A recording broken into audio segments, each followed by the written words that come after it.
Good morning. I'm here to give you an update on the FBI's investigation of Secretary Clinton. What I want to do is tell you what we're recommending. But first, let me tell you what we found. 110 emails in 52 email chains have been determined to contain classified information. What difference at this point does it make? 8 of those chains are top secret. 36 of those chains secret. And 8 contain confidential information. What difference at this point does it make? Everything I did was admitted.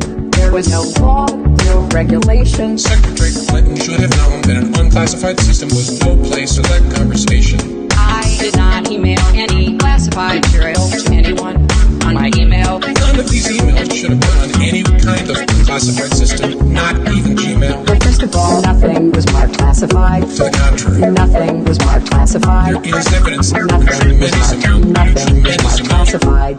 Now let me tell you what we found. Oh my gosh. 110 emails. It was not the best choice. 52 email chains It was the mistake. have been determined to contain classified information.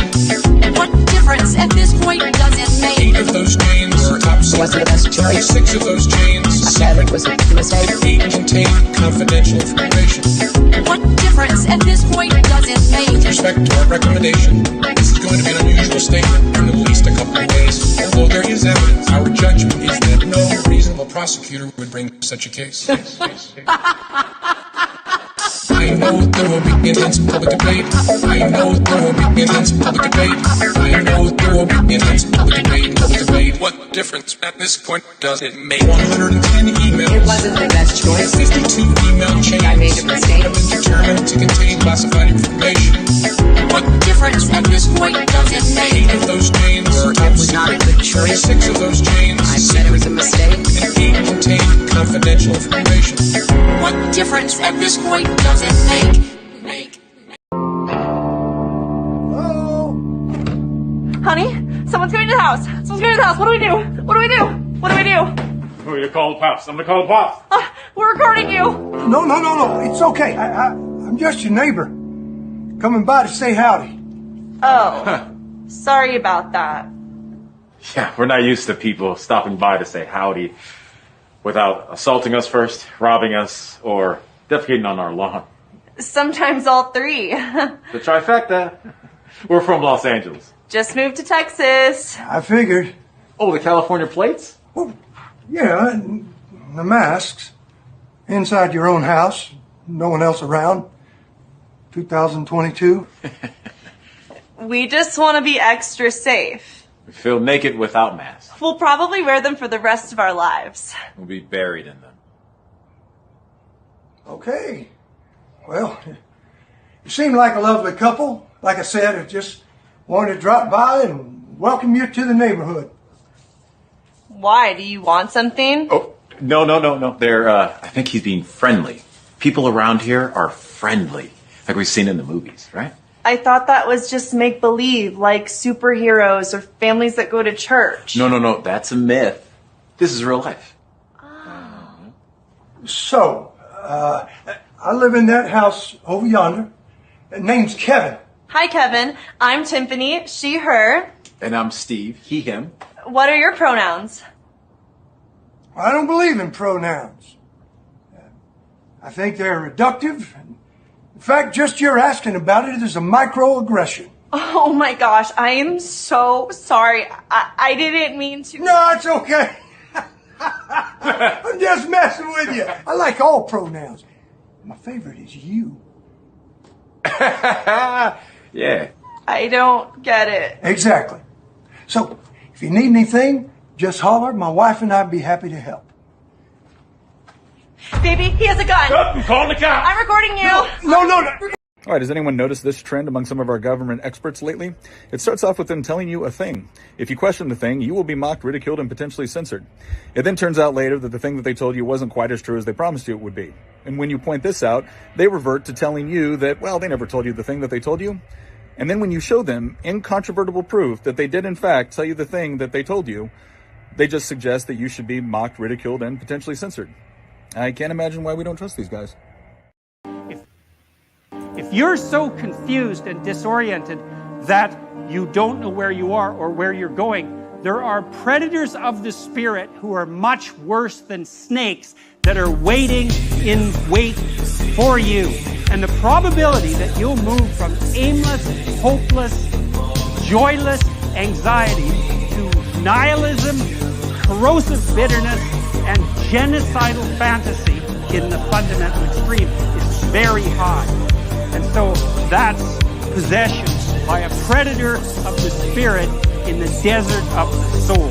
And that's real.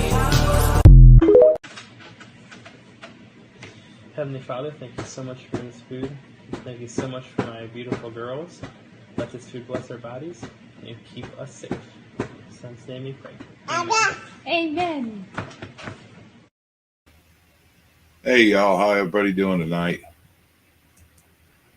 Good to see everybody. Hey Shtf, hey Robin, hey Anna, hey Sharon, let's see.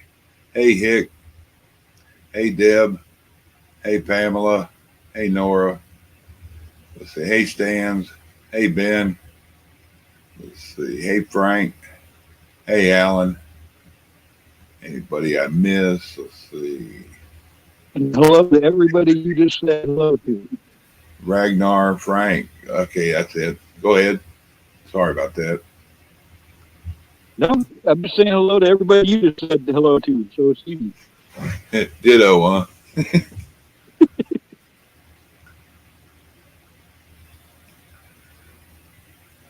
Hey, interesting tidbits. Hey, Patrick. I guess well, a low volume tonight, huh? Yeah, you're like you're wavering sorta, and your volume. I don't have anything different. There, you're good right then. Loud and good. It could be something out there. It could be YouTube messing with stuff.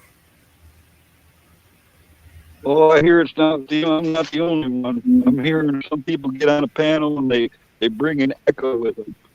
They can't find it, you know, and they're hearing weird noises in the background on panels and stuff. Even what browser do you use to come up? Whatever, it's Chrome on this phone. Might help because Meat Puppet has issues with a lot of times they won't even let him on, or his sound go, or his camera goes, or whatever he uses. Hold on a second, I got it on here. DuckDuckGo. He put DuckDuckGo on his phone, and it works better. That could maybe help you out. I guess Google. Well, I had that on my computer, but I've never tried it on my phone. So, Ronan, I've been stuck watching a bunch of Mirioso Mediace. I forget how to pronounce it. A bunch of he was a Ronin. He was a samurai loner. I turn the heat off back there. It's like 400 degrees, it feels like. Hey, Nora. Been kind of warm around here, too. Right on the cusp of freezing. Vicky ain't feeling good. She says she's cold. Uh-oh. I feel like I'm going through menopause with hot flashes. I'm getting back here so hot.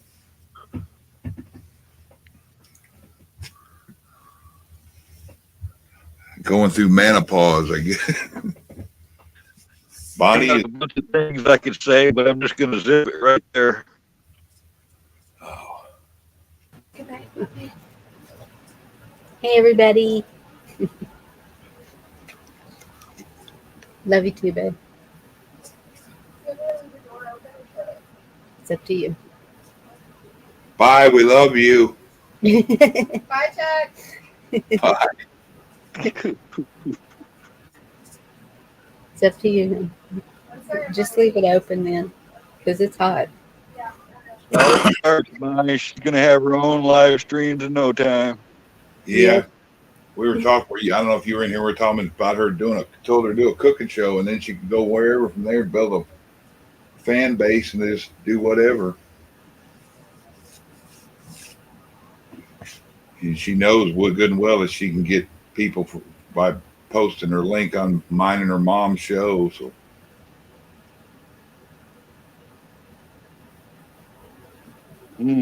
That's I don't know what to say, Pamela.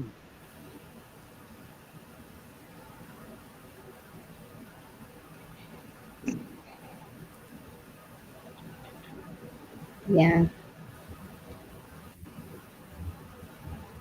yeah, there's a lot of people hitting that. That's like nothing better in reality to catch you right between the eyes. But Yeah. it also built walls between families, and now it's time to try to fix. At least be the better one to try to fix it. If they still want to be the way they are, then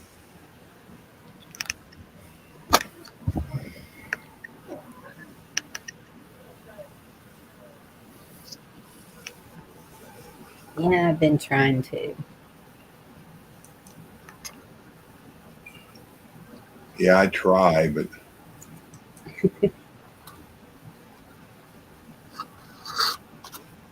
You know, and it's no wonder. Look how messed up we are. Or, well, I know I am. yeah, I ain't got it right here. So Your room is just really warm. It helps me a lot. I even uncovered the window with it. I'm sorry, just say. Sorry.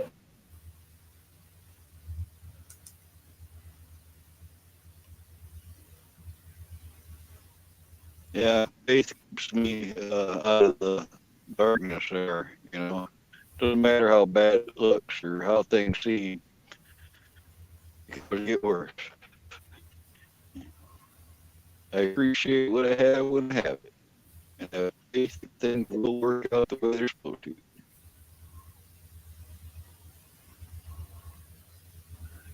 trying to see what kind of videos I can put up here.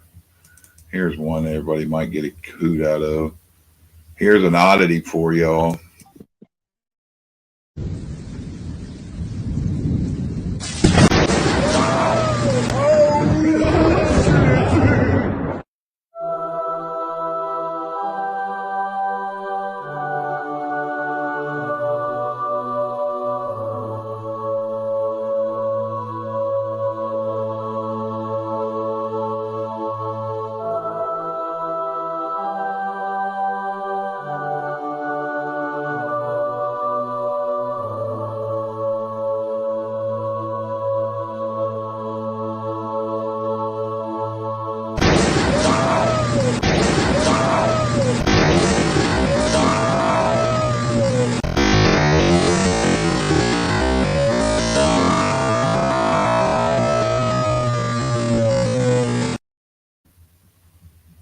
You know, I thought I saw that before it blew it up larger. I was going to say something. I thought I saw a figure in there. Yep, right there by that telephone pole. I guess that pole grounded and helped it and got it sent it to it. What it looks like. Here's Potato. Listen to these words carefully. An unrelenting stream of immigration, non-stop. Folks like me who were Caucasian of European descent, for the first time in 2017, will be in an absolute minority in the United States of America. Absolute minority. Fewer than 50% of the people in America, from then and on, will be white European stock. That's not a bad thing. That's a source of our strength.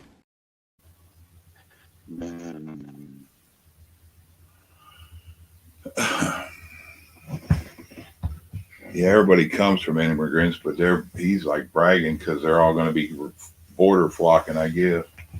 When's somebody going to take him behind the woodshed? Ooh, did I say that out loud?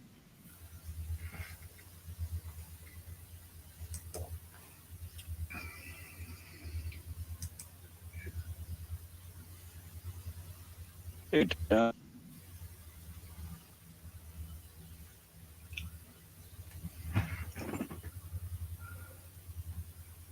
Yeah, Shtf just sent me a picture that Polish media accidentally got a picture of Zelensky's double. See if I can put it on here. In the hallway, walking behind him. Yep. I've seen that. I saw it somewhere. Didn't pay attention, but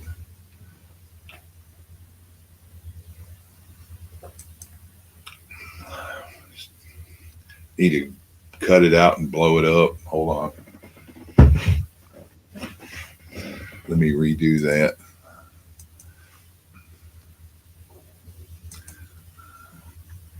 Let me find it, fix it real quick.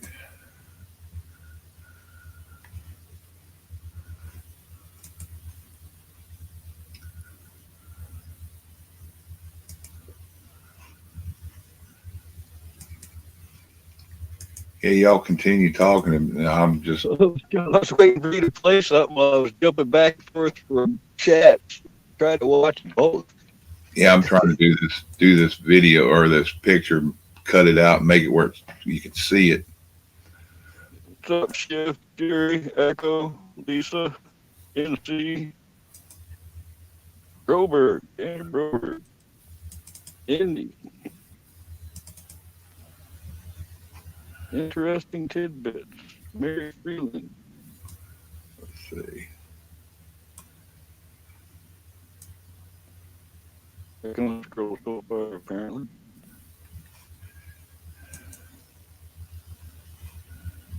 There we go.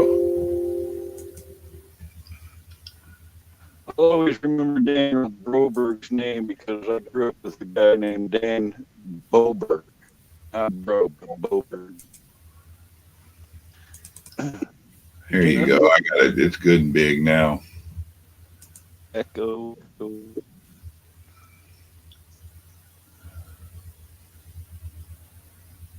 There you go. It looks a lot like him. I guess I could have zoomed it more, but it'd probably white out.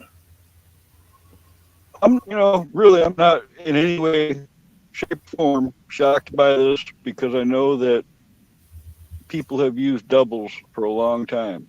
I mean, we knew this before the internet, Yeah, they gotta have them. Yeah. It's just what are they using them for? They used to use them to protect themselves. Now what are they using them for?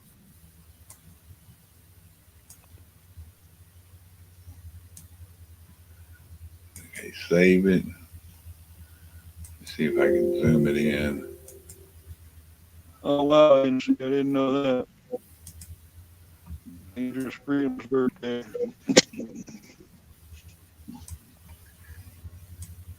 Happy birthday, Dangerous. Wherever you're at, let them know we're trying still.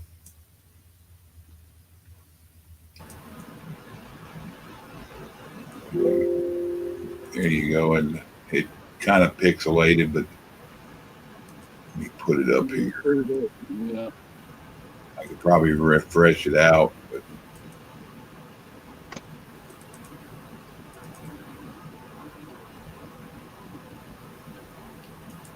I just thought of something. That facial recognition database probably makes it easy for them to locate those.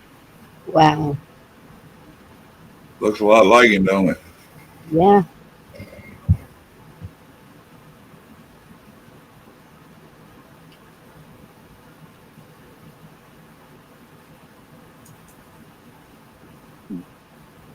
Of course, the argument would be that's photoshopped. Hey, Tom. Hey, Cindy. Let's see. Hey, Jen. I'm trying to see all that. Hey, Indy. Hey, Mary. Catching everybody else. Hey, Daniel. George Harrison sounds familiar. Yeah, Beatles. Oh, duh, Bonnie. No wonder it sounds familiar. Wow. Hey, welcome to the Freaks. So the discussion that was just going on My room and bathroom have always been the coldest rooms in the house. Suddenly, they're the hottest rooms in the house.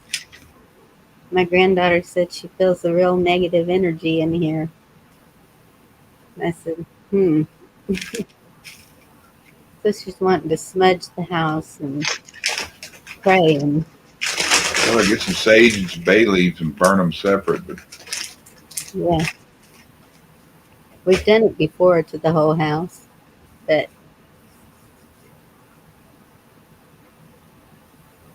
hey, redneck prepper. with all the stuff going on. Hey, Lisa. Hey, AB.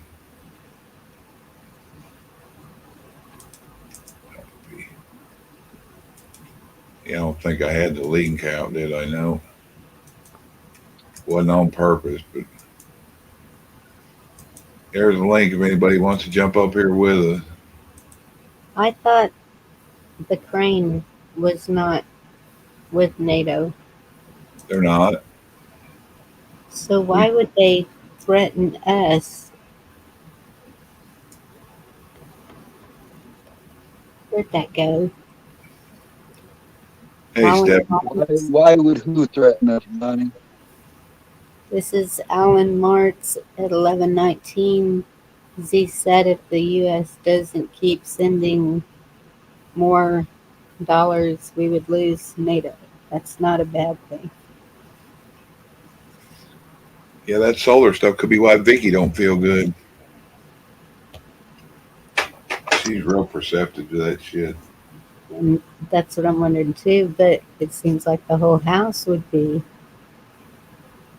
Could be if somebody, you got any heat on or? Jerry Lee, I'm a fraud. That's funny you said that, because I was going to say that. Yeah, Bonnie, don't let that shit get to you. I think he's just saying. You see where they're saying that who's responsible for destroying that underwater pipeline? You see where they're doing that now? You see where they say that there was so many labs there in Ukraine and how certain people were involved in all of that and the funding and the bioweapon manufacturing for years and years. I think really what's going on is our leaders, our government, has done a lot of evil stuff that ended up making us bad guys. You know, that's what that feels like to me. Yeah. Yeah, but Jerry Lee was talking about the system. Hey, Ronan. 3 letters.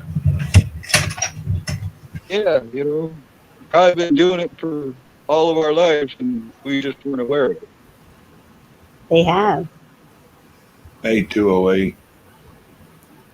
What did I see today? Oh, there was several of them. But it was the one that I was talking about, the C-SPAN news interview with the former CIA. Whoops, I said it. I don't care. I told you to say what. We're not the good guys. Yeah, imagine that, huh? Interesting tidbits. Nothing like people with a little bit of power and access to money and drugs and everything else being crooked and evil. There's a lot of 3-letter agencies out there. Well, and it definitely is evil. I've seen so much evil, and so I'm kind of wondering, is it the things that I'm wanting that I shouldn't be that's putting the negative in here? Because I mean, I have been falling apart, y'all. Like, and I'm all, what is happening to me? I'm supposed to be the positive one, be there for everybody else.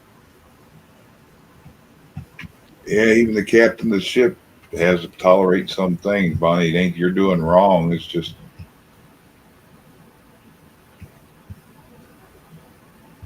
It's all normal. I don't feel good about every time I come on here, but Yeah.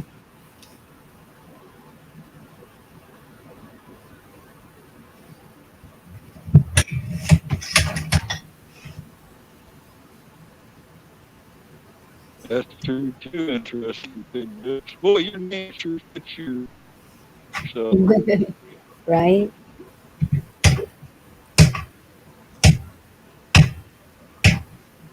if y'all hear that, that's me rolling cigarettes. That's fine. We don't you mind gotta background buck noise. up, Bonnie. That's all you can do. Just stay strong. Hey, Lauren. Yeah. And that, I And mean, I number know one, above all, is you gotta stop making my eyes leak when you do shows. when I what? You gotta quit making my eyes leak. Did that to me on a show not long ago. I made your eyes leak. I could hear your stress in you. I Oh, don't know what show it was, but I could hear it coming. was it the Sunday prayer and Yeah, it was. And it's me. It's Willie D. Don't you know? melody? Yeah, I kind of lost it whenever I was doing that prayer, and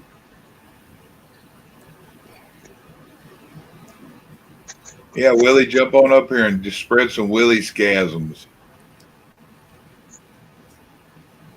I don't think I want any of that.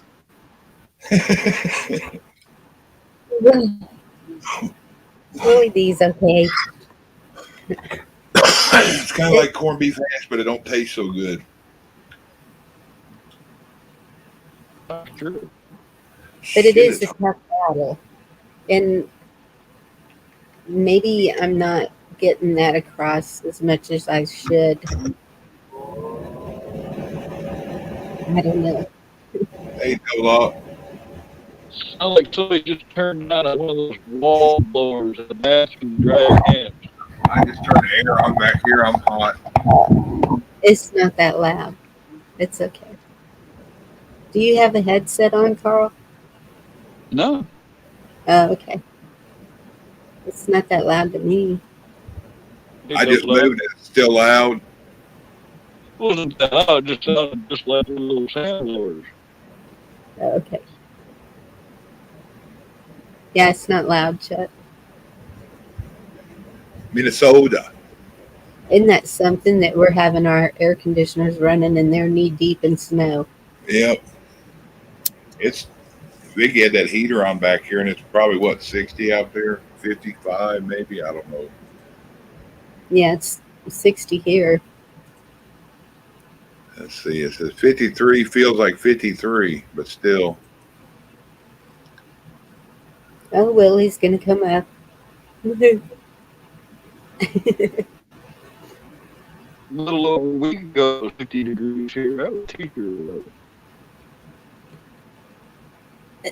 So, because of MC Deb's comment and Chuck's title, the WTF part,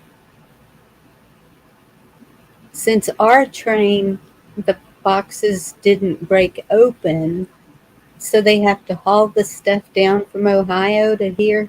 Really? Yeah. WTF? Yeah. Hey, rescue. Hey, rescue. I rescued. Double lot.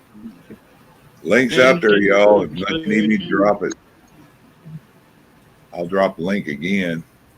Benjamin Shipkicker. I saw some meteors going down in Texas too. Anybody see any of that? No, I haven't been outside at night. It's getting so weird. It's like they'll go out after dark. I'm telling the girls, make sure you're home before dark. And they're not. Make sure you're armed up.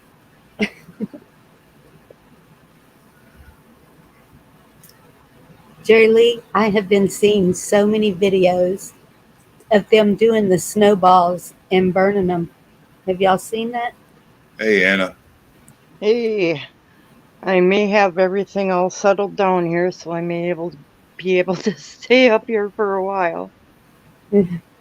What happened? Oh, just dog stuff. All the dogs. All we have to do is go. We're gonna wake up the whole pack. Well, yeah, or meow, meow. Yes, interesting tidbits, and Michigan's getting it too. And so the place where they're hauling it to in Texas, Chuck made a good point of this backstage, is it's like a suburb of Houston. Deer Creek, I think, is the one.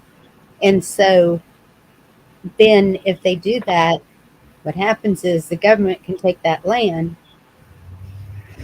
and then Gain control because it's poison. yes. And so why are they wanting that? Would be my question. Because I always have questions. Hey, Willie. Hey, Willie. Hey, Bonnie. Hey, Chuck. Don't you know? Can't forget Carl either, man. Hey, buddy. Man. We got Shift in here too. No, we don't. We have Shift in here, but I'm gonna say hi to Shift too because she runs the same cold blood that we do in Minnesota. So, hey, Shift. She knows her and Lisa and everybody out there knows they're welcome up here anytime. I think Echo's pretty close too. Oh shit, Willie D's here. What's up, Humboldt? You got the light on. You got your power. I love D. I love D. She's in. I just got my power back, you guys. It's been gone for 4 fucking days. And can I just say, fuck the government, please? Yeah. Woo! Happy Saturday. If you don't, they will. They're here to help, don't you know? Yeah, sure they are. Love you, Willie D. Good smile. If nobody else was on camera, I was going to be like this. But, since you're here. Yeah. See, it's a personal conversation when you can talk to somebody's face. Otherwise, well, some people need their avatar. It's cool. I've stopped, criticizing it. But some people actually are more comfortable if you're not on an avatar, if everybody else is. So I've learned that too. Well, some people might be naked in bed too. So. Well, that's a good thought. All right, I'll get that. Honey. This has got really fun. I'm talking about on for y'all. I am not in bed. Thanks for having your stream and open chat. Sorry, I was such a bitch last time you were by my channel. You know I love you, though. I think I'd scare everybody if I did a live stream and said, Chuck, live from the shitter. We know you would do it. He would do it, too. Yeah. Warren? I don't think you're going to scare away any of this crowd. You can sit there and type all night, AB? You can sit there and type all night, AB? Okay. Yeah? Okay. Like a little bitch. Just gonna type like a little bitch. Yeah, I'm teasing you. I try to jump on D's. D's is way too early for me. She's literally getting up as I'm opening my eyes. But I try to jump on there. You see me saying hi every once in a while. I saw you in Salty. Every once in a while I see you in there. Yeah. You, I'm very loyal to Salty. I love Salty Cracker. He's the shit. I want to be the he's from Minnesota. Huh? Is he? I'll bet he is. I'm pretty sure he is. All the good people come from Minnesota. Salty Cracker. I think he's from Salty Minnesota. Cracker is Californian. He is now. Like he's San Francisco. He's a Minnesotan that lives in California. That's how that works. Probably it. That's probably it. Okay. Yeah. That's where the Minnesota comes in then. Yeah. He's in San Francisco, and the common sense he has comes from Minnesota, not California. It's like mine from the Chicagoland area, the Midwest, not California. And D-Dog asked me one time, why you got that Chicago flag behind you? I say, because I ain't a Californian, but I'm fighting for California. I live in California, but I'm not a Californian. I mean, I'm not. I'm here. I live here, but we're a special kind of breed, Like Chuck's open. Hey, Chuck, I try to get the crawdads, but you can't get them here. Oh, You gotta crawdads again. No, I'm just kidding. I You got got to have the nets to get them out of the creeks up there. Well, no, they're called mud bugs here. We don't eat them here. Yeah. Same thing. So we got to get them from the south, and I'm not willing to pay that much money for them. I used to remember in Ohio when I lived up there as a kid, catch them in the creeks up there, and they were blue and white. They're tiny compared to the ones they got down there in Louisiana and Texas and stuff. Right. Carl's got Ours it right. don't have the seasons, or have It's actually too a many meal seasons. down in the south. Up here in the north, it's not even nothing. It's nothing. Yeah, they look like mini lobsters to me. They're not like crawdads. They're more like craw babies around here. Yeah. I think it was 3 weeks or a month ago, a place up the road from our bar, they had a crawfish boil already. They're in season and they're buying. I ain't going to get them yet. I got 11 dude, or 13. We got fucking 4 feet of ice up here right now. We don't got nothing up here right now. I'm not getting anything out of the waters. Part of my preps is 13 crawfish nets. Crawfish trap. And they can be opened up, catch bluegill and stuff. I open them up. It was only 3 days that I might have been safe here. I don't know. Do you guys have walleye down there? Yeah. I'm not sure. And crappie. I mean, you have a different They got name for crappie. them, Yeah, we call them white. Michigan's got trouts and salmon and pike and walleye and perch. Yeah, but Michigan's hey, Carl, Michigan's my neighbor. They got everything, and they got bigger Perch and bluegill and sunfish. And the mosquitoes in Michigan will kill you, but down in Texas, we're talking about all you hear about in Texas is catfish. But you got all the good fish like we have up here, up in the north, like Carl and I have. Yeah, they got crappie. I prefer crappie fishing. White perch, and in Louisiana they call them sockeye. largemouth, smallmouth, striped bass. What the hell is a white perch? A white perch is my favorite dish, is deep fried perch. And the white perch are just a small lake perch that usually you'll find them on the sandbars. Shallower the water, the more you find. Yeah, you have white perch and black perch by looking at them by color. I don't know if you ever noticed when you look at crappie or perch, and then you got white and black ones. You just look at the spots. If they're darker, they're a black perch. Usually the white perch, they'll spawn first, and black perch about a week or so later. You got to get the water temperature up to 61 for white, and I think it's 64 for black perch. So what is that, like a striped bass? What is it really? Well, a lot of panfish look alike. You got sunfish and crappie and bluegill, and they can be mistaken and stuff because different areas they might look different colors and such. It's an environmental thing too with the fish. When I lived in Minnesota, we threw all the perch on the darn garden, all right? Or we used them for planting. What? When I moved to Wisconsin is when I found out how good perch really was. My dad came down here a few years after and came to a fish fry, and I'm like, Dad, you really got to try perch. And he loved it, and I love it. Yeah. So Yeah. really Perch is good. a member of the walleye family.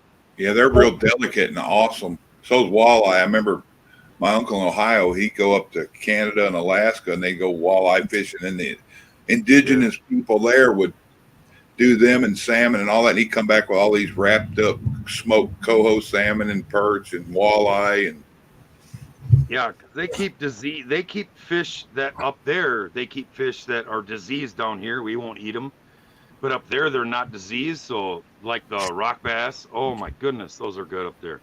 yeah, they're not exposed to all that shit like here. You get a clean lake, and the fish are really good. But then you got the big lakes. You got sturgeon out there still. Those are real big. I'll tell you what, Camel, I never been scared more shitless than I went on Lake Mille Lacs. When you can't see the other shore, you're in trouble. I'm muted. No, I'm not muted. No, it's not trouble. I mean, we used to take a 40-foot Morgan and sail all over Lake Michigan. Willie, It scares me when the waves are bigger than the boat. It scares me. Willie, Bonnie's trying to tell you something, bud. Can you hear Go ahead. me? Yeah, go ahead. Okay.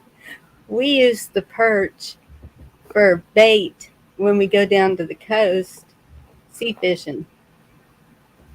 You do know that that's the member of the walleye family. That is the best cut of fish ever, right? White perch are so delicate. I love them.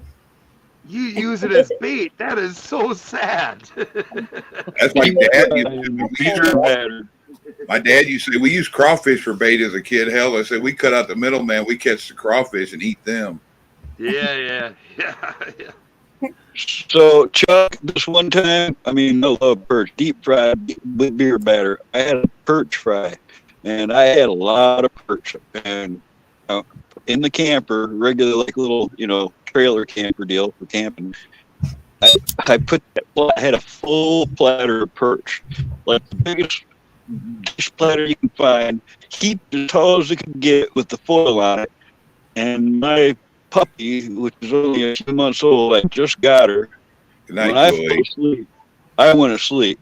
I woke up the next morning, she had eaten that whole platter of fish and was laying between the booth on the floor with this huge lump in her stomach, like she couldn't move, and she was groaning and breathing funny. She almost ate herself to death. Food coma, food coma, yeah. I remember we had a wiener dog, and the wiener dog ate a turkey that weighed more than he did. And, I didn't think he'd survive either. Our favorite dish where I am is catfish. Funny. Fried catfish.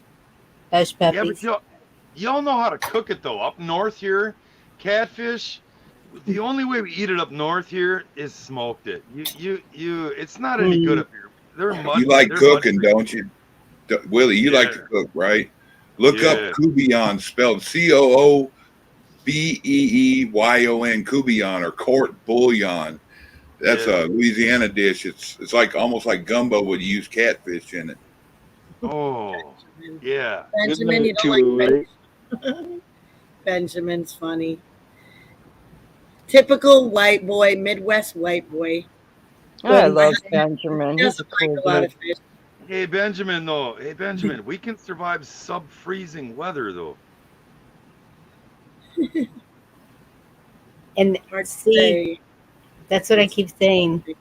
Get outside and get used to the climate so you don't freeze or heat stroke if the power goes off. Yeah, most of your places far north up there, though, the houses either come with a fireplace or wood burning stove. And I remember as a kid, buy a house and it'd have 2 or 3 cords of wood out back. Well, the difference is up north here we have basements, though, so it's above the freeze line. Mm-hmm. So all you got to do is go in the basement, and you'll live forever. Yeah, especially if the floor is insulated, because that basically you're at 60 degrees or something like that down there. And isn't that where you keep your hot water heater too? Yeah. Everything is below the freeze line. Everything is. Yeah. And depending on the water table, you have a sub pump. Once you get to a certain depth, it stays at like 53 degrees constant underground or something. Yeah, 53 to 60. Yeah, you're right. Echo will tell you that. The basements are how you survive up here. Yeah. And that's something we don't have in Texas.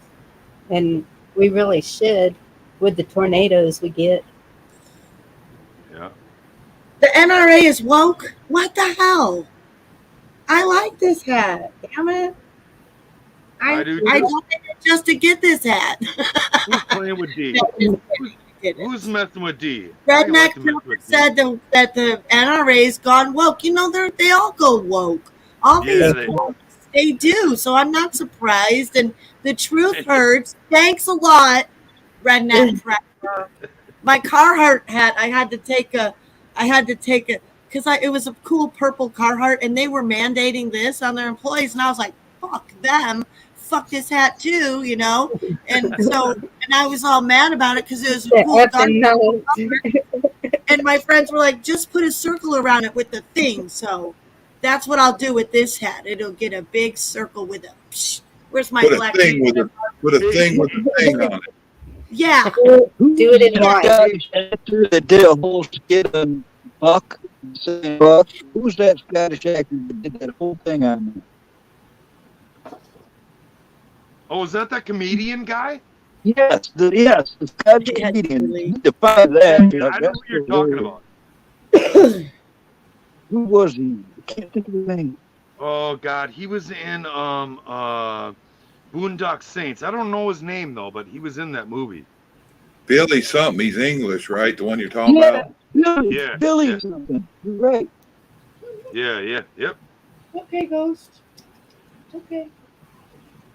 Hey D, nothing is better than the salty cracker hat, man. The salty army hat is I the best. know that's my favorite. That is my favorite. And I was looking for it. I'm down here.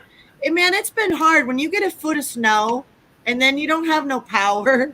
I don't like to whine and complain much, but it was hard, you guys. I'm just saying, it was really freaking hard. My feet were cold every day. I had to change my shoes and socks and pants every time I walked anywhere, just like a foot outside. It was shit.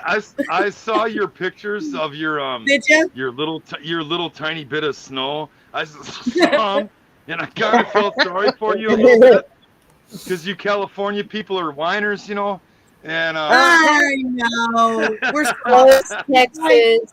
I'll whine. He's right. They are. Those Californians really are. Good thing I'm a Chicago girl. Deanna, did you forget about bread bags around the outside of your socks? Yeah. Nope, I sure did it. My husband and I were just talking about that. He said he put him outside his I've been to a couple states where they're not used to snow. When I was in North Carolina once in the 80s, they got a really bad snowstorm. And then once in Texas when I was a kid, they got a really bad. And they were both caught completely off guard. Did they even sell like snow shovels and ice scrapers and stuff in California? I mean, probably barn shovels. Those work. No. Gee, I know they have rain boots there. Hey, their solution camo is brush burners. That's what you need is rain boots. Yeah, I don't have any rain boots. I got this cyst on my foot, so it's on the top of my foot. So I thought you said your butt. What? Oh, that would have been awesome. What'd she say? She thought you said your butt. Your booty. My butt? No, it ain't on my ass. Not yet. I don't got one there yet. Maybe one day. I hope I don't get a ganglion cyst on my ass. Oh, believe it. But I love you. Isn't that what was over Turkey right there? Oh, that's awful. That was over Ohio. That's over Ohio. Yeah, that's right. Oh, God. The one I saw over Turkey was like a red orange color, but it was shaped like that. Had the swirl. I don't. The only reason the only reason I buy that is because of the sun, the way the sun set. I'm not buying that it's anything. It looked like a giant vagina to me. So. Okay. Some things do. It's really weird. I see still photo like that. It makes me more skeptical because I know how easy it is to manipulate something like that. So a video would be more convincing. That was great, Chuck. I've been missing you guys. I'm going to take that. My parents are elderly and they're very much in need. I'm to the point where I think I might have to move in with them because I don't get a life outside of mine. So well, you're in with the right crowd. A lot of people around here be taking care of their parents. Yeah. I mean, or their kids. That's this crowd right here. I think they want their independence, but they're too needy, and they're starting to realize that they can't really live without me there. How elderly are they? How old are they? Well, I'm in my 50s. They're 70s. Yeah. 80s. Yeah, I mean, I know that there's several people.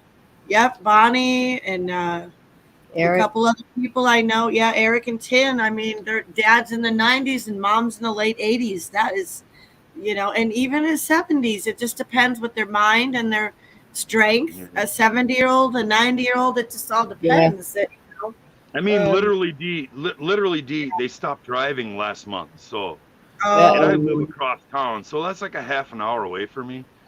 Right. And I have a full-time job too, and it's starting to become a burden. I mean, do you own your home? Can you move in? Can you move in with them? Yeah. Or you You own your home? Yeah. Yeah. Need, not heat. and I don't have a problem moving in with them. They have plenty of space. I just have a very vicious cat, and it's going to kill all their pets. Oh my gosh, really? That's the biggest. That's it. Like, I mean, get rid of your pets. You gotta deal with like moving in with your parents. Is your cat is an asshole? That's it. Well. I mean, my cat's my dog. He's my protector. Yeah. He attacked the landlord. He's a dog. He does everything but bark. Well, mine has 3 cats inside the house and 20 outside, and we're all allergic to the cats. So I'm moving the travel trailer back down next to the house, so for me to stay in the travel trailer. And Honey, then you sure you don't want to move in with my parents? I think it'd be easier that way.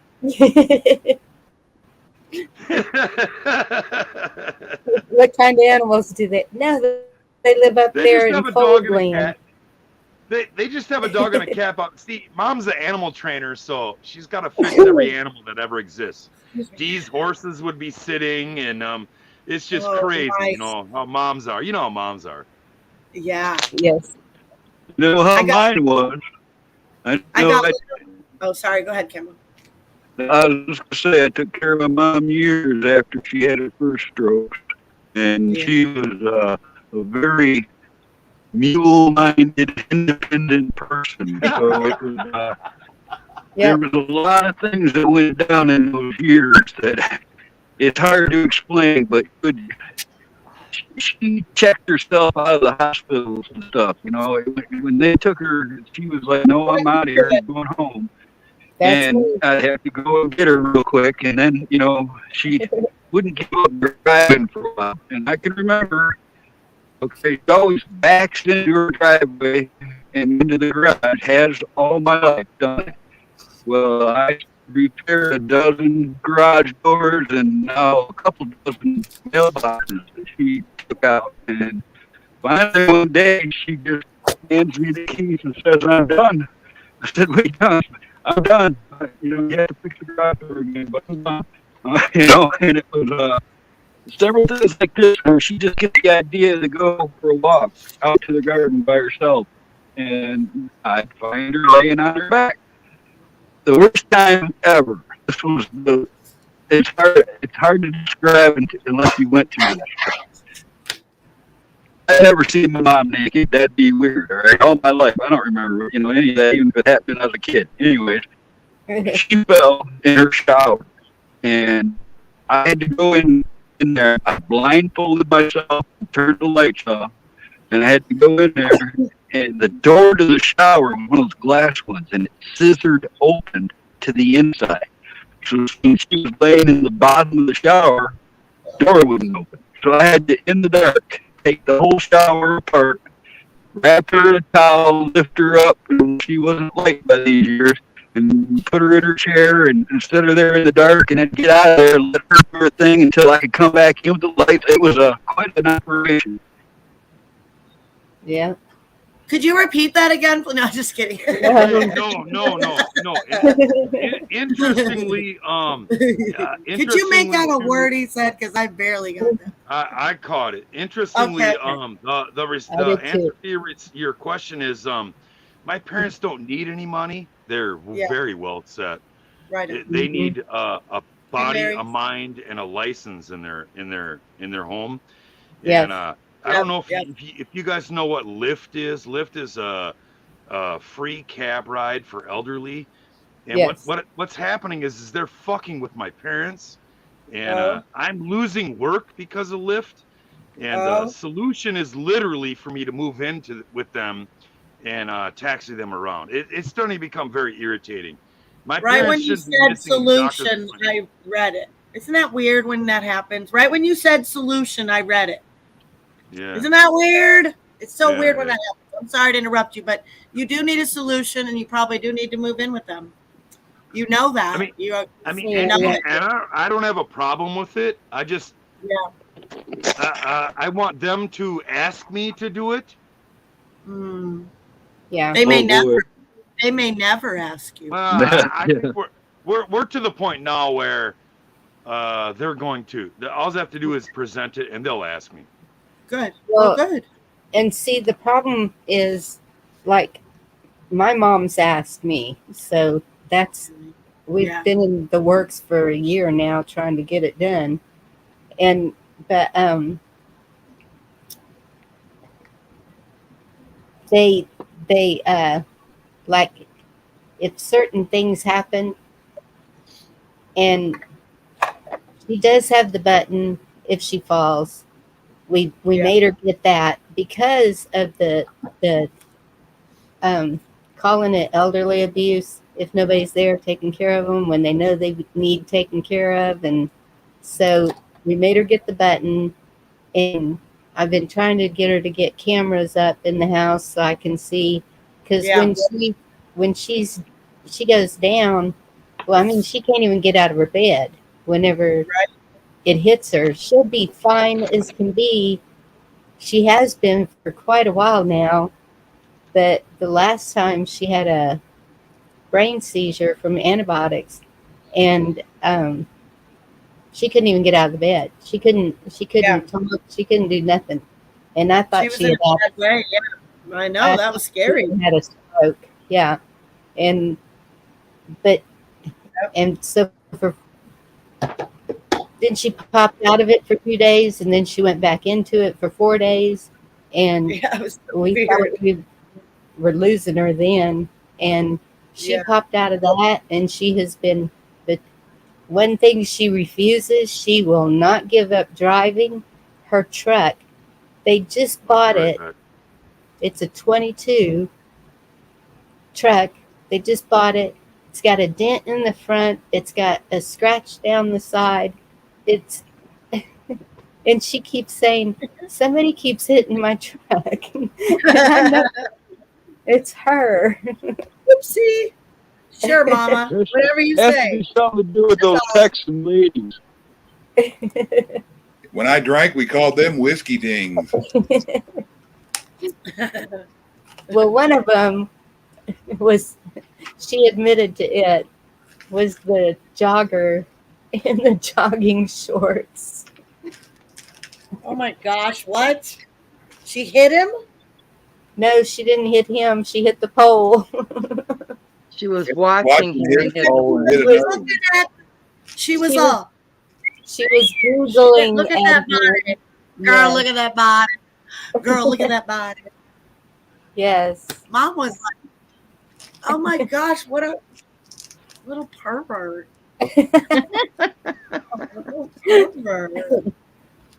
I mean, I don't think I would ever do that.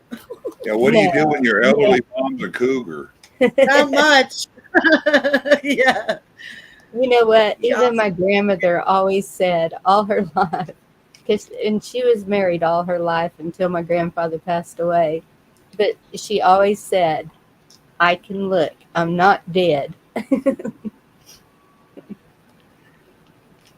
Yeah, I used to joke with Vicky the whole time. You can look, but not touch. Old people stuff. Ew.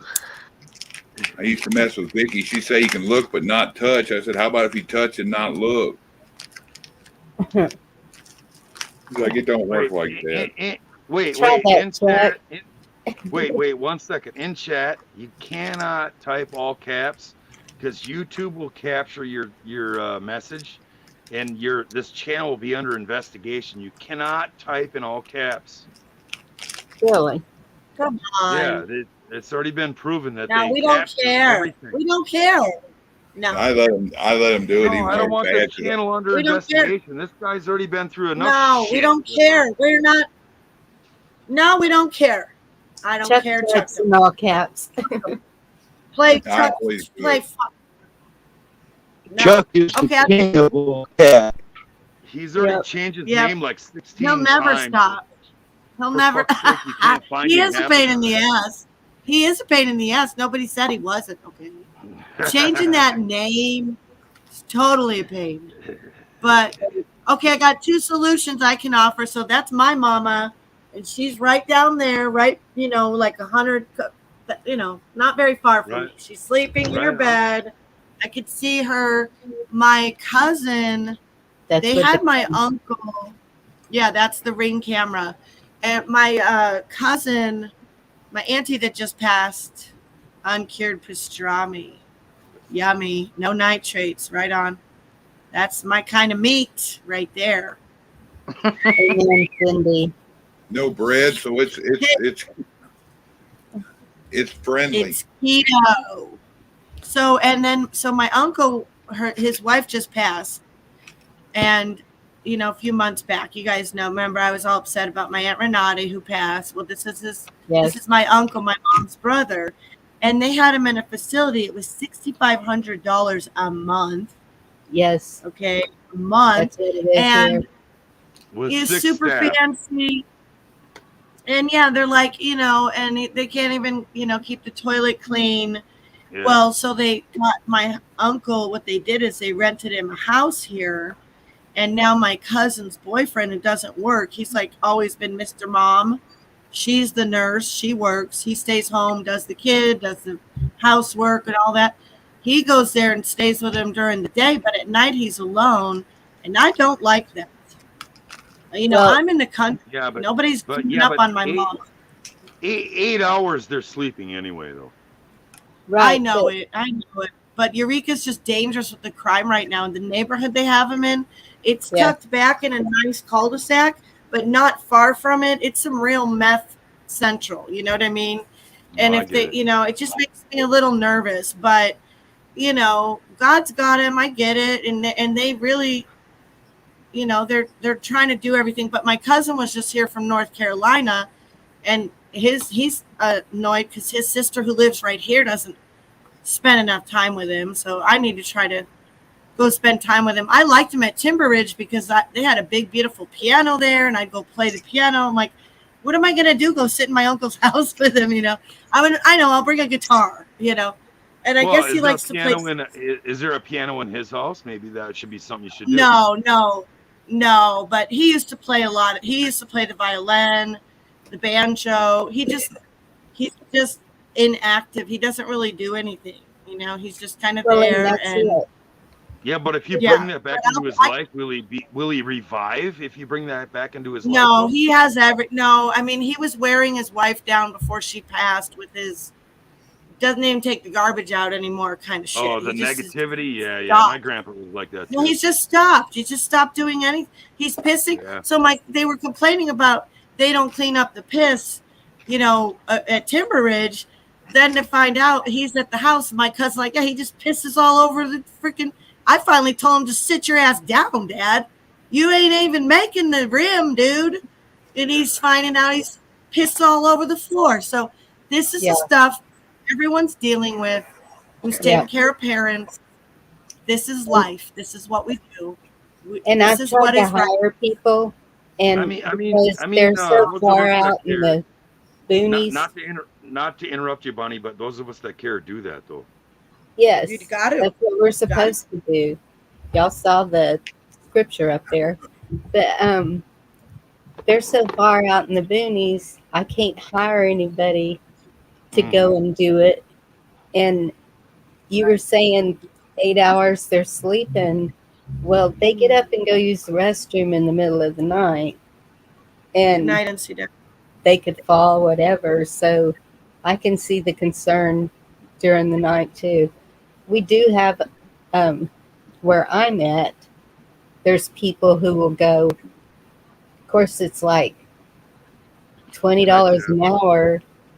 The one place that I was able to find somebody that might do it was $28 an hour to go and sit with them.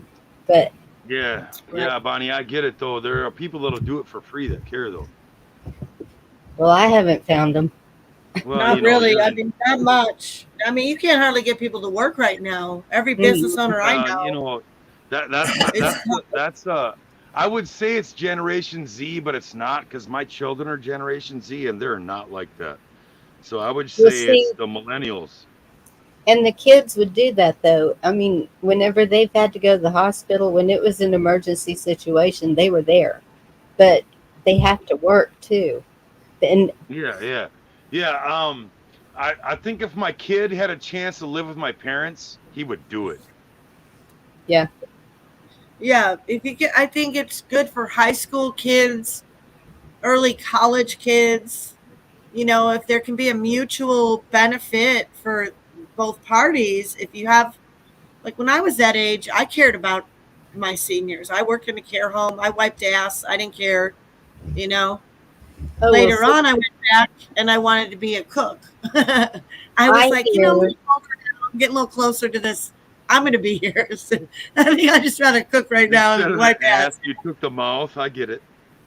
do you want to know what I mean, hear? You know what the answer to that here is? We're young. We shouldn't have to have that responsibility at our age. We're not equipped for it. Yeah, and I well, agree. God forbid you end up in a wheelchair or what? colostomy bag, youngin', you know? Yeah. God forbid. It can happen any age. They can have a It's bad right. car wreck and Damn right it could. That's right. And I it think could I be told them. I think I told Chuck this before. I'm a god. I'm just a grumpy old dude. Yeah. Nobody wants to take care of me. I'm a grumpy old dude. I'm a god. Well, then I spent a long time living away from my mom as a kid. So when she needed help, it helped me a lot spending time with her later. Yeah, but Camo, you can hear the independence in your voice, though, that you were on your own for a long time. Yep. Right. So you didn't have the chance to care for anybody else. You had you to do. I get it. You can hear it in your voice. I was not aware of that. Well, I was growing up was a little different, from what I see other people growing up like. People sat at the dinner table each night and they had families that they. My dad was dead at age 3. My mom never hooked up with anybody for any amount of time again. She spent most of her time alone. And we weren't close when I don't remember hugging and, telling each other you love each other before you leave everywhere all the time. I don't remember that. By the time I was like 9 or 10, I was in so much trouble. I didn't hang around my mom for over 20 years at that point. I didn't start talking to her until I was in my 30s, late 30s, I think. So by the time she needed help, it was a mutual thing. We came to terms with it. She made apologies and so did I. It was time well spent. And that's the whole thing. Forgive any past, because my mom wasn't the greatest mom. She wasn't always there. Thank goodness I had a grandmother. But I think if it came down to it, well, I know I've seen it. My kids they jumped to the occasion. They quit jobs to take care of me and get me the help I needed. And of course, now it gets rubbed in my face a little, but that's kids for you. That's what they do. To the grumpy old woman, but it's not personal. They have to take their personal shots so they feel better. Yeah. It's know. special for mom. You know that. Special for mom. Yep. And I get mad too. I get irritated too. We hurt the ones we love the most. Yeah. Yes. Yep. Mine are all dad's an asshole. I was just joking the other day, and my mom knew I was just joking. I told her just die already, so my life is easier. But she knew I was fucking with her. I feel bad if I call mom a bitch. I'm like, I'm sorry. No, I can't. I would never do that. Well, when would I'm never- joking with her, I joke with her because she could do it with me because it's Chicago. Shut up, Oh. Willie. You know Oh, it's a Chicago yeah. thing. Come on, Willie. Yeah, We don't yeah, say no, thank that. you. That's a bitch thing. Say Yeah. bitch. And she calls me bitch sometimes, but I can't do it and not feel bad. It's my mother. I respect her too much. You know, If so I one of my just girls said that, my fist would be right in their mouth. But they would Yep. be. That's right. We don't That's call right. each other names like that. Heck no. My daughter said it once when she We was 16 and she found out I could still take her over my knee. Oh Yeah, no. My 16-year-old was Oh, telling yeah. me one day, my Oh, 16-year-old yeah. told me one day, Mom's in there bitching and bitching at me and bitching at me. I said, go in there and tell her, say, shut up, bitch. And I said, you'll find out. You won't hear no bitching anymore. Then you fucked around and found out. Right? No, no. FAFO. I mean, this is how bad it was. I'm going to tell you how bad it was. I was getting irritated, but because I love my parents, it doesn't matter. She was calling me to shovel snow so her dog could go poop outside. I was irritated because I don't shovel my own snow. Listen, bitch, I'm not shoveling it for your dog. And then she said, do I need to call the sheriff to come do a welfare check on you because you won't answer me? I was like, oh my God, Mom, I'll be over tomorrow. Can I have one day to myself? No, Mom didn't get a day when you were a baby and we had to feed you and change your shitty diaper. We didn't get a day off. And by the way, if Mom wants you to shovel for her dog, that for me I would consider that under the help mom category for my kids. It would be whatever the fuck I want, and they would have to do it. So next time Mom asks you, for a special little help thing, just remember it goes under the category of help mom. God sees it. God will honor it. It is a pain in the ass. They are such a pain in the butt. Oh, and there's a Bible verse that says, do not despise your mother when she is old. Did you know that? Well, so Did you know here's the that's thing. in there? Here's the It's thing true. I figured out was why do I get a birthday present every year I was born when it wasn't anything of my doing? My parents should get a birthday present for every year I'm born. Not me. My parents should. Right. You were the present. Yeah. You're the gift that keeps on giving, baby. That's Yeah, I hate that when you hear these young kids say, I didn't ask to be born. Oh, Well, shove you right back up where you came Yeah. from, you little. My answer to that is, like, sure, me and your mom can meet on the same page and we could take you out, then. I made you, I'll break you. There you go. That's Echo. what That's my exactly mother it. would say. That's what my mama said to me. She didn't put up What's with the- enough. My mama, woo. What's the Oh, worst man. guilty Oh, man, thing he you didn't- have that you did to your parent? Oh man, he didn't mince words. And I remember one of the things he told me, I was young. He goes, I've helped bring you. He goes, boy, I'll take you the fuck out. That's right. That was a famous one too. Oh yeah. What'd you say, Camo? I was just wondering, like, if you had any memories that you feel pretty guilty about with your parent. I got a couple of them. I mean, words.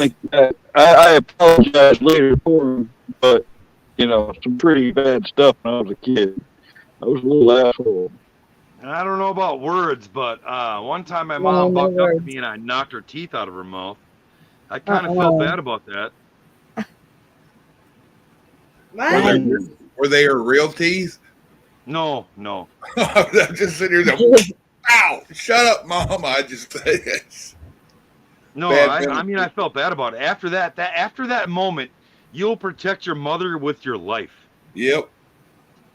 Mine's been Well, gone since yeah. 2018, and I miss her. I didn't go over the night. I talked to her last night. She was alive, and we were on the phone, and she said, just something don't feel right. And I said, well, I'll come over there. And she didn't want me to come over there. I'll talk to you in the morning. I said, all right, Mom, love you. And she was on the phone till about 6 o'clock. And this was at 2 a.m.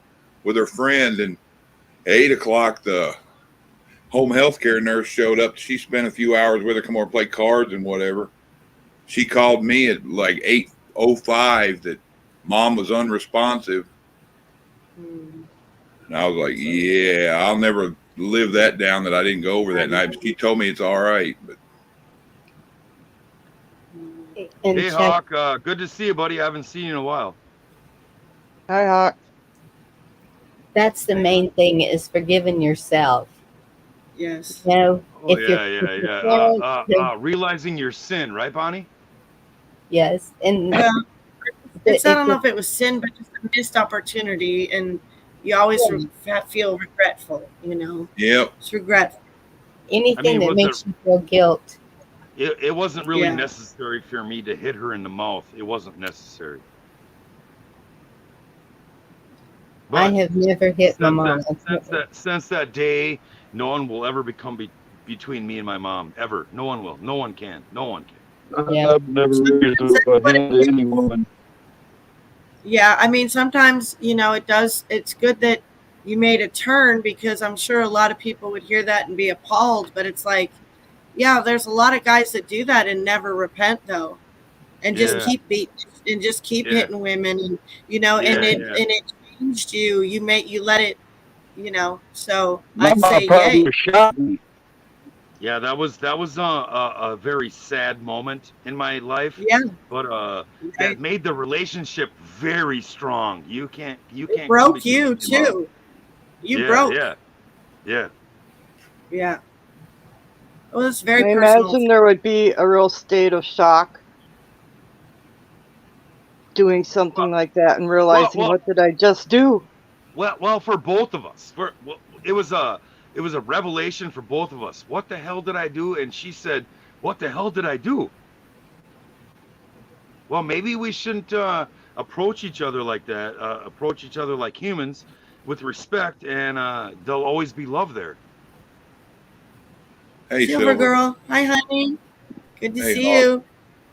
I want to answer this lady's question. OG is always a good strain, and you can always find an OG at any dispensary. It's always good for pain, if that's what you're looking for. And if you're looking for something else specific, I'm pretty good with the flowers. Yeah, Hawk or D, right? Hawk or D, they'll hook you up. I like the flowers too. Hey, D, I like mushrooms too. Mushrooms do a lot too. Yeah. Caps are fine, redneck. I do them everywhere I go. If I they come don't, after me, I'll take my lumps for it, but I believe in it. Yeah, I don't do any more psychedelics. I haven't done. No, not psychedelics. Yeah. There's so many mushrooms out there people don't know about. Turkey tail cures cancer. Most people don't know that. Oh, yeah? Yeah, it cures cancer. It kills all cancer. I got some in my cabinet. This guy gave me. Let me get it. I want to show you what I got. Yeah. Essence of turkey tail, man. That cures all cancer. If you want to purge your body of any impurities, you ingest essence of turkey tail. I don't care what your problem is, liver, lung, brain, doesn't matter. Turkey tail is a purifier. It purifies your body. God gave it to us. Huh. We don't have shrooms around here. You do. You just don't know about them. I guess Like in in certain Texas, they only climate, grow. In Texas, they only grow for a month a year. So you really got to know where to go and what to look for. But I would like think they're probably. up here where I'm at, I didn't buy meat for a whole year. I ate mushrooms. That was my protein. I didn't Wow. buy meat for a whole year. Probably around Chuck, because it's more. It's got to be moist. It's got to be Yeah. it can't be the desert. Deserts don't grow mushrooms. No. I mean, we grow a lot here. It's not like the desert, but it's still dry. Yeah, you got to have a lot of moisture. Yeah. But East Texas would probably be. I mean, I grew 5 different breeds underneath my couch last year. I got 14 pounds of mushrooms. Goodness. It takes a lot of mushrooms to make a pound. Yeah, exactly. He's a real fun guy. Carl, they're not psychedelic. None of them are psychedelic, buddy. I don't know where it goes. I don't know where those are. Hey, Vicky. My mom had breast cancer, and I got her on the turkey tail, like Dee's looking for. The essence of turkey tail, and her breast cancer went away. Wow. Yeah, I'm looking at stuff on it right now, and one of the things that came up was turkey tail mushroom benefits cancer. Yep. Do you have a picture of it, Chuck? Let me see. Yeah, yeah. I didn't know what, but this kid was dating my daughter for a while, and he made me this. He said he gave me the last of what he had. Reishi, and turkey tail, blood flow, immune system. He just made it himself. Yeah, it's essence. He It's the essence. distilled Yeah. it. Yeah. He gave me 4 ounces, which is a lot, and then he gave me mane and lion's mane and artist conch. Brain Yeah, memory. lion's mane is the lobster of mushrooms. Uh-huh. So Yeah, I haven't if even you- opened them. So that stuff you have right there, if you take 2 drops a day, you'll never get cancer. Oh, yeah? You could smoke, you could do all the bad things, you could drink like a fucking fish, and you won't get cancer because that filters the toxins out of your body. There it is. Ooh, That's it? There it You is. should see the firewood I'm putting in my wood stove lately because it was so That wet. grows It's on grown. stumps all over around here. It grows everywhere. It Yeah. grows on everything. Not here. Yeah. Chuck, And do you it's have that? so easy. It's so I have to easy. I look. mean, Dee will tell you, you can make it into tea. You can do anything with it as long as you get the essence out of it. You'll get what you need out of it. I don't know. I don't know a lot about a lot of things. I only know about my own salve. I'm not a huge, I've been studying mushrooms for decades. I'm not an expert. I'm not claiming to be, but I always tell people this when the subject comes up. I've had Carl, many, something's many going on books with your on mushrooms. microphone.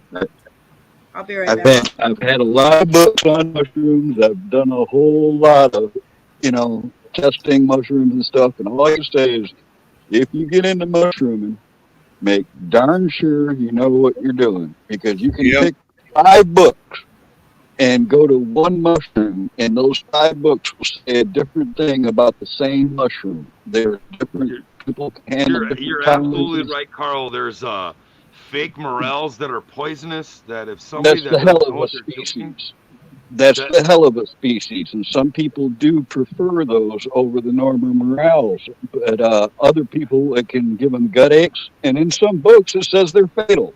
And that's a great point, because it's what I'm saying is you have to really study that to know it. Some mushrooms look so much alike. The only way you can tell them apart is by shaking them over a piece of white paper to see what color the spores are. I mean, you gotta know what you're doing. Us mushroom entrepreneurs prefer tinfoil, bud. Yeah, most of your shelf mushrooms are okay to eat, though, ain't they? The which ones? Most of Your your shelf shelf, mushrooms are, yes. like turkey tail, a shelf mushroom, they grow on something on the side of it. And Yeah, those are especially in this country, they're all safe. Most of the time, if you don't know what you're looking for, if it grows on something dead, you're fine. If it grows on the ground, if you're not a mushroom entrepreneur, you should stay away from anything that grows on the ground. Yeah, because you find the panther cap or a destroying angel or something and rub your freaking mouth with it. You just don't, you don't want to mess around with some of those things. Because some of them have gills, some of them have pores, some of them have nothing, and there are fake ones that can trick you that they're poison. Your best bet, Chuck, is if it grows on a dead tree, you can eat it.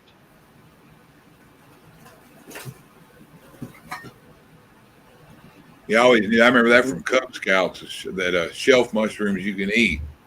Don't eat it off the ground. Well, yeah, but there's like a peach one that is poisonous. It'll kill you in like 4.5 seconds. But that doesn't grow where you're at. That grows up here. You have to watch out for those. But, most people that pick mushrooms know that breed. Well, that kind of information might come in handy too eventually. Yeah. Yeah, the real mushroom Teen people TV. know the poisonous ones. 10 TV. I love you, 10. Oh, spoke about Um, tinfoil. Tin's in here too. Hey, Tin. Hi, Jen. Hey, 10. well, I forgot what I was going to say. Oh, I bet I saw Tin's something got that- hella mushrooms growing over there in Oregon. Oh my goodness. I And forgot what I A was lot, going a to lot of say. people also don't realize the psilocybin hallucinogenic mushrooms grow more around than people realize. There's several that grow in the wild, not on cow patties and such. You know. yeah, They yeah, grow they here. look like ink here on the mushrooms. coast. If it looks like an ink mushroom, so the ink mushroom is a one that if you drink alcohol, it's poisonous. But Hey, Bot. the psychedelic ones look exactly like that. So you're gambling unless you drink alcohol. If you Well, drink what's alcohol, it could kill commonly you. referred to as lawnmower mushrooms, which are the inky style, open cap, Yeah. small little chocolate brown, grow in clusters. Those are safe because you know where they're coming from, and they're half the potency of, let's say, something you'd buy. You know, Hey, it's 10. just you have to eat twice as many of them Hey, to Ted. get the same effect. Hi, Dan. Hey, everybody. Hello, What's up, Jen. kitty cat? With the Not tinfoil hat. You guys That's got my Mushroom. Yeah, I heard mushrooms, and I was like lion's mane, and there was a couple other ones. You don't know shit about this. I don't, but apparently it's Chaga mushrooms or shit something. But Yeah, then I I wanna heard try it. I wanna try it. tinfoil versus paper, and I'm like, okay, I gotta like step in now. I was kind of worried because this was homemade. I'm like, I hope this kid knows what the fuck he's doing. You know, I didn't know if I wanted to take his mushrooms or not, but Well, I think just, he take buys it- them at the farmer's market. He buys them at the farmer's market. So he told me his whole process. So how you tell that if it's good or not? If you drop it on a white piece of paper and it's completely black, he has the real essence of mushroom. Okay, well, let's check If it out. it's not then. completely black, just throw it in the fucking garbage. Next question is he still dating that child? And is he a stalker now of said child? Then I would, another thing, just red flags. No, he turned out to be a douchebag, which is why I didn't even try the turkey tail, to be honest. Yeah, throw it away. And I answered your question. Hey, Ragnar. Was it Sharon? Who was it that asked about the dispensary? OG. Anything OG. Tell them you have pain. Tell them you and OG. They're gonna tell you OG, and they'll probably tell you, oh, so this is the latest, greatest. It's crossed with OG. Take their advice. They know what they're talking about. Sometimes you get some young kids who are there just to get high and shit, but we have some facilities here that are very good and very knowledgeable, and they'll help. But anything OG, that's the strain for pain, 100%. And they're non-addictive too. Yeah.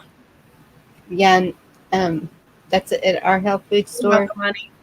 That's like 25 miles away. It's not ours, but Booty.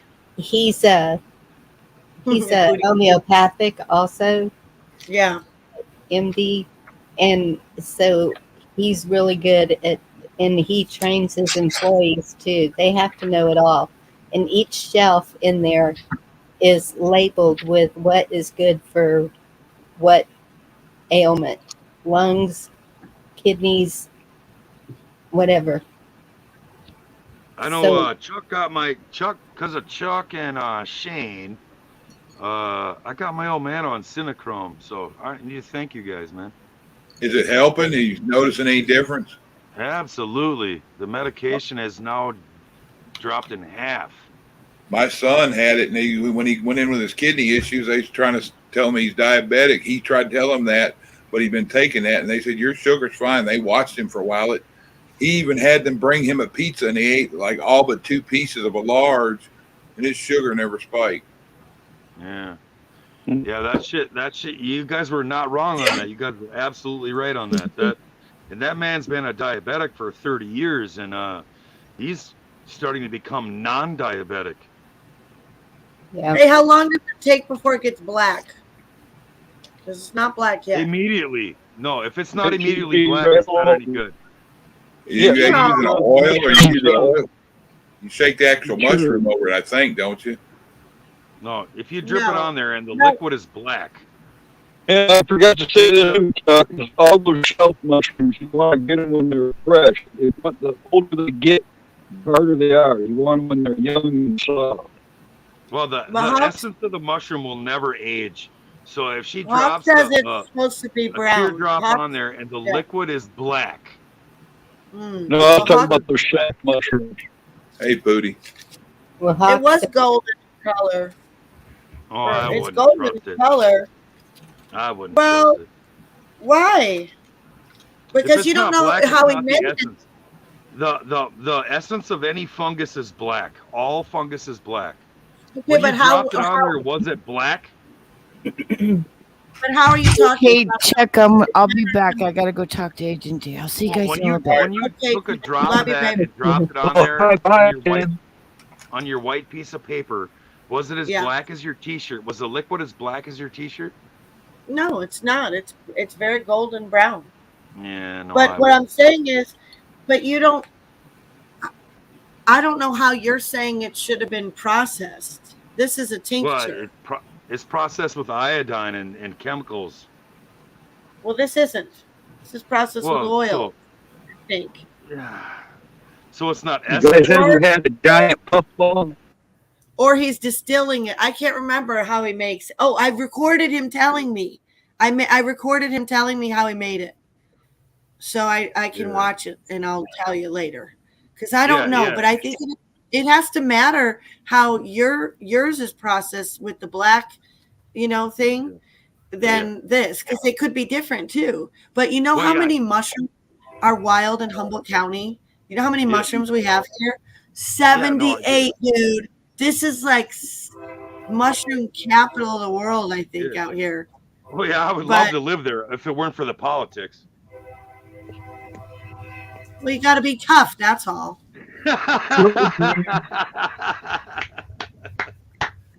Yeah. Not knocking you, Diva, besides you just made me think of something my dad used to say. So if you're gonna be dumb, if you're gonna be dumb, you better be tough. So Hi, Hawk. Love that picture.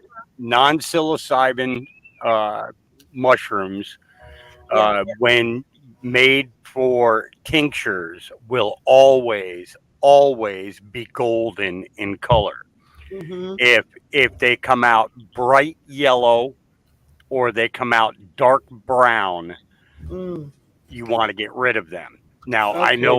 I know what Salty is saying in regards to the pure essence itself should be black. Very much like making RSO. When you make RSO, that's not really black.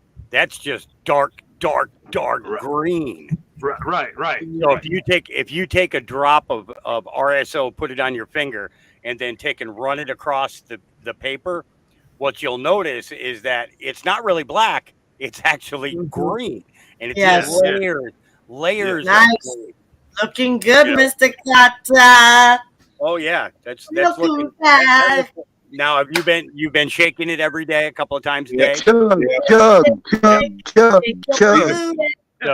So see the black line about an inch so down it. Yeah. So what you're doing there is you're making an alcohol tincture. Okay. Yeah. Now, if you used vegetable glycerin, it would be it would actually lean a little bit more towards a little bit paler green, but because you're using alcohol, you're actually getting every bit of medicine out of those buds and into that alcohol. Monday will be 6 weeks. Chuck. Good job. Nice. Wow. Yep. 90 days is the best is your best medicine outtake of that 90 days. I mean, however, you can start using it about the 6th, 7th week. You can take a teaspoon out, try it, But yeah, it was, I had to come up and say something in regards to the mushrooms because it's, the psilocybin mushrooms put into a tincture tend to lean towards the black side. So it may not be solid black, but it'll be speckled black. And the thing is those type of mushrooms are not supposed to be used as a tincture. So I grow psilocybin to for my PTSD. I microdose. So I do a couple of capsules every morning, and it takes care of any of those fine point triggers throughout the day. Nice. That would Hawk, which set breed? me off. What's that? That's fantastic. Hawk, which breed do you grow? It's you know what? My sports things are in the fridge, and I won't be in there until the lights come on tomorrow. So, is there like 2 different breeds or what? Yeah, I have 4 different. I have 4 different types. I get these spore syringes. Yeah. And I actually get them through a doctor. So I couldn't get Hawk. I couldn't get the turkey tail to grow. I couldn't do it. Well, they are a very long germination period, and they have a long maturity. Now, if you were up here in Oregon, you would probably wouldn't have a problem because our summer can extend all the way up till the beginning of October. And generally, if you're planting them in May, or if you're germinating your spores in May, by the end of September, you're ready to harvest. Is that still a temperature-based mushroom where it's got to be like 64 degrees? Yes. Okay. Yep. Yeah, and it's if you go colder or super hotter, they just won't grow. They won't produce properly. Yeah, I couldn't get them to grow here in Minnesota. That's the only breed I couldn't get to grow. I got lions. Okay, I didn't know you were up in Minnesota. Okay, yeah, it's what you would have to do is run a heating pad underneath the trays that you're growing in. So I use like germination trays in order to do mine. So they'll have they're 6 inches of soil, but I have 2 warming pads that are underneath them that keep that sweat, that sweat moisture constantly cycling. And then as your outdoor temperature or your inside your building temperature begins to change and the floor starts to get cold, you want to add another heating pad. Oh. So the temperature really is the game with that one, huh? Oh, 100%. 100%. Okay, that makes sense. That's why they grow most portobello mushrooms you find are grown on the southern part of the United States. Some people have success, like in California, Southern California. They'll have really good success with them. But the farther north you go, where the chill factor comes in early in September, it's just it's a major pain. Hawk, I couldn't even get shiitake to grow up here because it's too cold. It's not warm enough long enough. Yeah, you'd have to have a heat dome for them. If compost, like when I had a compost pile up north, the snow always melted off of that first because compost produces some heat. Would it matter what the material was? Could you get some heat by using a certain compost? Well, you could generate heat through chicken poop. Is probably the hottest fertilizer. But again, you'd have to be careful because if you burn off the root, then you'll end up producing a poisonous mushroom. Yeah. So you have to be careful with that. What's wrong with your connection there tonight, there, Carl? You are totally robotic, brother. You're robotic, man. You're robotic. They got me, man. They assimilated me. AF. Yeah. You're robotic AF. Okay. Oh crap! Just Now saying. he's Borg. He's not real. He's Borg. He's going to become a Democrat tomorrow. Hey, Hawk, I have a question for you. CVS had the cinnamon. Yeah. That's the stuff, bud, right there. I was telling Watt and Sharon. CVS had them. When I got them the last time for them, they had these or buy one get one free. I don't know if it's still going, but it works. They're like $30 a bottle, man. They it's no joke. They work. And he took them twice a day. He'd take one in the morning and one at night. Mm-hmm. Yeah. That's in the On Guard too. Cinnamon's in quite a few of the blends from doTERRA. But Hawk, how old if herb is kept in turkey bags, when does it stop becoming good for medicine? About a year and a half. After 2 years? Is that after 2 years? Yeah, I mean, at the 2 year mark, you probably depleted the value of it. You might still get a high from it, but you probably lost a good 60 to 70% of the medicinal value of it. That's why I tell people, your best bet is as soon as you finish your curing process in smaller jars. If it's one strain, put it in a couple of big gallon jars and drop that gallon jar into a. Do you remember the red cap socks? Yeah. The winter socks. They have that red. They have that red stripe at the top. At the top. Yep. Yeah. So you put the jar in one of those socks. That gallon jar, it'll fit in there, no problem. And you just you roll down the sock, you open the lid, you pull out what you want, and then put the lid back on and cover it back up with the sock. It'll stay good for 3.5 to 4 years. So Hawk, I'm smoking stuff right now from 3 years ago. So Hawk, I have a question for you. What happens if you freeze it? Will it last longer? Okay, so the thing about freezing pot is that basically as it's drying out and you pull it out, you're going to lose probably 90% of your crystallization from the trichomes. Are just going to fall off. They're going to be in the bag. Okay. They're gonna be in the bag. Now I know people who who throw things in the freezer. Honestly, if I go to a jar that's been cured, has been in the curing process and stored away properly in a jar, I get 100% effect in comparison to anything that's pulled out of a freezer. Right. So if you process it and make it into hash or oil, if you freeze it, does it still lose its effectiveness? No, it won't. If you're turning it into a byproduct, right.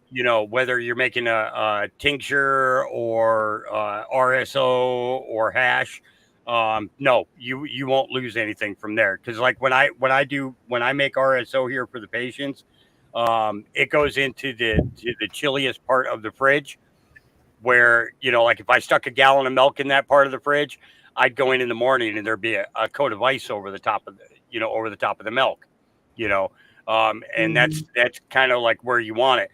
But I have patients who when they come to get it, it's basically one syringe per month, and they get enough to last them, the 6 months. And then I have some people, if they bring their own stuff in to process at the same time, they'll go home with enough for 2 years worth of syringes. So they'll keep them in the freezer. They'll pull it out. They'll wait 3 days before they use it, though, if they're pulling it out of the freezer. Right. Activate the cells. Yeah, I get it. Well, it's the idea that if you try to push and it's still partially frozen inside, you'll start, you'll break the syringe. Yeah. You know, And plus, you want to even too. Yeah. So, but I mean, I keep mine in the fridge right next to my Ivor stuff. You know, it's mine. Hey, Hawk, mine evaporated. I froze my Ivor, and it eventually evaporated into nothing. Oh yeah, no, keep it. Don't freeze that. That should only be refrigerated. Well, see, I fucked that up then.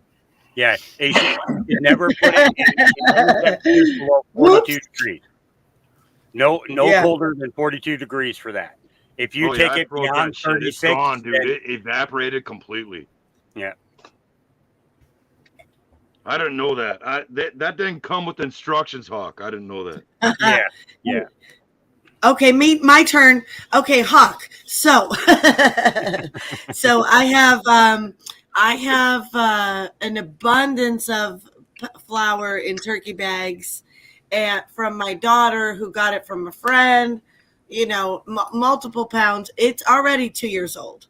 So, you know, I've thought about buying a rosin press. I don't even need it for myself. I have my own. If you can get a hold of a rosin press, and you can actually pull something out of it, then I would definitely use it. But if you put it in a rosin press and you're not getting anything out of it, then trash. Then I know. Yep. Okay, so that's a good way to know if you've got anything left. Absolutely. Yep. If it's still able to produce oil, then it's a good product. If it's not capable of producing its own oil, then it's not worth it at all. So when you make your salve in the pressure cooker, if you were to use something that was older, would it also not be very dark green? No. Okay. So what I do is, and I do have a press. I have one of those 2-ton presses. I'll bet you do. Of course you do. It was a gift to me. Somebody actually brought it to me and gave it to me. Awesome. Praise the Lord. No different than my green oil machine. I called up the company and I ordered the machine. And what's funny is they already knew who I was. I know. I remember you telling us that story. They already knew who I was. That machine. I couldn't get that machine, but I bought the other one you told me to buy. So when I ordered it, they charged my card, right?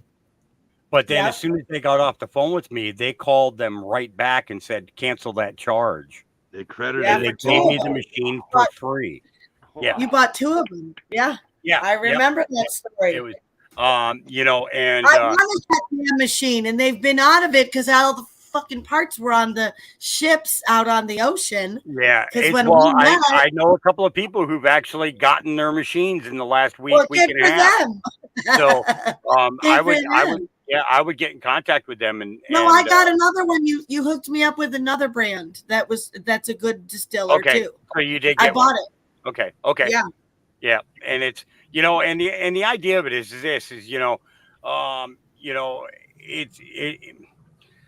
medicine is a fickle thing, you know, and we've been taught since the 50s and the 60s that we have to trust the science. We have to trust the science. We have to trust the science. Well, obviously, the last 3 years have shown us that we cannot trust the science. We're the scientists, okay? So if we're going to trust the scientists, we're the fucking scientists. Yep, we need to go back to what the Creator provided for us. Yeah. Amen. Nothing more, nothing less. Question for both of you. Go ahead. Yeah. My son's smoking some of that D gave him, and he said it's helping his vision since he had that kidney problem. And when he was in the hospital Thanksgiving, he just sees like through a milk glass. And when he smokes, he said his vision's better. Yep. Glaucoma. Yeah, for some people, he might have the traces of onset glaucoma, so he should continue. Absolutely. You know, and the thing is, you know, Chuck, is I would put him on that tincture as soon as you're done making it. Yeah, that's what I was thinking. That's what I was making. I figured it helped smoking, you know, that heals, you know, because smoke. Okay, so smoking sends signals to the brain, Okay. I was going You to know, ask what the difference through is. the switchboard. So your lungs are a switchboard. Okay. Think of Yeah. that old lady sitting down at the old school switchboard. When a call would come in, the board I would light had a up. job when I was young. Thank you very much. She grabbed the Well, cord and Crown she'd plug Economist, it in, baby. right? So basically, when you smoke it, okay, that board lights up, and that little lady sitting there running, plugging in the connection. Yep.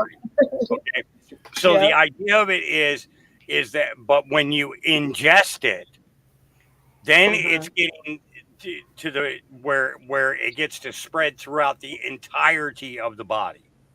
And it actually gets to do the healing factor instead of just helping a little bit or turning off a part of the brain that is a pain sensory.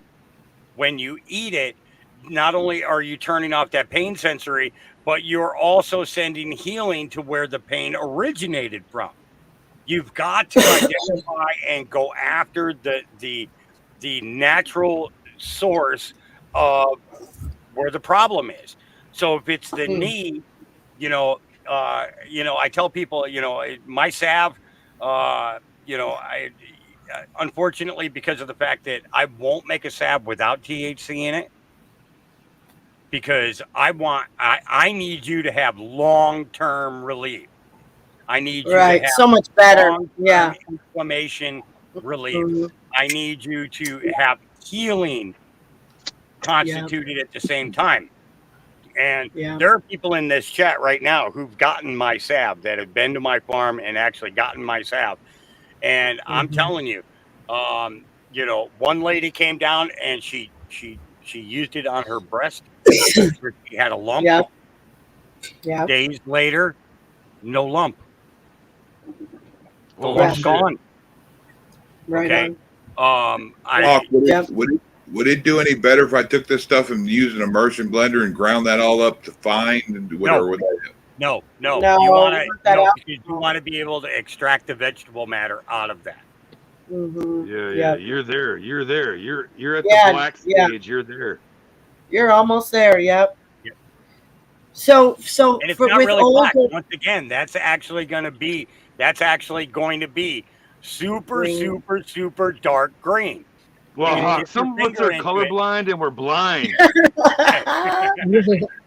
Smoke more pot. You call it green all you want, fucker. It's still black to me. But if you take and you dip your finger in it and you run it across the paper, you'll find out that it's actually just layers of green laid on top of each other.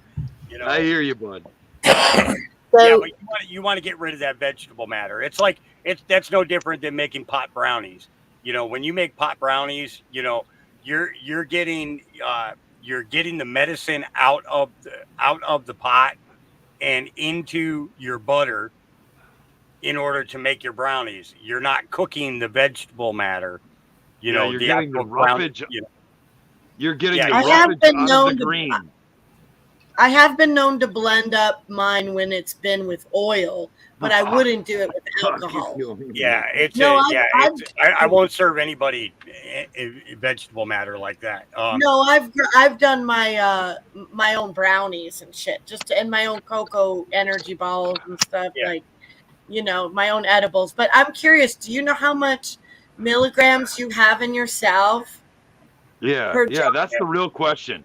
Do you have control of the THC? So Cindy Loon is sitting in chat right now. I see that. And she's one of the people who came and got some of my salve. Sweet. And it's been 2 years. Wow. It's been 2 years since she got those jars from me. Wow. And it still works for her. After 2 years. I'm a little jelly, Cindy. That's one of the reasons why I use olive oil. When you mix olive oil and cannabis together, guess what doesn't happen? The oil doesn't go rancid. So Hawk, is it a controlled volume of THC? Do you have the same? That's what you sent me. This right here, my elbows were giving me shit for a week, and I put some on a little while ago, and my elbows stopped hurting. That's that stuff you sent me. Oh, shit. Dude. Okay. What is I don't that? know what I thought it was Breathe, but maybe it's Pain Blaster. Does it smell like lemongrass or does it smell like mint? because I thought I sent you a little breathe, and that's for your lungs, really, like to put on your chest if you're having trouble breathing. Does it smell like mint or lemongrass? Sort of mini catnipy. Yeah, it's probably, but you know, there's a lot of powerful oils in it. I'm gonna send you some more oils and salve too. That's so wait, awesome. you were herbologist. But that was what's weird the that best way nothing to get else the touched medicine? Right on, Chuck. That's awesome. What'd you That's a say, good Willie? question. That's probably What's stupid. you herbologist? What's the best way to get the medicine?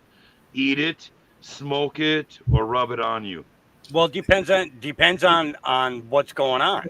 What your issue is. You know, so like if say for instance sore joints and muscles. Okay, so sore joints and muscles, you should be using a salve. All right.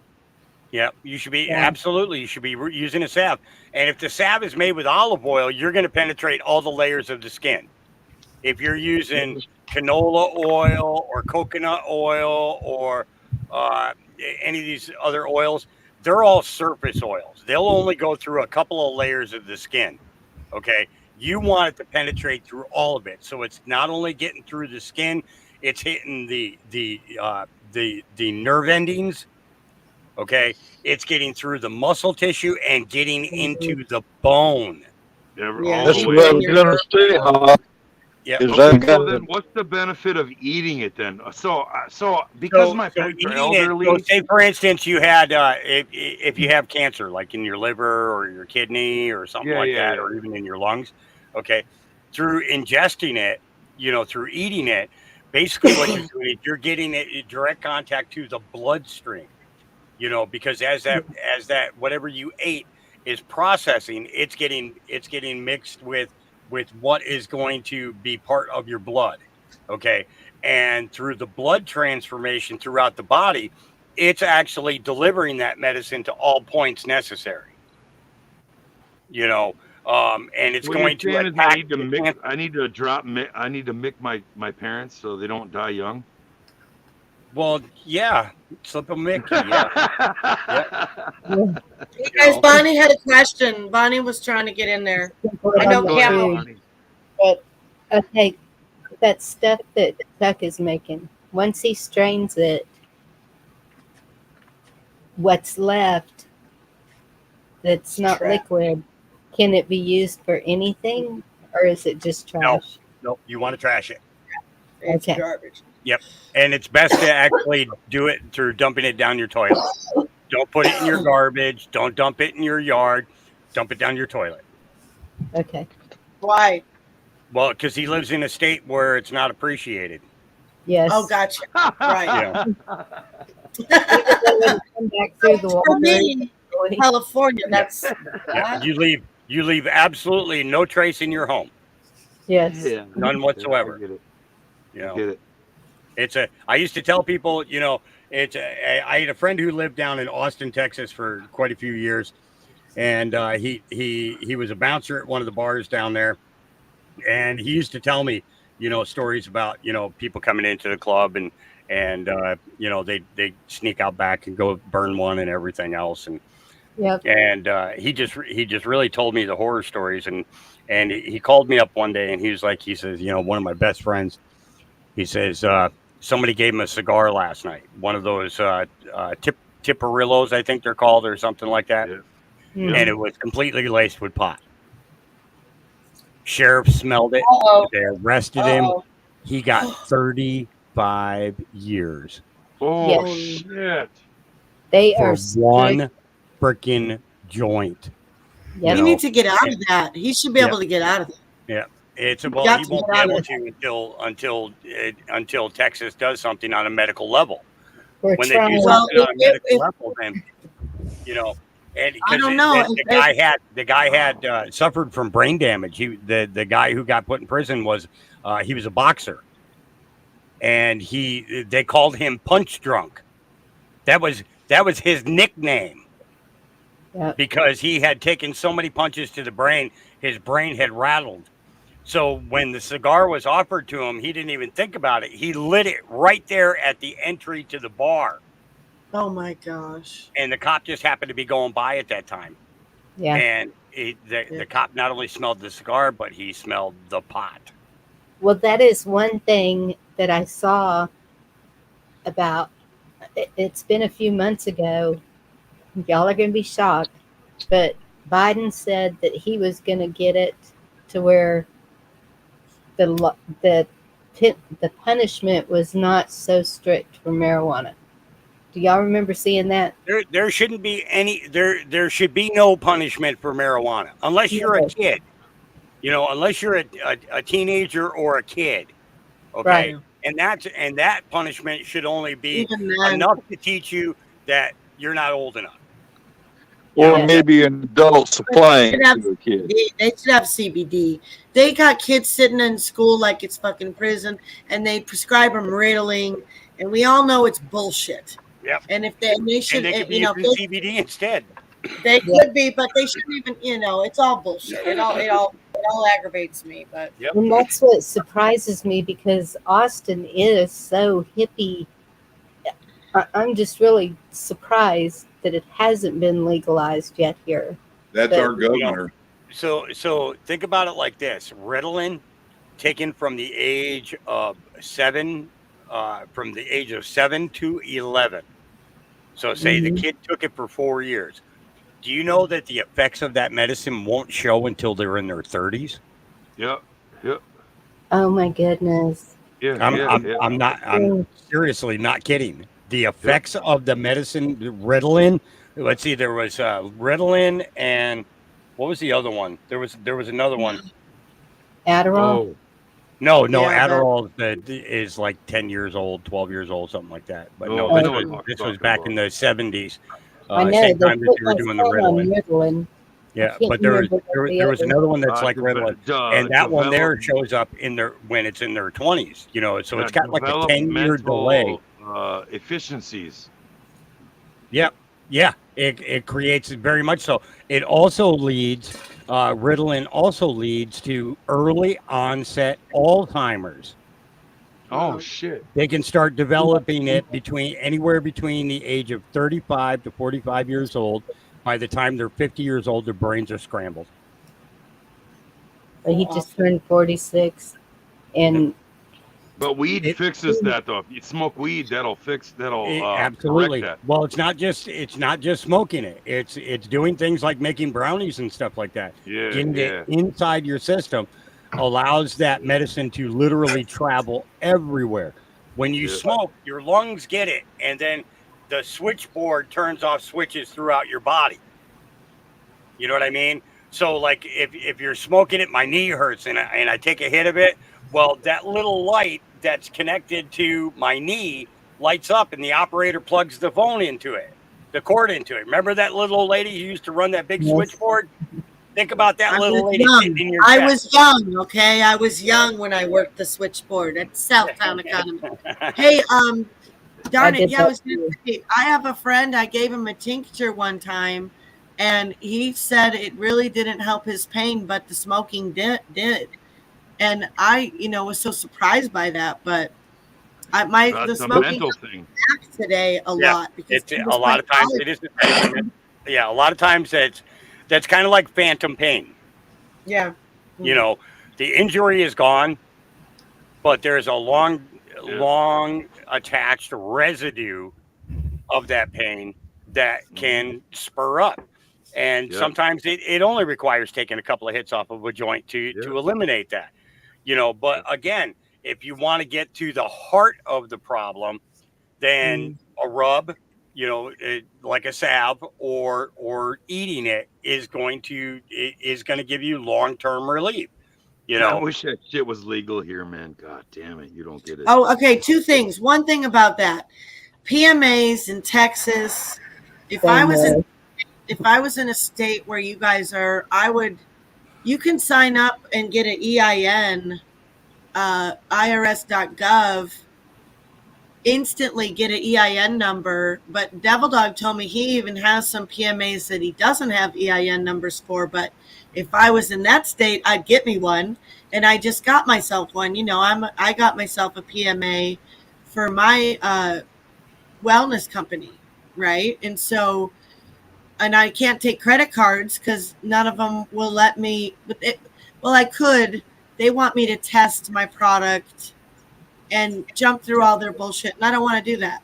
So I'm not. I'm taking silver, Venmo, Apple Pay, whatever, check, everything but a credit card.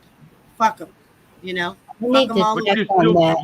But you still can't mail it nationwide. Yeah, can I mail anything I want? I do what I want. I mailed shit to Canada. Yes, you can mail that to here. They'll fucking arrest us. I can do what I want, Willie D. You don't know me, okay? You thought you knew me. You don't fucking know me. I do what I want. Can you hear me? People know me by now. Willie, she's telling you to suck her dick. Yeah, she is. D, I appreciate it. That's fucked up. Thank you very much. Glory to God. God's got my back. I just want to help people. That's my why friend. I've been saying for years, I wish it was legal here so we could all do this. And you have a First Amendment right to associate. In Texas, that's what saved Prohibition. That's how everyone had alcohol in Texas was through their private membership associations. I need to check on because I think that they made it medical use. They don't. It's you're talking about asking permission from the federal government. I'm talking about I'm talking about not. I'm talking about having jurisdiction outside of them. Yeah, but D, how many people are really willing to do the work to do that, though? I mean, I'd be willing to investigate it and watch people that are. I am. I've been watching them. I agree with you 100%, but they're not going to how many jump people out. are willing to do the work? I'm doing it. Right. Watch me. Watch me, baby. 20. I've been doing it. I'm doing it with my business. I am. They know I am. I've been doing it. I'm just getting off the ground right now. Like this week was launch week. Creationsbest.net. That's my wellness company. And their solution is tax it all 16%. So do it and shut up. No, so right? fuck the taxes. So I'm not voluntarily paying taxes. Well, yeah, but I mean that'll solve it, though, right? No, actually, it would put her under a more stringent regulatory system. Well, she'd have to be under a government program, though. She's outside that program. The government program will be 16% tax. Sure. All of us that are outside the government program won't have to pay that. There's been enough taxes collected in this country since 1913 that if they stopped collecting taxes today, they would not have to start collecting taxes for another 200 years. Oh, wow. The private membership. You think I'm joking? Why do you think that they're sending billions overseas right now? I don't think you're joking. That's all getting laundered and pushed right back into their pockets. Okay. Yep. Why are they doing that? Because they know Americans won't miss it. Yes. Yeah. Fuel, food, sugar, pop. But then they tax it all. Yep. Then they shove their dick beaters in the damn Social Security stuff, which pisses me off the most, dude. Social Security, oh my goodness, that is the most angry thing that I talk about. Yes, because you're paying it in all your life. Well, I mean, those people that are deny you of getting your own money. They earned it. I'm not paying fucking 15% Social Security tax, so my parents are starving. No, it goes to them, right? Yes. No. But they call it a benefit. Well, think about all the people that 1% of my 15. You got to think about all the people that never got a chance to collect on it that aren't here. Yeah. No, yeah. Population control. I know. Some of your libtards now they call Social Security, say it's a gimme like welfare. Like that's more like a 401k that we pay in for us later. Fuck yeah. They're cutting my brother-in-law off. Yeah, it's 90% of the homeless people get a minimum of $680 to $720 a month. Yeah, At least in Oregon, that's the first thing that they do when they go Just to sit on a the streets, yeah. shelter or something like that. Have you signed up for Social Security yet? Oh no, I can't get it. You'll get it. You'll get it. They'll sign up for it. That time, bam, they get Social Security. But yeah, it's crazy. Yeah, but Hawk, look at it this way. My dad worked his whole life, and he's got 3 children that worked their whole life, and that guy gets $1,200. That you can't live on that. Go fuck yourself. They take that $600 and fucking use it to buy drugs, dude. They have a big fucking drug party every fucking month when their Social Security checks come in. Yep. And then they walk around and they beg all year round the rest of the time. Hey, Hawk, did you get your government issued crack pipe yet? I want mine. No, I make my own. I got a glass blower right up the street. Get a hold of them, tell them you want the hunter. On it. Get a hold of them, tell them you want the hunter care package. Yeah, it's that's funny shit right there. That's 2 people in California. Is with all the pot that I've smoked, I've never accidentally smoked anything else. Oh, right on. You know what I mean? It's I know everything that I'm putting in my pipe. I know where it comes from, what it was made from. Even if I'm getting, like for instance, a buddy of mine, John, was up visiting last week, and he left me some wax, which is a concentrated extract of cannabis done with a process of CO2, and for that stuff there. I take the head of the size of the head on a needle, just a little itty bitty thing, and I'll put it on a bud in my bowl, and I know well enough that that's all I need. I don't need any more than that. Is that what they call dab? Yep. And, well, man, but didn't you say like 2 years ago that if it wasn't for God's cure, you'd be a nutcase? Yep, I'd be dead. I'd already be dead. Yeah, I remember hearing that. Absolutely no doubt in my mind. Because when I came to Oregon, I didn't come here because of the pot. I came here because Oregon was an assisted suicide state for people with terminal illnesses. That's why I came here. It just so happened that a guy came into my hospital room because you have a waiting period before they'll give you the pill to end your life. You have a waiting period. You have to go through a psychological evaluation and everything. And this guy came in and he started feeding me marijuana cookies. All of a sudden, I'm starting to get better. I'm not dying anymore. When I came here, I was 98 pounds. 98 pounds. Shit. It was 98 pounds, and it was bad. I mean, it was bad. You looked at me, my ribs, it almost, my skin was translucent. It was like you could almost see my bones. You could almost see my organs. That's how bad it was. It was a complete wasting disease. And I was ready to die. I had already lost my wife and my kids, so I didn't have anything to live for. And, a couple of months into these cookies and everything, I got this realization, and it's like, I says, why am I doing this? I says, I have nothing to live for. He says, yeah, you do. He says, look at what you've accomplished in the last couple of months. We're doing a cookie a day, every day. And now think about what you could do for other people with telling your story and then providing them. So pay it forward. And that's what I've been doing ever since. 20 years I've been out here now. And that's what I do. I pay it forward every day. I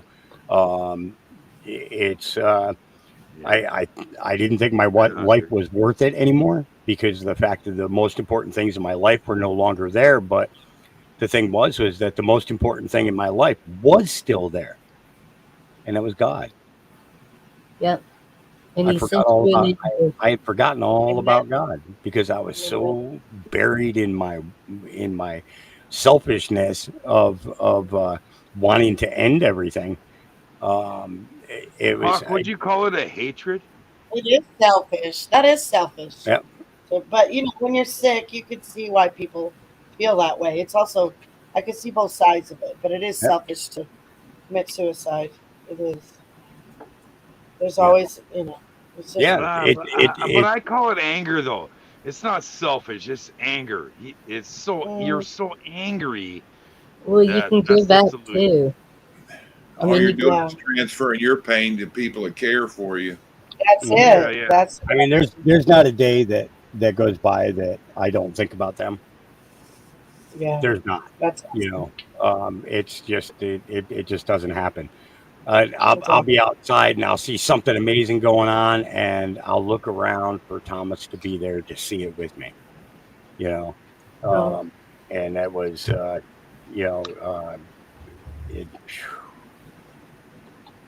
Is he gone now? I Is wish. he gone now? Yeah. Yeah. It's part of you. Kids when kids see things for the first time, there's an amazement in their eyes and their faces, and a wonder, Yeah. And then like watching them catch their first fish. Yeah. It's like, and it's in the encouragement that you give them in order to see that. That's something I long for every single day still. Every day. So I always look for him to say, did you see that? Did you see that? But I know that where he's at now, he's seeing things that are even beyond my comprehension. Yes. But it took me finding my way all the way back to God and my relationship with Christ to strengthen before I began to understand what he was getting to experience right now, And but how long was your journey though? Suffering. It's a suffering. 10 years, 5 years, 3 years. How long was your journey? So it took 3 years to get my health back. It took 5 years to get my brain back. It took 10 years for me to find my path to God. It took me another year to reestablish my relationship with Christ, and become strengthened. And since then, you add another 8 years to that, and that's today. And God has shown me, man, the things He's shown me. I think you're Happy still anniversary. on your. I think Happy anniversary. My journey is still going on. Yeah, absolutely. My journey will go on until the day that I leave this earth, and then I'm going home. Word, straight up. Me you know. too. Willie D too. Yep. Chuck, Bonnie, Echo, Worry Guillermo, about Carl dying. too. If I died tomorrow, I'd be okay with that because I'm going home. Yeah. Me too. I'm going home. This isn't home. No. No matter where I live on this planet, it's never gonna be home. My home is always gonna be in heaven, and I'm gonna make sure that my soul stays clean enough to be able to go there. Look, y'all don't even know it, but you don't know how important you guys are. You gave my brother his final farewell, and I'll never forget any of you for it. I just need to say thank you.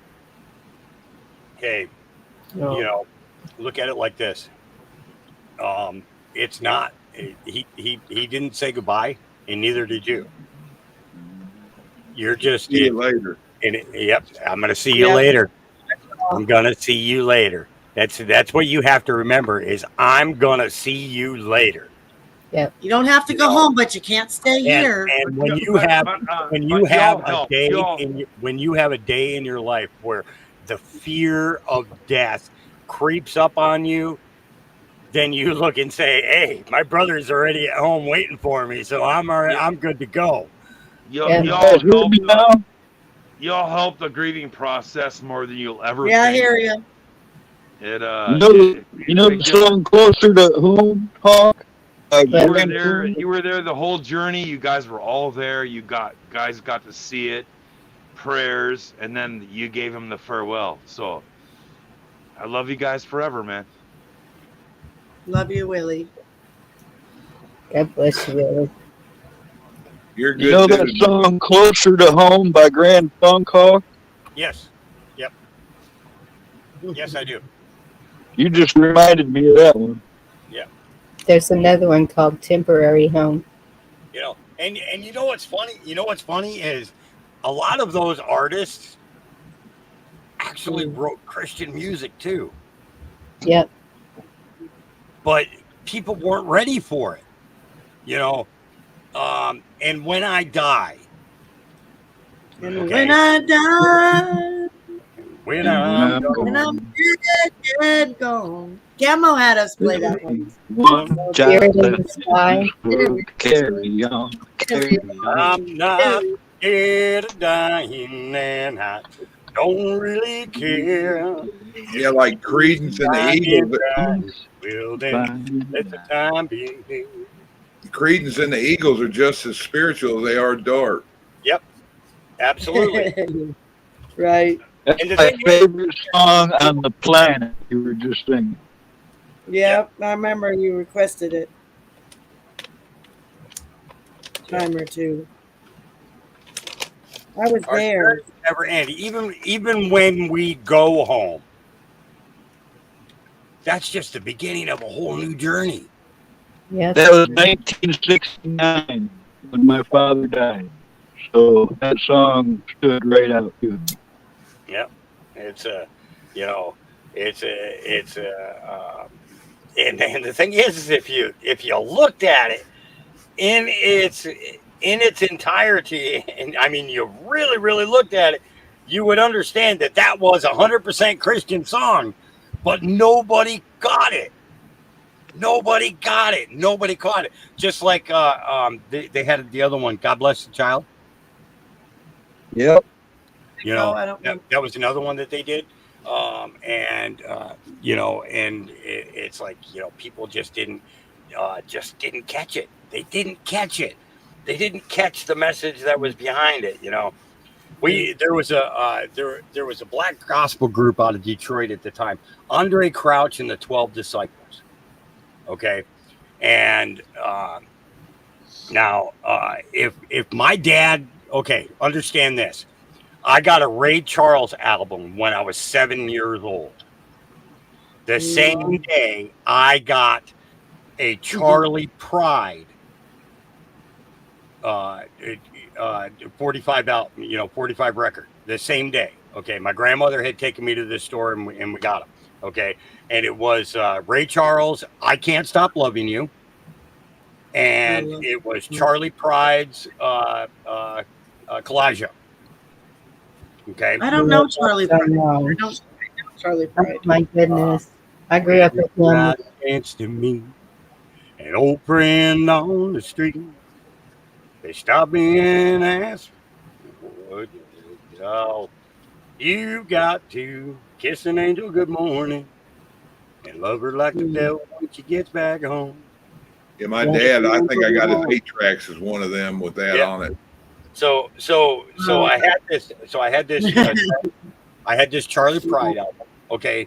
Now at this time, my dad was, playing for a couple of different bands outside of Nashville. Okay. He knew who Ray Charles was because Ray Charles had been plastered all over the TV, but he had no idea who Charlie Pride was. Okay. So he got hired to go and do a show. And your dad? Yep. He got hired to go and do a show. Okay. He's up on stage. His pedal steel's all set up. He's ready to play. And out walks onto the stage this black man.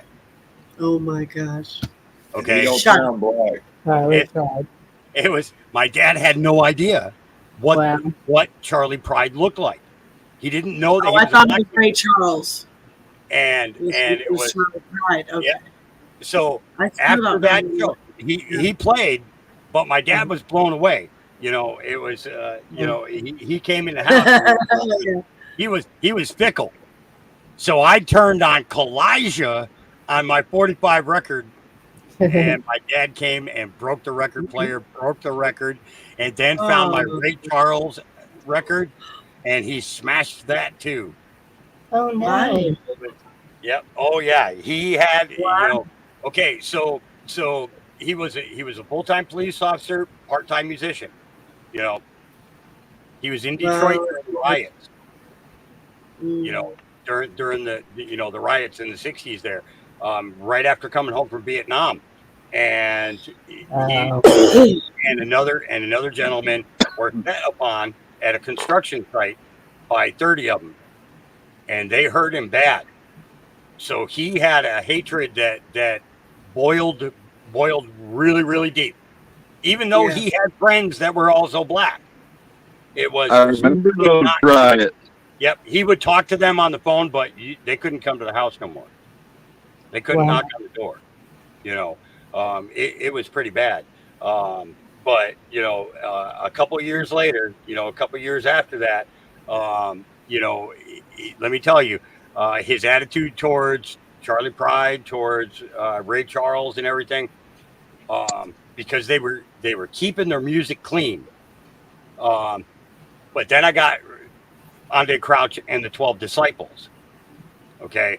Now, 3 of the people who were in the 12 Disciples had been followers of Al Green. They were entourage people. I love Al Green. But Al Green was wooing all the young white girls to hook up with black men, kind of thing. And that's how my dad looked at it. And he was fine with me listening to Andre Crouch. But when he looked at the album cover and he saw those 3 people in the 12 Disciples, he flipped the fuck out. And it was I'm not kidding. Yeah, I know that. I know that prejudice. I know that prejudice. Yeah. It was he had a strong prejudice, but it was due to direct pain and suffering. That he reacted that way, and they equated to the skin color, but not the sin, and it's like they almost get a pass. Because it's also we've been mined. In Chicago, they put those projects up there, right up in a neighborhood where my family grew up, and there was all kinds of hell to pay for that on both sides. Let's just put a whole group of people here. No cultural, not like, I don't know what you could expect, but not that. That didn't work out too. They tore those projects down anyways, too. They ended up just becoming shitholes full of cockroaches and super rats and everything else. And I mean, it's just the way they develop. We should know better by now what they do. And they're trying to do it here again in Arcata. They're putting trails in all these neighborhoods, and the homeless are making encampments there. You see where I'm going with this? This is a fucking mess. I'm sorry, but this is crazy. And we pay them to do nothing. You guys, it's like the percentage of homeless in your state rises every single day. California. But it's like every single day. I know. Well, are leaving their homes and everything else, and all they can do is hope that they can camp out for a little while and maybe get back on their feet, and it's kind of thing. And it's Dee, you wouldn't believe how many people are looking at that right now. Every day I'm looking at it. If it wasn't for my granddaughter. Seriously. Looking at what? At losing their homes.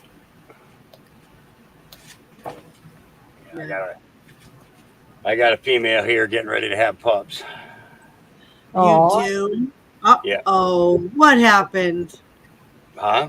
You weren't planning that. I thought you weren't planning that. No, not mine. Not mine. Oh, okay. Not mine.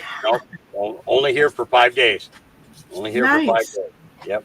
Wow, that's Yep. They didn't have a safe place without kids getting in the way. Oh yeah. Of the female having pups. The kids wouldn't leave her alone. So Well, they speaking of that, I hate to one up you, but yeah, I got to. actually have most I had most got of the to dogs hold are a actually outside now. newborn baby today. I got to hold a newborn baby today. Yes. It's only 2 weeks old. Sarah's granddaughter. She's beautiful. I have a really hard So, time with that. It's I have do you? yeah, Babies? I've had people come in. Oh, you just need to get used to having kids around again. No, that's not. They don't get it. No, you just need to maybe fuck off. How about that? How about that's what I would be thinking? Maybe you don't worry about what I need to do. That's Yeah. what I would prefer. Yeah. I prefer it that way. Don't worry about me, okay? You worry about you. I'm gonna worry about me. And we'll be all good. Absolutely. Everything will be fine. Yep. People got a big problem with boundaries, and the vid didn't help it with all Yep. these baggers and checkers. Put your mask on. It's like they all got fake power. Everybody thinks they're just everybody's keeper now. And they're all on the edge, ready to just like, ah! Yes. Yeah. Or Oh is my it just me? No, the moods have been like absolutely crazy all across the board. I'm seeing it in all the chats. I'm seeing it on the panels. I'm seeing it everywhere. And it's been right here in my home. I have been like Looney Tunes for 3 days. I've been just like, y'all wouldn't believe the emotions. And I'm sitting here, okay, I'm mourning for our country. But that's not all it is. Something is going on. And it's just It's more spiritual than anything else, and the Yes. thing is those who are behind in the awakening, it's going to be the roughest on them. It's going to be the roughest on them because they're not gonna understand to turn to God. Yes. They're just they're really going to become overwhelmed, and that's why I keep telling people it's our job is not to be the I told you so. Okay. No. Our job is to take the time and begin to educate them. And the first Yes. thing that we need to do is let them know, God loves you, and his son Jesus died for you, and bring them to grips with that first. Yes. And then everything else will fall into place. Amen. That's it right there. Because people be getting all off into everything else, even within Christianity. Wanting to talk about flat earth and this and that. It's like, yeah, but people ain't saved. They don't want to hear this shit right now at all. That's too scary. But Because it's tell like me after, one other. have you guys been tell turning me in? one other being that would sacrifice themselves for mankind. Yep. It doesn't exist. A Marine. A dog. Well, yeah. that doesn't count. Okay, there you go. Yeah. But see, the normal thing is, human beings. to give cheating. That's not fair. To give one's life in order to save many is it's like I'm trading the flesh world for my spiritual journey, Yeah. And I'd be okay with that. I would be okay with that. I really would.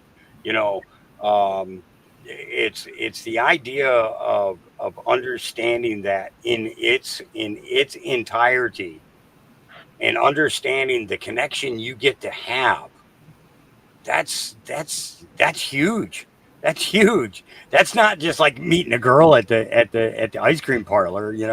It's we're going on our first date tonight. Oh God, no. This is. Here's my problem. Here's my problem, Hawk. Right. Is there's a lot of fake fuckers out there that start with the I'm a Marine, and there are those that you guys that have pride in who you are. That's the end of the story. When they start with that's the beginning of the story, they're most of the time they're fake. Mm-hmm. I served for many years. My That's career the didn't last end. part of the My story you career tell didn't is end the way you're a that I Marine. wanted it to. My career didn't end the way that I wanted it to. But I got to experience and understand the world in a way that I never would have been able to do it through any other career that I picked. Oh yeah, I wish I went in the armed services. People I ask do. me, like, dude, how can you live like you're living right now? You got a little propane heater, you're running on a generator for power. And I says, man, I think about those people in Afghanistan that the only thing that they got is that fire. Yeah. Right. All they got is a fire and an oil lantern if they're lucky. Right. They make their own candles, and stuff, Can you imagine? Oh my gosh. they live in stone buildings, You're part of the reason why I built alternative heating sources. You're part of that vision. You're a part of it. Right on. That's some prepping stuff. Woo woo, community. Good job. Because only God can tell you what's coming, and if God tells you to prepare for alternative heating sources, you should probably do it. Yep. Yes. I've been seeing water purification. A bunch of stuff has actually been coming up on my feed, using waste oil, waste cooking oil for and ways to make contraptions in which to burn that oil for heat for your building and stuff like that. Yep. I mean, I've came up with my own heating sources where a simple cup of liquid will heat a room for 10 hours. It's simply because God told me I need to research this, and you can improve and do better. Yep. Look at this That's too. awesome. I'll Waste tell you oil, what. transmission fluid and oil and all that.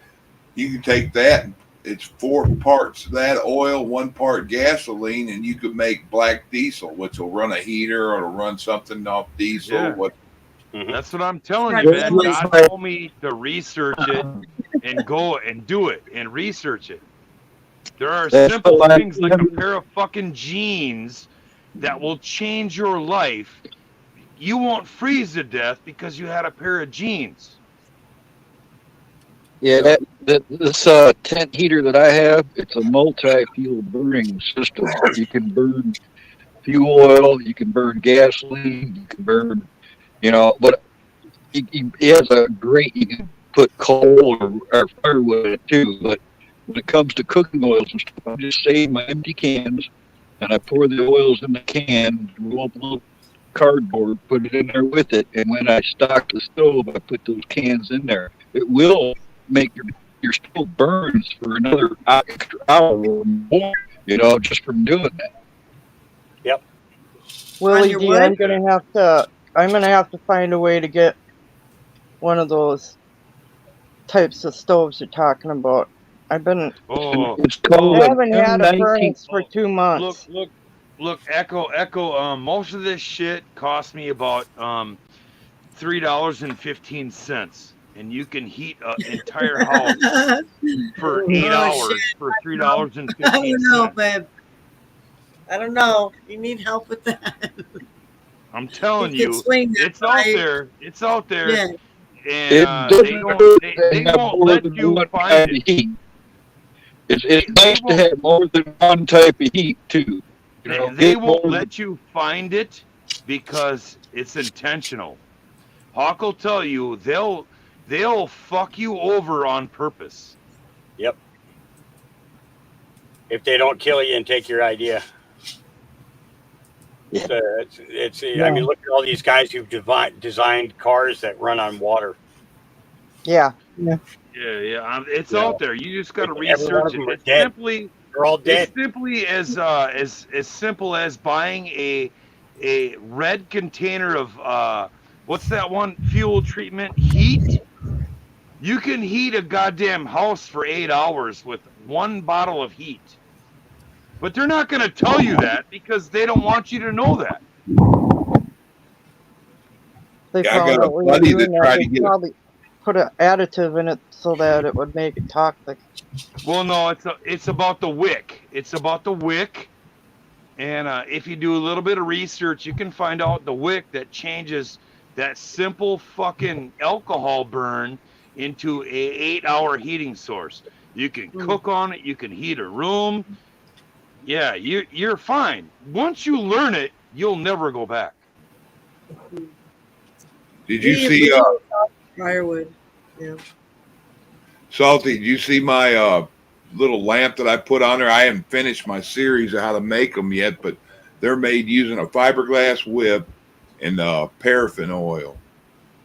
Yeah, I saw it, but there's a better one. It's called charcoal felt. It does never break down, and it will only burn the fuel. That's you have the right idea. You don't have the right wick. Okay, I gotta go, guys. Good seeing you. Hawk. So, all Yeah, right, okay. Love you, Hawk. Good night. Thanks. Thank you, Hawk. I'm Peace telling you, out. Chuck, you have the right idea. You have the wrong wick. With the right wick, that thing that you created will burn for fucking 12 hours. Yeah, with like an inch of oil in the little jar. Yeah. But you have to have the right wick. And that's what the trick is all about. I've been playing this game for 10 years, and I figured it out. It's a charcoal felt. Yeah, I've seen the charcoal felt. I just didn't know where to get it and how to set it up in that little spring. And then I did we research. We have to order it from fucking Britain. Then I ran into the fiberglass wick, and it doesn't burn away like your canvas wicks or your cloth wicks. So Yeah, I heard denim works pretty good too, but I would rather have the wick that never runs out, though. So how did you order it from Britain? It's a specific website. And it's probably got to be in a bulk too, doesn't it? Yeah. It's a big roll. You got to buy a roll of it. But certain colors of Velcro and stuff, I can only get it in England. But just think of it this way. Let's just say you got to buy an $80 roll of felt, but it's going to last you forever.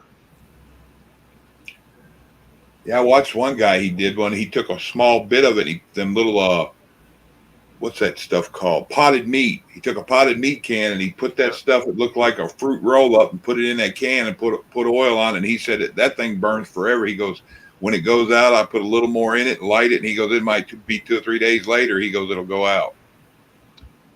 I've been doing research on this shit for 10 years, and I figured it out. You have different ways to burn it. So you could burn a single flame for heating with alcohol. What is it, 91%? You can cook on that, and you're good. But if you want to heat a room, you want to it's called liquid heat, or what is it? What is it? 80% kerosene. 80%. It's specific. It's they're the same BTU. They're the same BTU, and it'll burn the same. But it's really all about the wick. Because if your wick burns, you're fucked. But if the wick never burns and only the fuel burns, your little stove will last forever. Yeah. But if we're in a pinch and let's just say shift happens, you can use denim. We can use our socks, our cotton socks, all that nonsense. But shift hasn't happened, so we want to just burn efficient fuel and heat. That's the felt, coal felt. There's a super simple little clay oil lamp design that archaeologists dig up all the time, and they use it for thousands of years. Just a little handheld little oil lamp. It stayed the same for a long time, more than likely because it worked real well. Same principle. All it was oil with the wick in it. So Camo's right. It's all about the fire. So the fire has to be 18 times larger than a single match to heat a room and to cook on. It has to be 18 times larger. So if you do it correctly, you could use a, what do they call it? Hurricane lantern, and just change the top of it to cook on and heat on. You could survive forever. Yeah. Yeah. Create a trivet that'll fit on top of it where it'll hold something to. Yeah, you're getting it. You're getting it. You're getting it. And you can make simple little reflectors with a little piece of foil. Yeah, because the human body creates the BTU that one human body creates is 18 times a single match. So if the fire that you create is 18 times more than a single match, you've done it. You have now created human body heat. You can cook on it, you can heat a room, and you can do everything with it. But you know what? 99% of the world don't know that, though. No. And that idea you're talking about, Carl, with using a little that oil thing, that's where I got that idea from, looking at old stuff where they just had the wick laying. It looked almost like a one of them gravy boats, but it was the old lantern thing. They had a wick laying in it, and they adjust the wick how high they want the fire, and they'd light the wick. That's exactly what they look like. I didn't even think about that. It looks like a gravy boat. That's what I got the pretense of building this off of, but I'm curious what Dee has to say about this. I love that chick. What do you got to say about it? My husband spent all day running around on the Bobcat, stacking wood because he used these stupid freaking bags this year that he bought, and he thought they were really great because they could hold them up with the forks and just throw all the wood in them.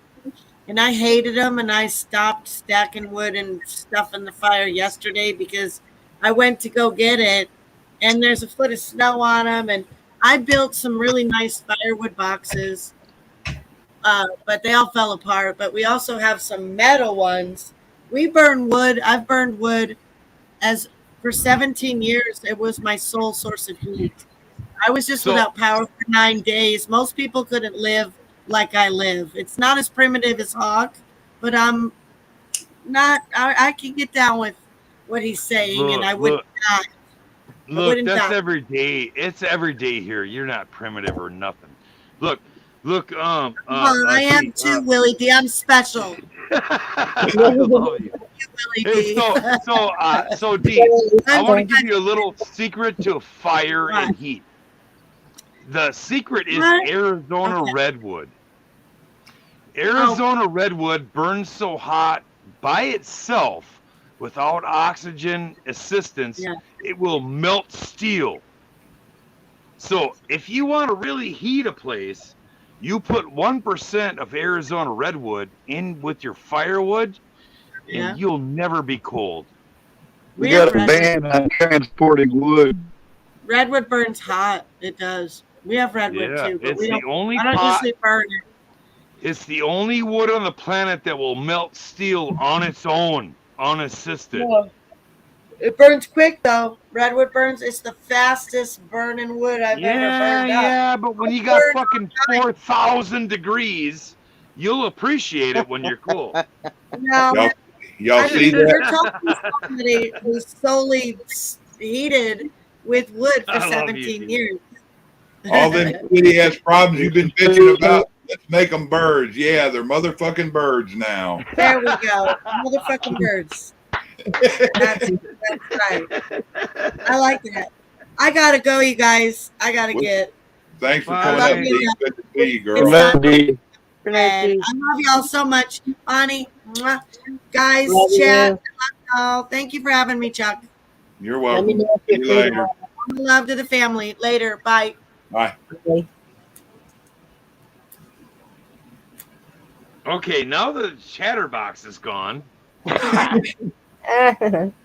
I love to tease her. You know, you guys see me in her chats. I tease her all the time. Yes. I don't think much of us got room to talk, even you. Wait, what? I don't think much of us have room to talk, including you. Right, right. I love you guys, man. You guys are. The other day when NC Deb stepped in and showed her balls, I loved it. It was the greatest thing I ever seen in my life. And Is that on here? Yeah. Yeah, you notice I just shut it off. They were arguing about a sandwich or something in the chat, and all this going up here. But Chuck, you saw I just showed up and then you killed it, and I was like, that's not fair. I missed everything, Willie. I figured you'd grab the link and jump in. We stayed back room for. I don't know what the hell was going on, dude. Anybody could have the voice opinion because it was still there until the video shut off. The link, I left it. I just love what NC Deb said in the last 4 seconds. I was like, that's my girl right there. I love her. Marry me. It just went fucking. That's why I named it Dumpster Fire, because it went. No, I got when you killed it. Really? I got it. You're that easy? Wait, I'm not that easy. I'm a god. Remember, I'm a god. Grumpy old dude. Yeah, I'm Willie sorry, can lick. I couldn't resist. Willie said he can lick his eyebrows. Yeah, because they're all so long. That's not good.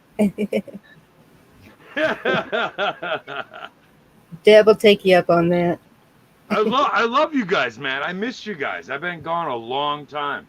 You have.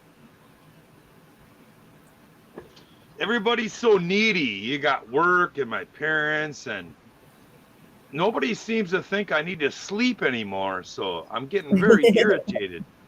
Uh-oh. You know, it starts at 9 a.m. I don't get home till 2. Yeah. So you think you go to sleep at 2 a.m.? No, you don't. No, you gotta unwind first. Yeah. It gets quite irritating. I get very irritated. That's Willie, why everybody Chuck's like, come up. You haven't been up in a while. Bonnie's like, come up. You haven't been up in a while. Fuck, I'm at work.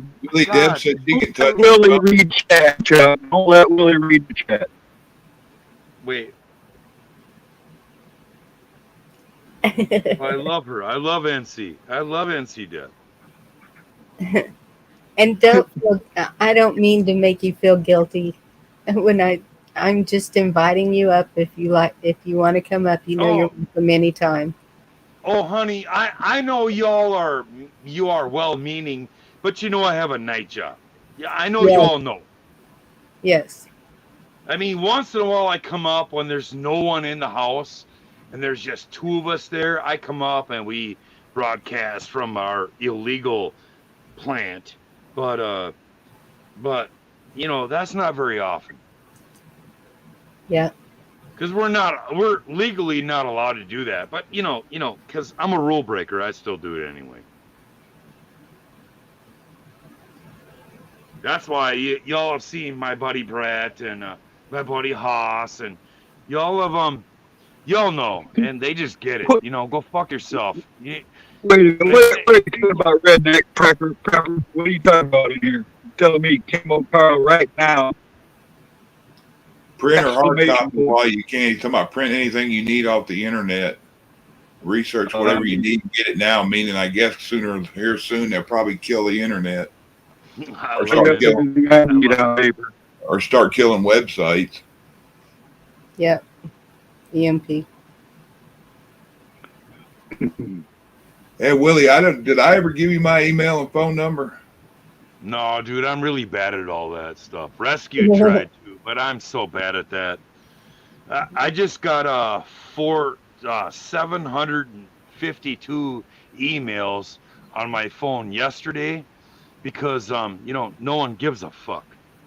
Goodness. I got a bunch. I don't get updates. I don't get none of that. It's one of those personal things where you have to like personally invite me by our actually phone numbers.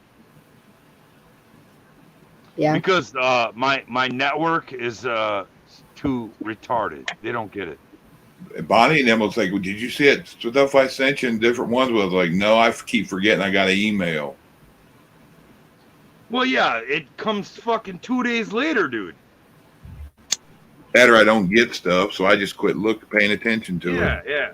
Why the best way to do it is just do it by phone number, not email. Because email, look, I literally got 752 emails yesterday. Yeah. Wow, you're a little bit behind, I think. That's what somebody told me. They sent me an email, and I'm sitting there watching it because usually it'll pop up as soon as a new one's there. And I was waiting and waiting and waiting, and I was like, there is no email. I'm telling you. I kept hitting the refresh, and then finally, like 5 pop up all at once, and I'm all, yeah. Oh, well, there you are. Willie, can you see the private? I sent my phone number in there. I can't. Let me look. Wait. Let me push buttons. If I'm gone, it's not my fault. Yeah, Chuck did it. I didn't have internet. What do I gotta push? Settings. Present. There should be 2 chats at the bottom if you're on your I phone. don't see anything. I see you on YouTube. Let me minimize you. I am not the fucking computer guy, man. I am. Oh wait. Oh shit. I see you now. Oh, I got you, dude. I'm writing it down. I'll put mine in there too.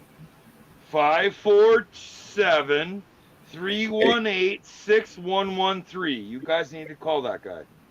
8675309. Ask for Jenny. Ask for who?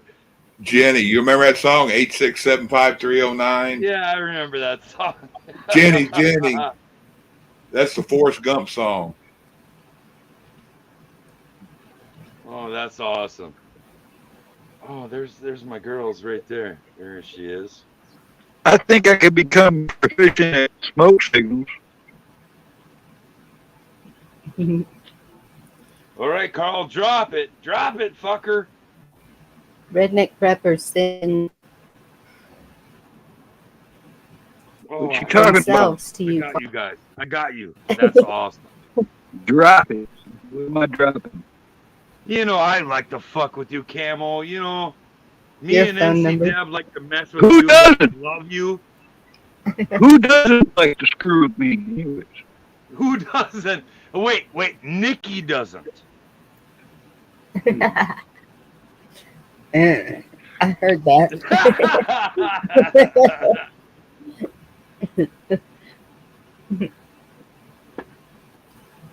I love you guys. I miss you guys so much. You don't even get it. You don't get it. What's it been, like fucking 2 months? Yeah. I know that's when I stayed out at the travel trailer at my mom's. No internet. And I was just like, oh my goodness, I'm going nuts. I can't talk to any of my friends. I got to figure this out. It's just so busy at work. I do the work of 3 people, so imagine how busy I am. Yeah. I've seen you working. I don't get a chance to like look up and check my shit or listen to podcasts. By the time Chuck's podcast is on, it's already over. There's no live chat anymore. Okay, so now I'm irritated. So now the rest of the night I'm fucking irritated and everybody's got to deal with it. You know, that's how it is, where I don't get to chat with my friends. So, somebody's got to pay for it. Can I come on chat? I can't come on chat. I can't come on live because some of those are government contracts and I can't do it. I'm not allowed to come on our chats. We can't come on live. We can't do it. I can't come up on video because we're doing government contracts. It's illegal. I'll go to jail. Yeah. Anybody out there don't have my email? There it is. If you ever need to contact anybody. I mean, I love y'all a lot, but I'm not going to jail for you fuckers. Oh, hell no. No, I don't do either. I told my kids in school that when they started fucking around and skipping or whatever, and I get calls from truancy and all that, I'm like, I'm not going to jail for you. My middle son, I pulled him out of school at 16 because they were talking about putting me in jail because he didn't want to go to school. Yeah.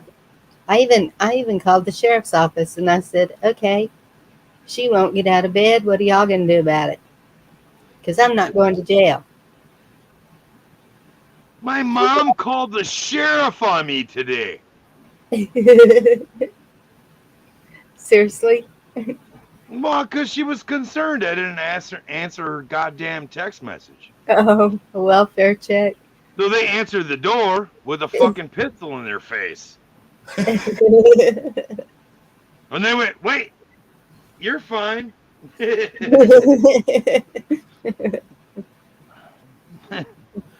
I'm like, you know it. So I think a couple years ago, the guy downstairs went to Wisconsin and his girlfriend was staying downstairs. So she works nights. So she came home from work and she ate a burrito and went to sleep on the couch. And then and this dude called her and she didn't answer the phone. So he called 911 to do a welfare check, right? And they came to you. So these fools are in my backyard, running around with a flashlight, pointing around in my properties, and they live in the front yard. I live in the backyard. And I walked out there with the 45, and I was pointing it at them in their face, and they went, and I said, how can I help you? What are you doing in my yard? Oh, shit, I'm sorry. We got a welfare check. They were shitting themselves so much. It was so funny. It was so funny. They were so they will never come here again on a welfare check. When I was like 13 years old and I'd been good for a while, they let me come home. And, from the duty. And I was home for just a little while, less than 2 weeks. And I'd been moving my stuff around, and I took one of my backpacks and it was the summertime, so I didn't need my winter stuff. I put winter stuff in the backpack and hung it in the basement on the wall. And apparently my mom saw that and thought it was me packing my bag, getting ready to run again. So in the middle of the night, I get up. I don't know what woke me up, but I get up, and the first thing I do is go down to the kitchen. I get a bowl of cereal, and I'm sitting there eating a bowl of cereal at the bench in the kitchen. I hear the floor squeak. And I slowly get up as quiet as I can. For some reason, I grab the bowl of cereal. And as I'm coming around one corner, 2 cops are sneaking around the other corner. And the first one got the bowl of cereal right in his face, and I turned and rode through my mom's kitchen window and got away. And I wasn't doing anything wrong. It was like instinct to run at that point. But that was a mess. Goodness. Yeah, there was a missing boy around here once. And so 3 o'clock in the morning, I wake up to flashlights shining in my bedroom windows and all kinds of crazy stuff. That was about, 15. Well, my mom was a cop. She was working that night, so she sent the cops over there to get me. She wasn't even home. Oh. She was working at the police station. Well, they just kept swearing that little boy was in my house. And I said, I think I'd know if he was in my house. So I go to my kids' room to check to see if anybody climbed through the windows. No, nobody's here. And I'm looking all around. No kid, no under the beds, no kid. He's not there. Finally, they come knocking on the door. And I told my son, I said, you're going to answer it. You're going to take care of it this time. I'm going to bed. And so when they made that law, parents are liable if kids skip. Yeah, that is messed up, but How long has that been in effect? oh my goodness. My daughter's 36, 37, and we went to court.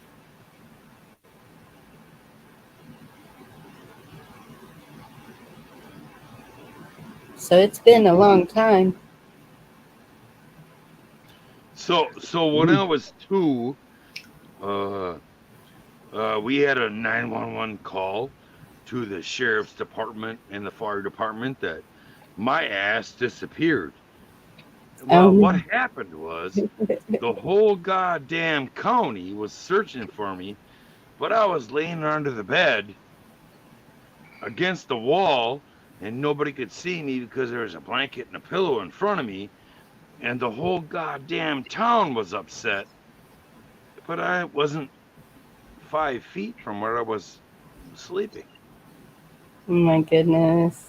Well, you know, that's a good thing, though. That's a good thing. The whole goddamn county responded. That's a great thing. Yes, it is. But my ass was, I But fell off the bed and rolled under it. there was a little My boy. mom said I move more when I sleep than when I'm awake. Yeah, we had a little boy do that too. But It was funny. It was funny. he was Mom in the said house. Just as long as the parents don't get in trouble for it. What? Just as long as your parents didn't get in trouble. No one got in trouble for it. No one did. There was no bills. There was no import. There was no. The entire community cared about the child. Mm-hmm. It was me, unfortunately, and I'm a dickhead.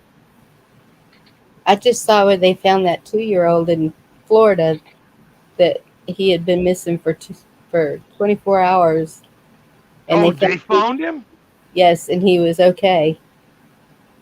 Oh, that's awesome. Isn't it? Nice to hear. That was one of the good news stories I saved. I try to save. Where'd they find him at, Bonnie? I'm not sure if it said. Let me see.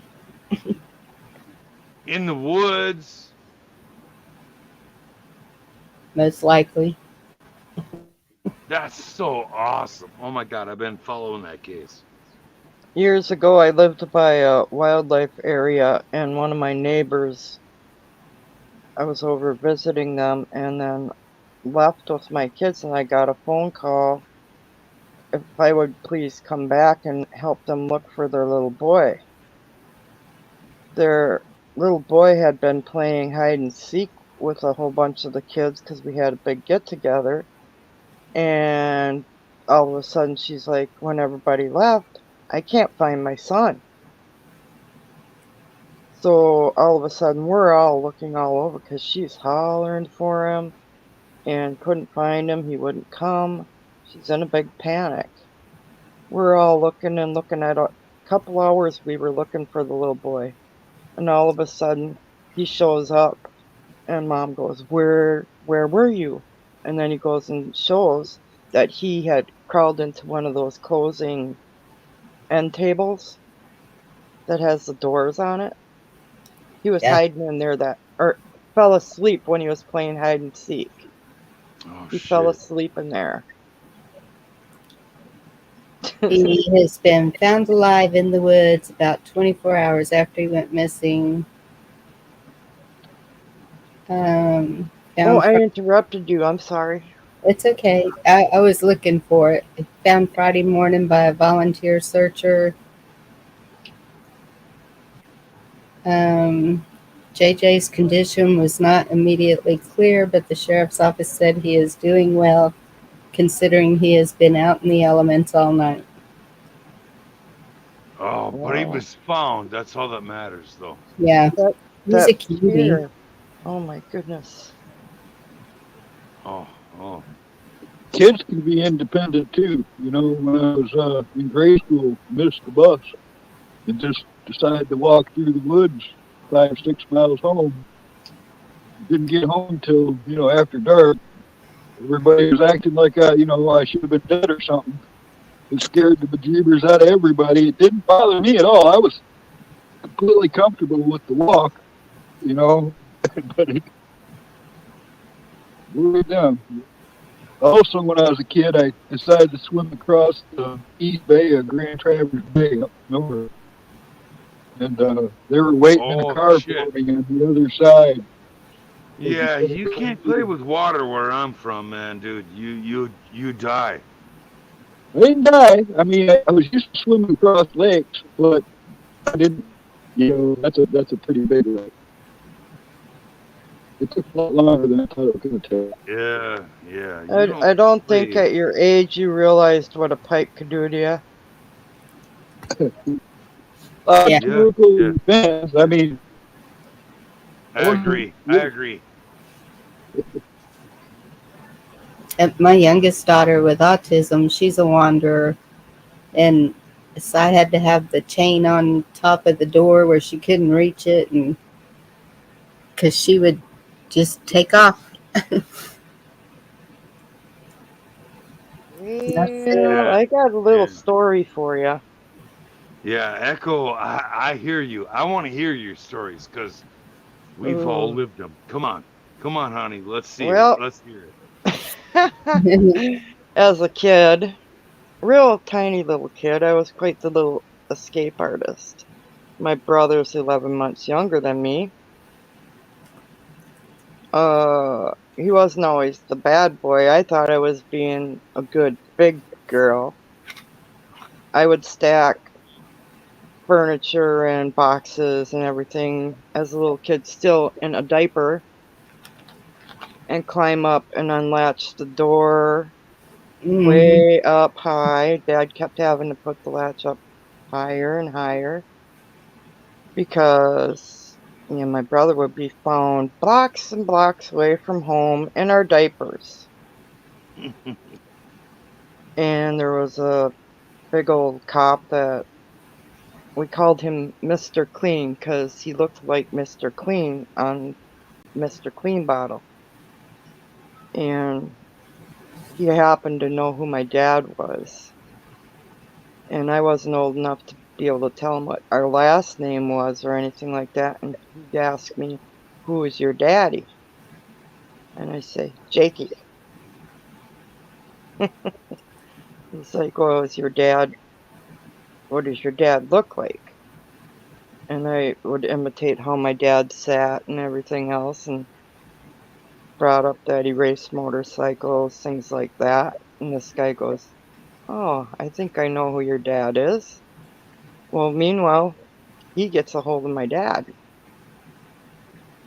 They come in there to the police station. Here I am sitting there like a little lady with my legs crossed, wearing a great big police officer's shirt around me because they wanted me to be covered. And I didn't want to go home because I was getting lots of donuts and a lot of candy and lots of yummies. So this happened pretty regular because I knew where the donuts and the candy and all that was at. Soda pop. All the Was goodies. it Dunkin' or a 7-Eleven? They came from a bakery. All right, Schmitz. All right. So I started young too, Carl.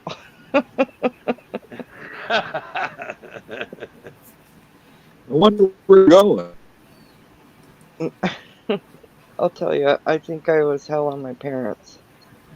I know I was. So I was trying to say earlier, I did some really stupid shit when like, all right, my last year of school was 7th grade. And there was like 120 days in school, and the school year, I skipped 90 of it. So that was so bad that I think I ended up with a truant officer. I don't remember my mom being threatened legally, but I remember when she signed me over as a ward of the state of Michigan, where she was no longer my guardian. And they took me to a place that I was going to spend 2 weeks there, and I was going to come home. And they sat me down on a table full of people and said, "Well, actually, we'll keep you for 8 months, and now you're a ward of the state." And I flipped out on it. All right, and it took a lot of people to contain me, and they did. And when I finally got a chance to get out of there, first place I went was where my sister was managing an apartment complex in Pontiac, Michigan, which is where the juvenile holding facilities were. And I went up there to see her and set a beer down outside, which a cop saw the beer. And when they came up, there was only one entrance to her office. They came up a glass exposed stairway, in the front. And I saw the cop coming, and I panicked. And I dove through the back window, went through a glass window, and right about where the Palace of Auburn Hills is, or just was tore down. They in Pontiac, Michigan. That's where I got out, and I got away from them. But I went to town. I went several miles down the road to the Oxford area where my mom worked, or where I was living, and I went to a party first. So when I came out of the party, I was pretty messed up already, drinking, smoking, whatever. It was the 70s, and I remember hearing something behind me and turning around, and a cop jumped out of the car and he grabbed me and he says, "Don't even try a car we got," and he had hold of both of my wrists. And he went to go open the back car door of the cop car, and he let go of my right wrist. And I saw my buddy in the bushes at a friend of mine's house. He's still my buddy. He's still alive. Motioning to sock the cop. And without even thinking, I socked that cop as hard as I could and knocked him clean out with his car running and the door open right in downtown Oxford, Michigan. And the police station where my mom was working at the moment was only like half a block away from where this happened. So I ran right into the front of the bus. I was pretty pumped up. I was angry at life. I felt trapped. I felt bad. And nobody believed anything I fucking said. And I ran into that police station and called my mom every name in the book. I mean, I let it go. I was screaming at her as much as I could, as fast as I could, because I went into the front door knowing the whole police station was going to try to grab me, and made it out the back door without getting caught.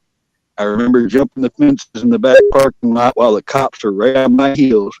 And I knew the neighborhood pretty good, which enabled me to actually get away from them. They chased me through 3 counties, 2 days straight, several departments, and they still didn't catch me. And it was the drama that I created that day right in my mom's face at a place of employment. Back then I wasn't thinking like this, but to think of it now, it's kind of, I made apologies. I actually apologized to that officer I knocked out in front of the whole police station. And later in life, when those guys saw me, first thing they do is shake my hands. That was all before I was. It was all before I was 15 years of age. And I can throw in the end of this is that I haven't had so much as a traffic ticket since I was 15. Nothing. There's nothing on me.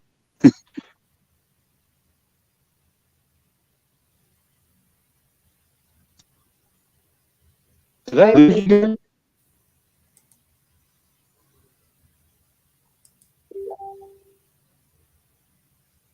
I can't even hear anybody. What is it? 5x5. I was muted. I said, you killed the internet because it got all quiet. I don't think 300 knows he's muted. Hello, everybody. How's everybody doing tonight? Hello. You're so weak. I can't hear you at all. Who, me? I don't know. I said redneck pepper. I can't check my emails till I get off of the panel.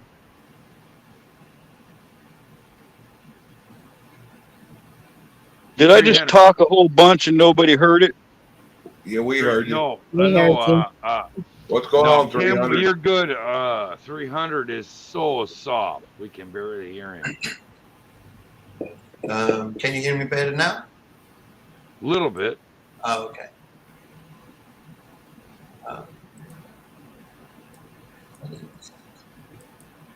It's a weird feeling to be sitting in a jail cell while your mom's outside at the desk working. At least you Calling knew you where you were.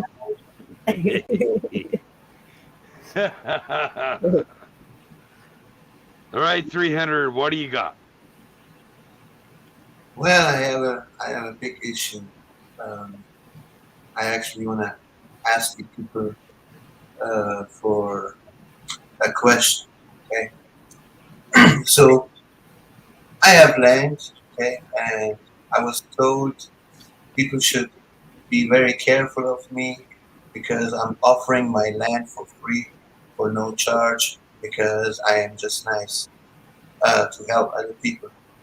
Um, and in my alphabet, I don't think that's a crime or people should be scared of.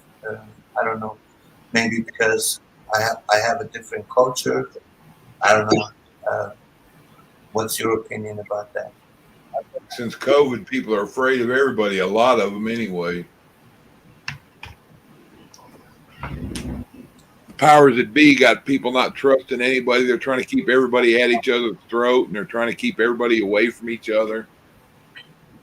Another point would be that most people believe that nothing is ever free. Well, to be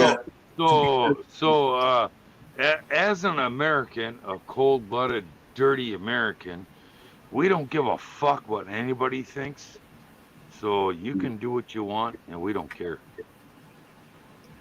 Well, it's not about that. Well, where I come from, I was taught to help others. This is how we stay stronger. This is how we grow together.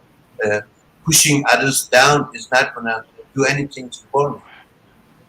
So it's really not about society. It's really my comment was about the COVID nonsense.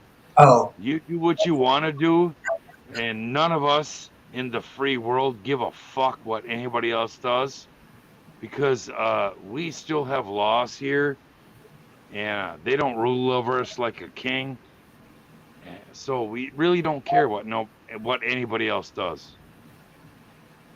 I never heard anybody say anything about 300 giving away land, good or bad. I wouldn't listen to them. I mean, they say 70% were vaccinated. I believe 30 were. They're liars. They're liars to the core. I don't buy any of it. Why they still have commercials for it in the Super Bowl, everywhere? Everything is Pfizer, because they're lying to you, because it isn't the real number what they said it was. They're all liars. And okay, I'm going to answer 300 from my perspective. This is just my opinion. I did see you say that, but most of the people that I know and talk to, if we were to do anything like that as a community, it would be like-minded people, believers in Jesus for one, and we would have to really know each other well. And there's very, very few that I have known the last 3 years that I would trust to even be in a community like that with, that I do every day. I understand. I've been here. I've been on YouTube since 2020, and I offered my land even before any of you guys heard about food shortage or war. Yes. So I was ahead of all of you because I came from war. That's what most people, most American people, as far as civilians, not people who've been in the military. They have never experienced anything like that, and they have never seen anything like that. I mean, you have nothing to lose. I'm not charging anybody anything. I'm not taking anything from anybody. I was just being nice, trying to offer my land to help other people because there are a bunch of preppers out there that can't even afford buying land. That's right. right. You find some people to take you up on it. I hope you get a good group together. And I as think far it's as a good. I heard so far, I live 17 years in this country now. I hear all the time we are the people, but well, where are they then if we don't support each other? Well, that's just it. Everyone, there's a lot of trust issues here. It's not, you can't just go and move with somebody just because they make it sound like a glorious place. So where is this property at? Because I want to see if it's still where I heard 3 years ago. My land is in Texas. West Texas. There's a very old saying, Bonnie. It's very simple. Be careful who you share your foxhole with. That's what everybody's thinking. Yes. In these weird times, it's even harder to imagine trusting strangers in a situation. You know, that's natural. Look. The government wants you depending upon them. When you don't depend on them and you're independent, like those of us that are called, let's call them preppers, we don't give a shit about what the government says or what they have their opinion. They hate us, and they will go beyond their scope to eliminate us. So we're the enemy. So if you're self-sufficient, all governments, doesn't matter what country you're from, hates you. They don't like hearing that. I just want to be left alone. Right on, Chuck. It also would matter what kind of land, because you need water. You need certain things out of the land itself. It can't be just Carl, I have a huge lake in front of my land. I have plenty of water. It doesn't matter though. place where you could dig a well and all that. That'd help. And I have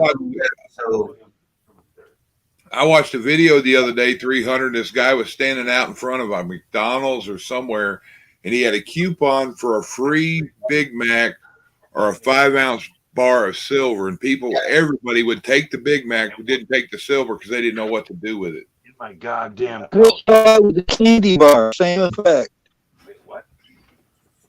Right. Yeah, I remember that. I seen that video, I think, on TikTok or YouTube, I believe. So 300, what is it? You haven't had anyone that wanted to take you up on that, or what? No, I had actually a bunch of idiots asking stupid questions like, are you Christian? How many years do I have to stay on your land till I can claim it? And stuff like that, you know. So, well, hold up. That doesn't make us idiots. That's being cautious. No. What does your belief has anything to do with my belief? You just staying on the land. You're gonna build on that land a house for you. My faith stays into my four walls. Your faith stays in your four walls. It's not different than in society right now. When you move to a different city, are you knocking at everybody's door and ask if they are Muslim, Christian, or whatever faith they have? No. But it can work both ways. See, what if who the people you let come stay on your property are radical idiots? They just want to. In a survival situation, that's a stupid question. I'm sorry. Well, I wouldn't say it's a stupid question. You're assuming it's a stupid question because some people that are Christian would probably not have an issue with it. They just simply want to know what religion you are. That's all. Well, I'm talking about the affiliation thing because we're still under. I came to the conclusion, just like how the government has brainwashed people and separated races, like these neighborhoods, like have a different. Oh, you're right about that. Yeah, I think with prepping community is exactly the same thing. Black people are just gonna prep only with black people. Asians gonna prep only Asians. White people gonna prep only with white people. I think that's where the issue is. I don't know. No. I just Well, I got don't. no. Hold on. But Hold on. Let me finish my sentence. I was told today because I told I don't know if you know just Josh. Uh, I was joking. I said, hey, I'm gonna come and take your ass to Texas, and you can't stay with me on my land. Because I really like him. He's a nice guy, and he was told that he should be very careful with me. I might be doing something crazy or something. And Okay, 300. all I was is offering my land. That's it. No, but if anybody told me I'm going to come take you, they're going to have hell trying. That's not the way to approach it. The whole way, watching you 3 years ago up to now, of course, you've been gone for quite a while too, but if you're wanting something like that, you are going about it in the wrong way.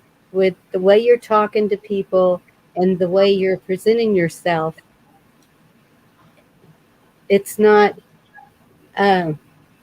has nothing to do with race. I have no idea what your race is, what color you are. I don't know any of that. But I'm just saying the way you're presenting yourself in this message could be a little different. Like what? Well, first of all, you don't call everybody idiots. When you come and say, how long should I stay on your land till I can claim it? You don't think that sounds stupid? No. No. So I should give you I should write the land under your name then, basically. No. Okay, Not this is how it necessarily. goes. That's how you sound like. No, this is how it goes. When we start talking about building a community, it is a property is purchased. Each person is going to put something into that property, not just move on it and woohoo. And then what if you get pissed off and then they're homeless? People have to think about all that. A lot of people think you're giving away In that something. case, don't take the offer, and I wish you best luck. I don't know what else to say. Hey, I was only trying to be nice and offer my land because there's no other person on this YouTube who offers their land for free. Okay, I have asked so many large prepper channels when it goes down, are you willing to offer your land for the people? Because we are the people, right? And guess what the answer was? The answer was no. Yeah, a lot of people got that mentality of stuff though too. 300 is like, well, here's the thing. Here I got candy bars. Come get in my van. I understand, Chuck, but you need to understand. You as American people have to understand. I'm coming from a different culture. I was not born in this country. I understand we all have different cultures, but you need to understand where I'm coming from too. Yeah, I understand. I'm just saying that. I'm not pushing it. In my country, we are very big with hospitality. When you come as a tourist to Iran, okay, because that's where I'm from. I am Iranian. When you come to Iran, okay, we don't let you go stay in a motel. We say, hey, my friend, come stay in our house. You eat with us. We take you to places. This is how we treat people. Not like this here. I don't know. I'm not trying to treat you bad or nothing. I'm just saying that people don't. I understand what you mean, but this is new to me, and I cannot change myself. 300. I like helping other people. Don't let you live like that. There's a lot of places here in a lot of places here in this country won't even let people live in a community like that. Okay. I'm gonna tell you a story very quick, okay? And then I let you. I'm gonna be quiet and let you speak. Okay? So I came to America. I just had my first job. I didn't even have a car. I came from the bus. A lady asked me, "Do you have $10?" I said, "No, I don't have $10." She asked me for a cigarette. I said, "Yeah, here, grab 5 or so." And then she asked me, that she's hungry. I said, I have no money, but if you want to come to my home, I cook for you and your children. She had 3 children. They were all homeless. Okay, they stayed 3 months in my house. I gave them my bedroom. I was living in the living room because she has 3 children. I said, so they feel comfortable. And I talked to a friend of mine who's Iranian too, run a company. I said, hey, I have a lady staying in my house. She needs a job. Can you please help her that she get back on her feet? And he said, okay, bring the lady tomorrow to my office and then we talk. I said, okay. I brought her there. She got a job. I let her stay another 1 month in my house so she can save money that she can actually afford moving in her place. Until today's day, she appreciates what I have did for her and her children. I did not break any laws or did anything wrong. So Well, that's great.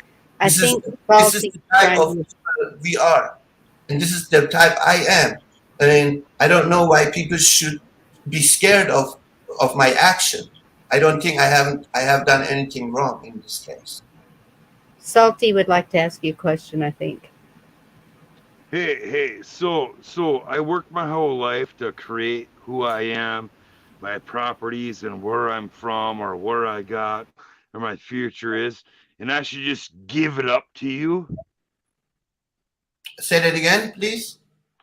So I should my entire history, my family, my future, my financial should I've created a dynasty but I should just give it up to you. I didn't say that. It sounds like it though. No, you taking it the wrong way. I said, because of what's going to happen, If you don't work for it, you don't deserve it. He's offering land in the community, trying to start a prepper community, and these people are questioning him, Willie, not the opposite. He's offering. Wait. I don't disagree. I think you deserve everything you earn. But it started with me. Well, you owning don't. It. Well, you don't. Owning it, letting you work for it, and letting you deserve it. You earned it because you earned it. That's what the American dream is, because you earned everything you have coming to you.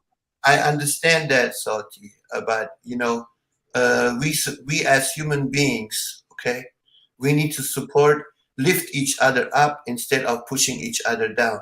This is not how we grow together. But not for charity, though, because you earned it. Well, this is okay. Let me go back again.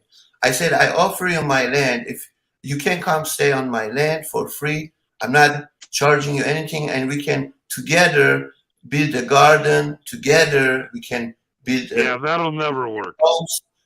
This is what I meant by that. That's that'll all. Never work. But I'm sorry, but there is capitalism doesn't work like that. You work for me and we earn together, not you work for us and we earn together. You work for me in the end. Oh, I don't work for anybody. I work for myself. Well, that's not how capitalism works. I'm sorry, bud. It won't work out. Well, it had worked out for 17 years for me. 17, but what about the 17,000 years that it hasn't? I live here for 17 years in this country, and you're one of 400%. So you're a anomaly. So you live the American dream. Good for you. But how often does that really happen? I don't know. Okay, I think you are heading a completely different direction. What does that do that I'm well, here's my thing. Your future revolves around my land. That's not your land. It is. No, it's I not. took it fair and square. I killed all the Indians. I did it fair and Well, square. well, I paid for it. Well, I paid for it. How did you pay for it? Cash, money. How often does that happen? I don't know. It might happen Like soon again. 2%?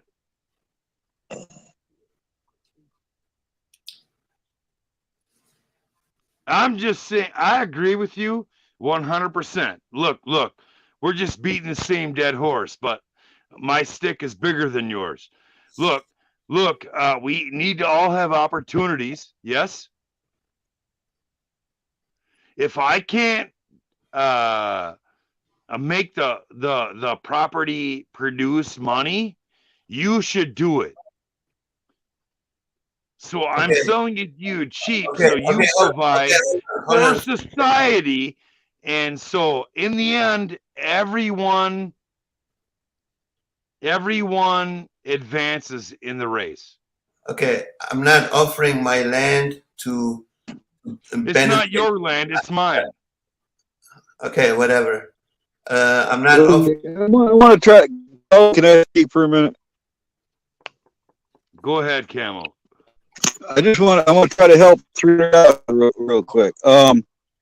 If you were going to start a community like that where you're just going to let people come and stay on the property, I think you would need like a place where people could hook up, maybe like RVs or something, you know, where it's not, where each individual has their own space. You know, you maybe provide electric hookups, maybe a septic system of some type of well, water, whatever. But you'd also want to make sure that that area is like close enough to a town that you can get supplies, or at least you have a way of doing that. And also, we're not going to be in like a zoning where you're going to have neighbors complaining and you're going to have legal issues because of your gathering, you know. And then you have to definitely screen people that you'd let come, because guilt by association is real. You know, if you're affiliated with the wrong groups, you could be persecuted for things you didn't even know about. There's a lot of things you'd have to think about, you know, and there's some of us in the community that have thought about it, even some of us that have been part of a community like that. But it's usually been, most times that I know of it, besides places like Slab City in California, it's people who own individual little pieces of that property all in the same area. And I'm gonna mention this. If I were to become a part of a community like that, and I'm expected to be a part of that community and contribution and everything else, but all of a sudden somebody decides they don't want me there, everything that I have there, I want a contract that I'm getting my stuff back and I'm taking it out. If I made it, I work for it, it goes with me. Well, that's where the individual ownership of the property effort into a property, building the land and clearing the land to make something out of it and walk away from it without having something in return. Well, this is Echo. This is not even the issue. The issue is that people are kind of afraid of like what's behind this. There is nothing. No. I'm just trying to be a nice gentleman. That's all I'm trying to be. But I understand that, sweetheart. My problem is that that people think, you know, I'm trying to rip them off, or you know, they are afraid of something. Hey, I'm a very simple, nice guy. That's all that is. And no, don't shake your head, okay, on me. Don't shake your head on me. Hey, it's still my land, fucking no, dude. it's not your land. Mine. No, it's not. No, it's not. It's still my land, and that is the reason why this you're wrong. You're Wrong. down You're wrong. because of this crap you're talking about right now. You're wrong. You're wrong. If we all don't stand up together, we all going down. What are you talking about? You're wrong. It's still my land, man. You don't get to tell me what to do with my land. It doesn't happen that way. Yeah, then come and try me. And come and try me. We're armed in this country. Just keep talking shit. Hold on a second. He's talking about, he already owns his own land, Willie, and he's talking about helping people out and trying to start a prepping community. He's got the land already, but nobody. Yeah, and he's trying to be racist. I see it. Well, if he owns his own land, I'm game, dude. But don't take mine from me. That's what we always hear about is taking my land from me. You can talk to anybody on this panel, they'll tell you that it's all the conversation is about taking my land from me. If you got to do your thing and do your land with your property and do what you want to do, I'm game, dude. I'll give you the fertilizer to feed the community. I'm game. It's God. It's what we're about. But you don't get to take from me ever. No, that's not what he's saying, Salty. You got it totally wrong. He says that he has property and he's having difficulty finding people that are willing to go and work his land. Okay. I'm with him. 110%. I'm with him. But that's never the conversation. That's great to have somebody in the room that will actually be honest about their own things, what they own. That I own it, it's mine. I get to do what I want. He wants to feed the community, where most of the time it's about fuck you. We don't care about what you own. We're taking yours and we're gonna feed who you don't give a fuck about. This dude is real and he wants to feed the real community. I'm game, dude. I'm on board, 100%. Well, I'm just saying, and the only reason I was bringing up the other things is, people have tried this. People have done this before. I see them talking about toilets. I'll tell you a story about they're actually a very cool couple that I knew in the early 70s, and they moved up north into this community I talked about. And they started off in a little hippie bus. If we're for real for 10 minutes, we waste 10% of our land. So if we give 10% of our land to those people who are the minority, that's huge quotations because I'm a dick, because the minorities care about each other, but if we give them the 10% of the land, the country heals itself. Yes. But because the government doesn't want that to happen, it will never happen. That's why I was saying you have to be concerned of where you try to start a community like that, because you may get some type of flack for trying. Right. And also, if you're doing something like that, you would want to purchase your section to make sure that you couldn't be thrown off of it or left homeless. I mean, to tell you all the truth, the world's food is rice. One of the most abundant places to grow rice is Minnesota. The Indians lived off it's as crazy as cornfields. The Indians' main staple food was rice in these areas, in the Great Lakes areas. So, like Carl said, the Indians will feed the world, but we want to fucking stop them. The government, not we, the American people. The government wants to stop them. That's insane. What, that's 300 insane. 300 will left the panel? They've pretty much done a pretty good job of stopping a lot of what the Native Americans did and would do. That's insane to me. That's so crazy to me. They've been living on this planet for fucking 1,300 years, and they want to think that they can fucking change it. Well, they can poison it. Wait, they've been here since the dinosaurs, and you think you're smarter than them? Yeah. This is where where the 4-letter words come out.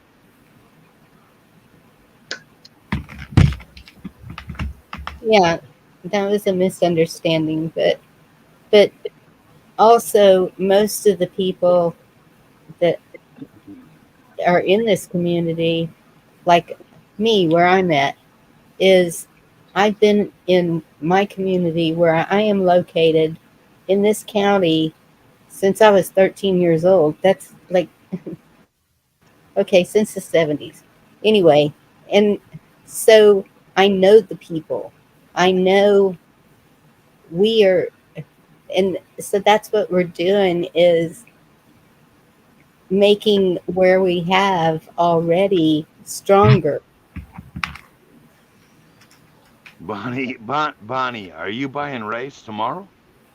I've got rice. I've got beans. I'm But fine. in the community, do they get what rice means? Yes. Oh, that's fantastic. That's great because they have the greatest cuts of meat on the planet, and they have now involved into rice and vegetables and all that nonsense.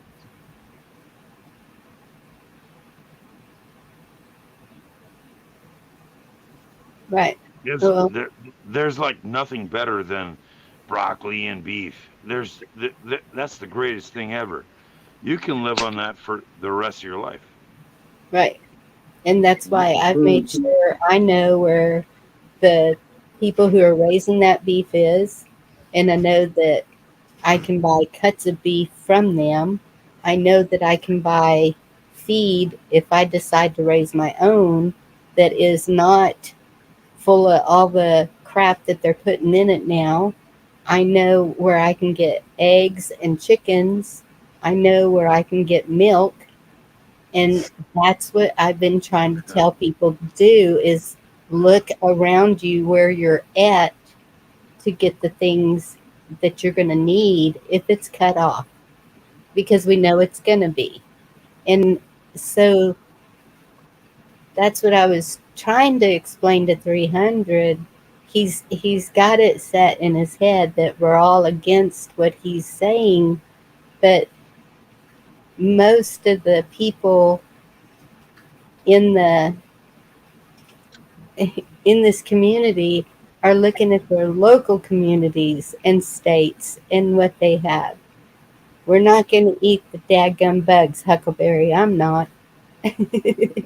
So Bonnie, so remember, let's just talk about it. 5 years ago, when tomatoes were healthy, but now they're not. It's a Yeah, game. It's all a game. We it all is. know. We all know what's healthy. They did this. 100 years ago, they were thought to be poison. Look! All you old folks. I don't mean to age you guys, but all you old folks know, like eggs, tomatoes, vegetables. You all know what's healthy. You all know. You all know it. But why is the government saying, "Oh, that's not healthy anymore"? It's all a lie. They're all fucking liars. Because I don't want you eating. There's like one thing of the tomato that's not healthy. You know what it is? The skin. Any skin of any fruit is not healthy for you. That means apples, pears, peaches, plums, any fruit which is a tomato isn't healthy for you because the skin, our digestive tract cannot break it down. But they call it unhealthy. The only thing unhealthy for us is the government. Is rice. But I understand what he's saying. I know he's been through it. I know he has lived what is happening here. And You gotta realize a lot of people don't trust anybody anymore. That's it. Amen. That's what I was trying to get across. That I don't Are trust we sure that's me? Yeah, that could be an actor replacement. Is that a clone or is that really you, Becky? I really Grandpa, want to hear we're what cutting it out, honey. Bonnie has to say about this. I was agreeing with Vicky. That's what I was trying to get across, that there's very few people throughout this community that I would just go move on to their property with. And I'm sure it's the same with me. I have enough room for one more house for sure. Trailers, travel trailers, whatever. But would I ask everybody if they want to do that and just let just anybody do that? It makes me cautious for my household, and I understand the hospitality part too. Texas is like that. We will invite you in for a meal. We will not let you sit there and starve. Okay. But at the same time, I'm not going to let some stranger just pitch a tent on my property and trust that everything's okay. Yeah, there's always some percent of caution. Yes. Fear. Yes. And it's become For that good darn reason. You know? Yes. I'll tell you a little story. I worked at a cabinet shop back around 2000 for a little while. It was more side than that. But I got to be buddies with this guy and shit. Drove the highway. Anyways, I knew the guy for about a year before he ever saw the property in my camp and stuff. And a couple of years after knowing this guy, in the middle of the night, I hear somebody driving my T-track. I get up and go out on the back property, and it's this guy I'm talking about. He's got a boat behind him. And he's like, "Hey, Carl, I got this boat, man. I want to stash it here for a while." I'm like, "What do you mean you got this boat?" He says, I stole it, man. I want to hide it here. I said, "Get this thing the hell out of here right now. Get it out of here. Get the fuck off my property and do it now." And that's where I went with this. He panicked. He dumped the boat on its side trying to get out of the two-track. But I was pissed. I felt like beating him up. I swear. Anyway, he gets the boat out of there. I don't talk to him again. Maybe 2 months go by. I see his face on the TV, right on the news, local news up there.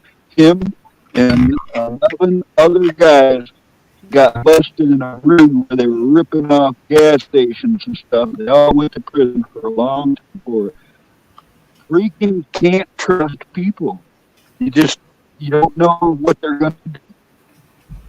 Right. And also then, too, you have to think about water, electricity, or is he talking just bare, nothing, off-grid, completely?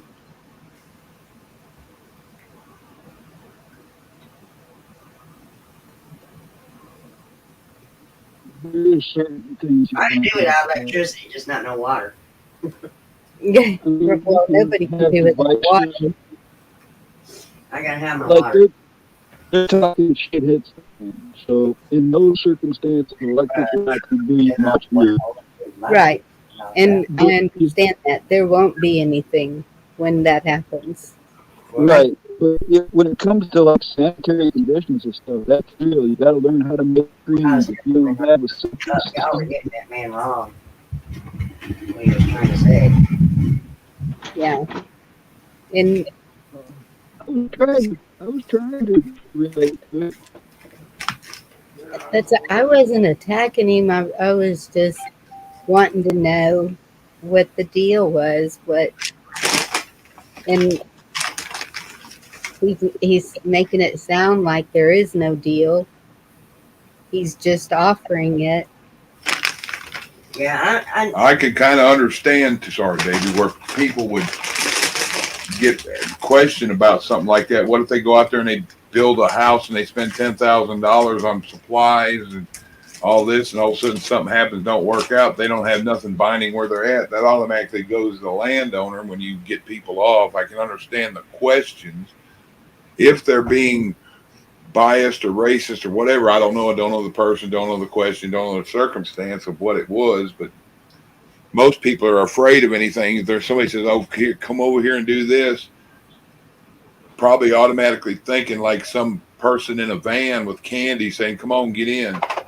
Yeah, when I think about it, a community like that on somebody's land, it's like we're not going there to do most of the work to keep this up. People are going to be doing it with us, right? People have gotten so far away from trusting each other, neighbors don't even know each other anymore. Yeah. Yeah. Until it hits the fan, you still have to go by the laws too. Until that happens. Right. Yeah, like back in the day when somebody got sick or something, your neighbors would come over with food and stuff and help you clean, and they don't do that anymore. They don't trust each other enough. Yeah. I remember dads being at the corner of the fence, and then dads from the behind and next door, and people from down the road would come over to the corner or go in somebody else. Next thing, you have 5 or 10 men and women out there at the corner of the fences talking to each other, almost like a block party meeting or something. And then hearing the parents tell them, "Whoop their ass." Yep. In their home. Chuck, I'll never forget the day I manned up, and he had me around the throat with his palm and lifted me up a foot off the ground, and he said, "Try it, bitch." The old man was stronger than me any day. You know it. You know it. He'd kill us. You know he would. Yep. And people don't do that. Like if I watch my parents out with flavored beers and stuff. Yeah, like Vicky says, it's off boundaries. We need to report you. I had 2 rules when I was a kid. I'd get off your ass. When I see that street light click on, I still better be able to see in the neighbor's yard. Your ass better be in our yard. And the other rule is don't do shit in other people's yard. I wouldn't let go on in mine. Yeah.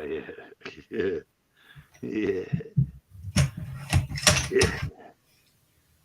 was simple and vague. He goes, either one of them you break, it's your ass. Well, look, Chuck, a fist fight made something of you back then. Now, it ain't. Yeah, I've seen a bunch of them, and then when they get done, they get up, one hand is the other one a beer, they shake hands or whatever, or either that or they walk off. There wasn't nobody trying to kill each other because they got in an argument over who got the last pizza or who's looking at somebody's girlfriend. Yeah. And 300. I am nobody's hating you. It was just questions. But you come in and start calling everybody idiots. Americans are all idiots. You're gonna see someone and they're gonna say something. It's like that's not the way you go about what you're doing. And that's what I said. Maybe you need to change your message a little. Well, Bonnie. But he's just hooked on this racist thing. We will defend it to the death. Yes, I know. I see that. So I don't know about the 300 all day long, but I still got a gun that'll shoot you 300 yards away. It ain't the thing that's different because hell, America's a melting pot. There's every breed and every color there is in the world here. Exactly. People are just weary of everything, and if you get on the left side, they're scared of their own damn shadow. That's why I can't understand why they say Americans are racist. When we got every nationality, every color here. Well, Chuck, here's the thing. If you do actually poll of illegals, they're on our side, not theirs. So they're fucking in the end anyway. Yeah. Wait, Was I imagining things when he said, "You bunch of idiots," or "Y'all are a bunch of idiots"? Did He may anybody? have been speaking of No. the populace in general or No. something. No, Bonnie, you're right. You're right. You're right. I was hearing is he meant the people asking stupid questions, idiotic questions or something, because of which I can understand some of the questions, but people ain't sure what's going on either. Like I said, if people like to Those tell you lawyers stay out got there, candy bar, don't get in the truck. Okay, those well, lawyers I got all crossed up. People misunderstood. And Salty misunderstood them and took it totally wrong. And then 300 was defending himself, taking it wrong. Let's just past that, get right back on track. The guy's got some property. He's offering it to people who needs it. I understand the hospitality, but he is mistaken if he thinks that nobody in this country has that type of hospitality in them, or that type of. I'm 100%. I'm 100%.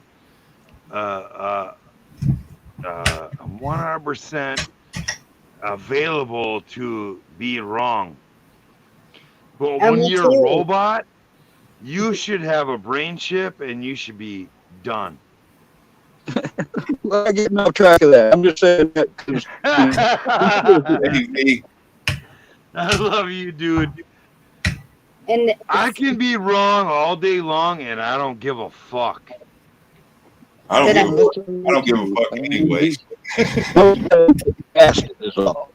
But I was asking the questions, and so yes, I took it as, wait a minute.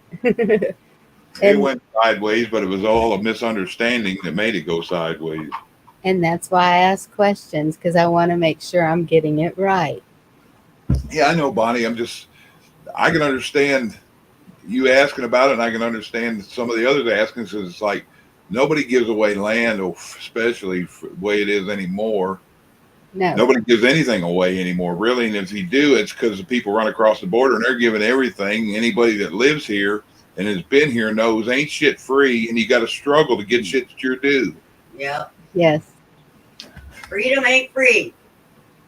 Well, he's not giving it away. He wants people to stay on his land, and that's where it does get weird. If you invest in that land, what he guys, then you're off that land. In a non-shit fan situation, you're still 300 ain't nobody knocking you, dude. You're making more out of it than it is. Man, please stop. I'm sick of the goddamn drama on my fucking channel. I don't come to y'all's fucking shit and show my ass. Fucking go. If you don't want to be here, go. But stop this stupid, childish fucking shit. That's why we don't get along. The other thing, people that run shit in the fucking ground, you can't take it that he fucking misunderstood you. Go to your fucking land. Drop the fucking shit.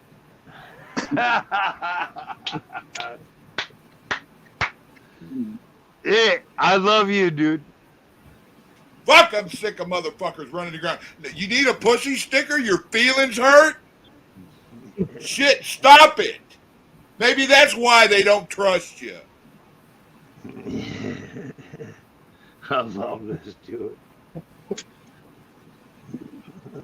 Dude.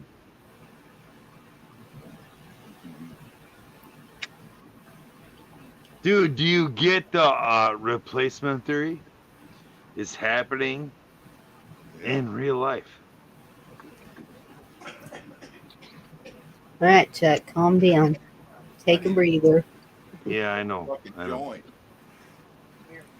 know he's very upset. Yes.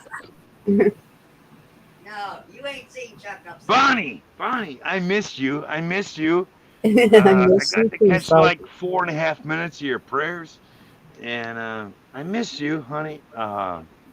I'm so glad I got to jump on here and say hi. Fucking unsub, Polaran. Go the fuck away then. I ain't done shit, but I'm sick of hearing you gouging and him whining about it. I don't go to nobody else's shit and show my fucking ass. I expect the same thing. If that's not good enough for you, go fuck yourself. Amen. You want me to open the door, or do you want me to put a foot in your ass? Go, leave, unsub. Fuck you.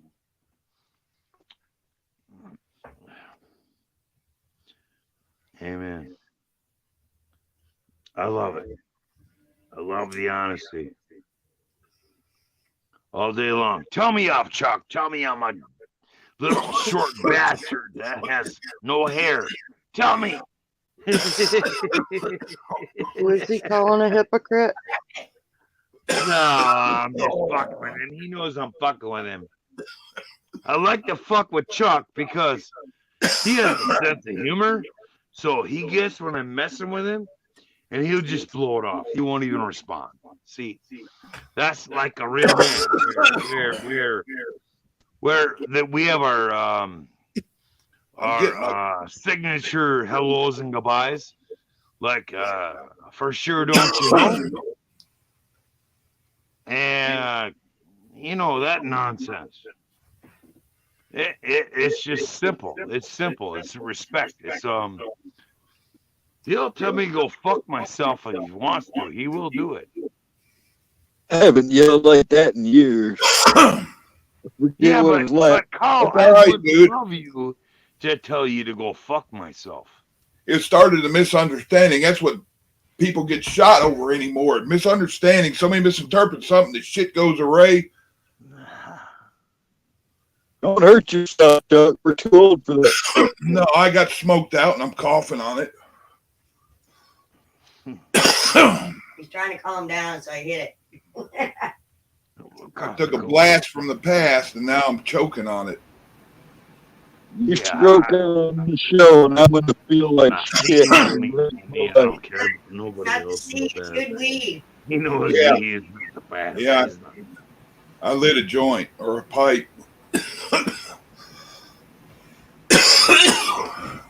Get a glass of water. Y'all don't know this man's temper. He kept his control. This. I tried to mine a couple of decades, Vicky. I put all my suppressed hostility down inside and stayed Well, I noticed.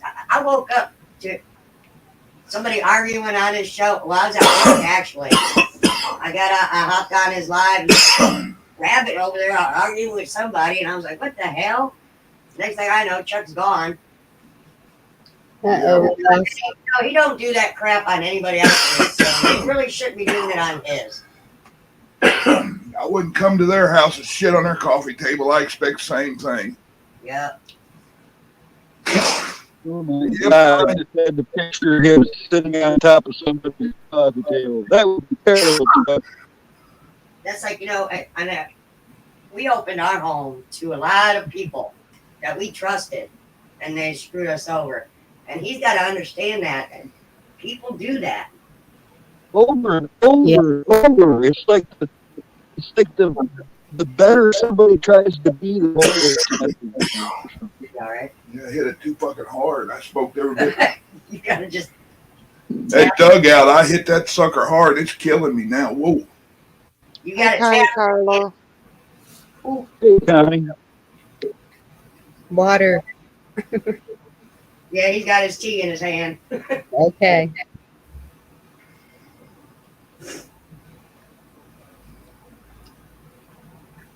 Got any honey? Let's get a spoonful of honey. Let me tell you about the birds and the bees and the flowers and the trees. I love you. Start singing to you. Why did he Don't worry. Be happy. Yeah, Huck, that stuff kind of grabbed you by the boo-boo. Boom chicka wow wow. Boom chicka wow wow, Chuck. How you doing? Are you doing okay? Me, I'm cool. I hit that and all that went away that quick.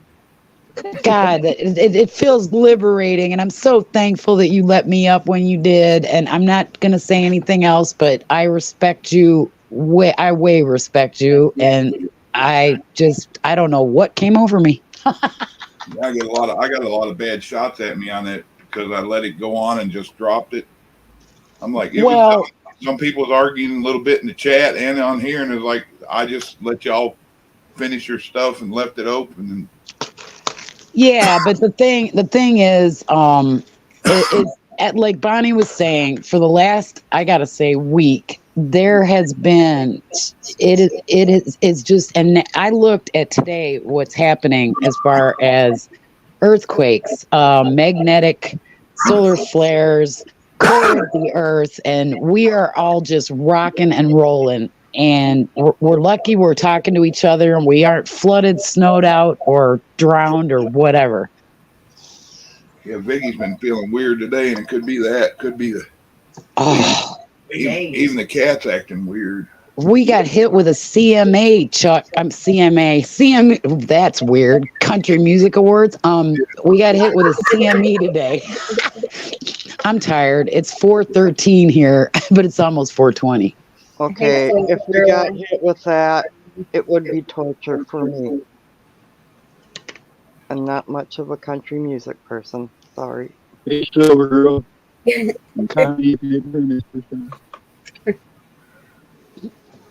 All I know is they got to keep our meds going, Bonnie.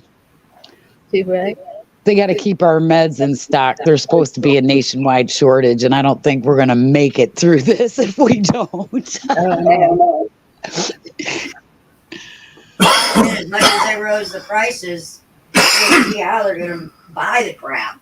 Then we'll have to smoke that stuff Chuck's smoking, and I'm going to just like him, I think, because I haven't done that since I was a teenager. We'll do the dab thing, maybe. I don't even know what the heck that is, but I'm scared of anything that doesn't go in a pipe or in a rolling paper. Scared of it all. I forgot very potent. I forgot the little thing that the paste comes in. I'm not scared of that at all. Yeah. Yeah, probably why I hit on it. Well, I don't know what it'll do because there's a reason I didn't do anymore after my teens, and so I don't know. Well, I take that back. When I was in college, I did it. Late 20s. Late. I'm not echoing. Am I echoing? Yeah. No.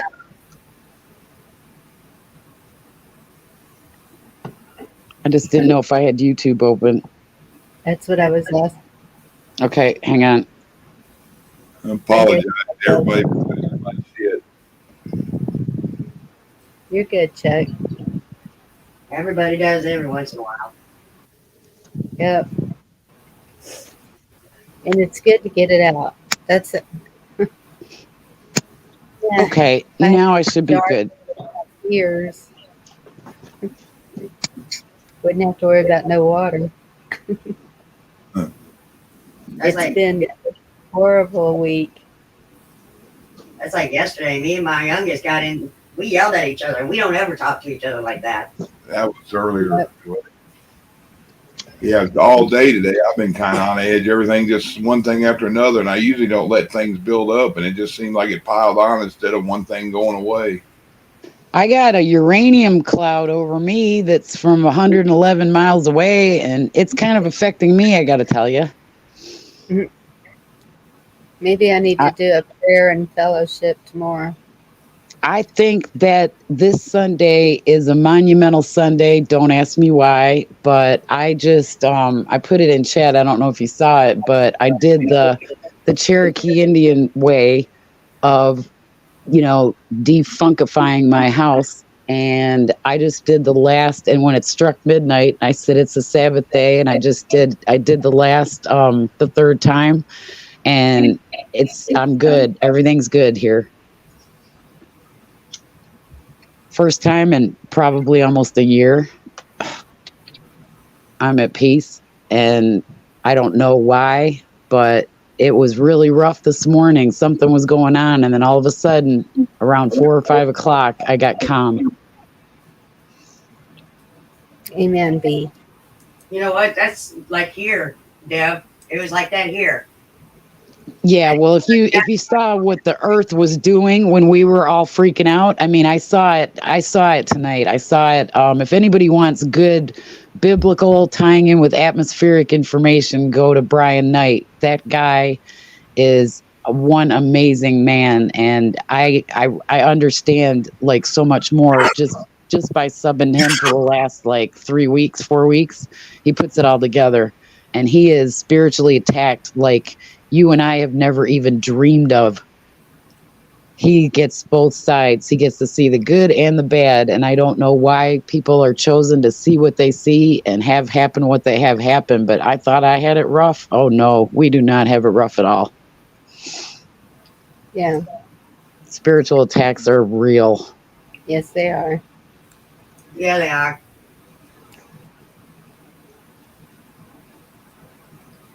Well, you saw that lightning struck demon Chuck showed. Yes, that was the kind of thing that I was seeing tonight. And he was like, he goes, I don't want any money. I don't want any fame. He goes, people have thought I was crazy. I've been in jail. He goes, I have been in mental institutions. He goes, and all I'm trying to do is tell the truth. And he said, for all of you people in chat, he said, for all of the mean things or however you say, he says, I forgive you. And he goes, every time I forgive you, he goes, I get punished for it. And he explained it all. And I was like, whoa. I mean, I'm just blown away at the few things I saw today. Just made me understand what is going on, because we have all just been going like, what is going on? The Schumann resonance is spiking. Yeah, it's been horrific, and we got one more coming on the 27th, so y'all buckle up. Yep.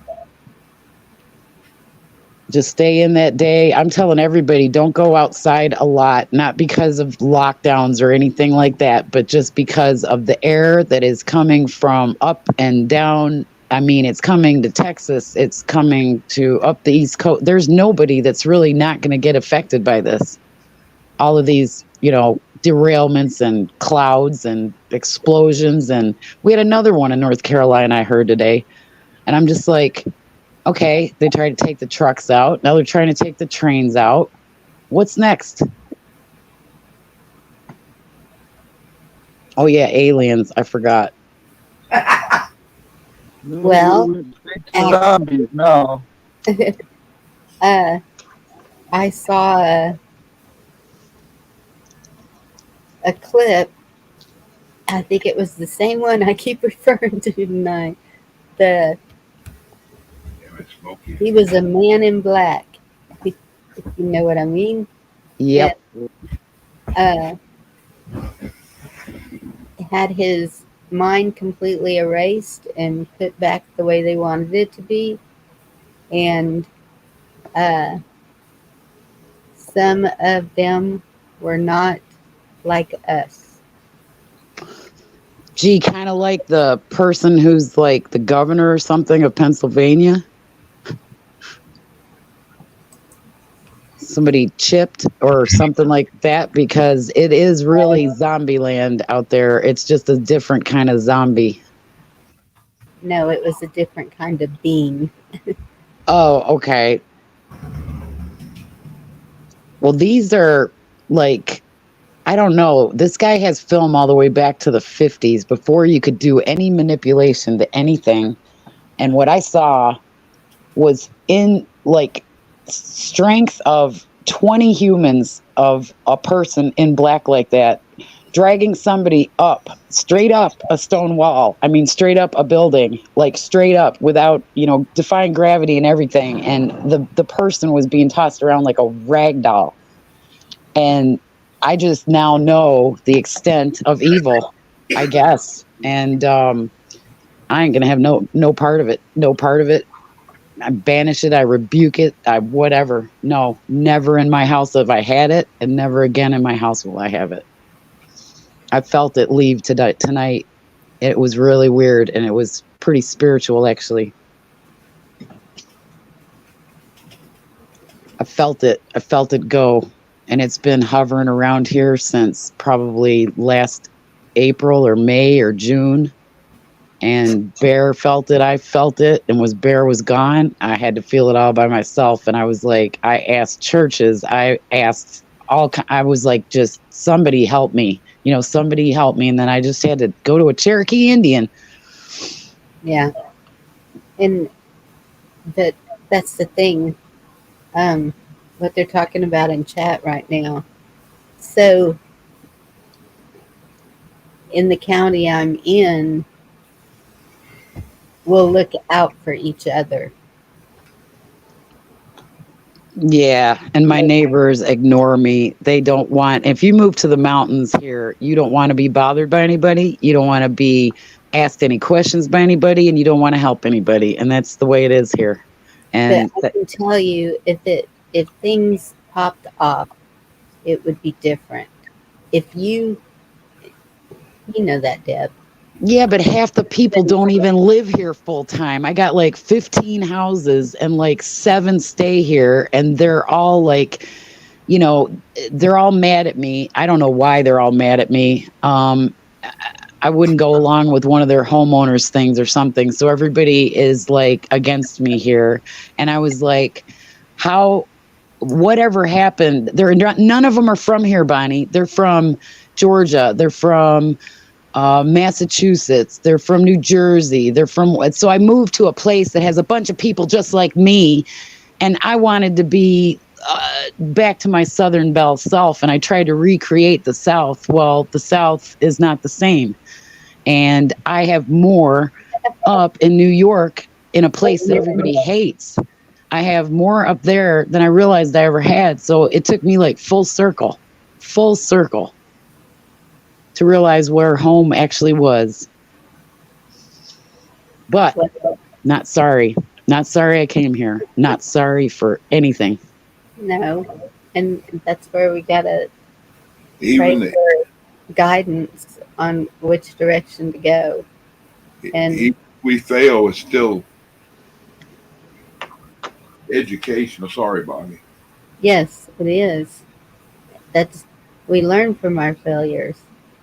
And yeah, I've lost 2 houses and had a car repo, and I somehow managed to keep on going. I don't know how, but I've not rented since 1984, and I'm about to do it again. And I'm going to own nothing and be happy. Success and failures define us. So, yeah. And like Pop was saying a while ago, when we have our faith, we're not afraid of dying.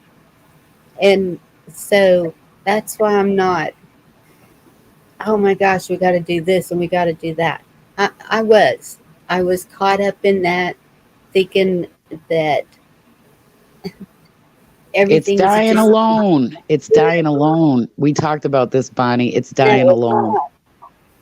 No? It's not even that, Deb. It's that everybody was like making it feel like we had to hurry up and do all this stuff, and we had no money to do all this stuff, and I couldn't go out and buy everything I needed for alternative heat and filtering water and doing all this stuff. And it was just like my head was fixing to explode, because it was all of this stuff was like, you got to do this, you got to do this, you got to do this, you got to do this.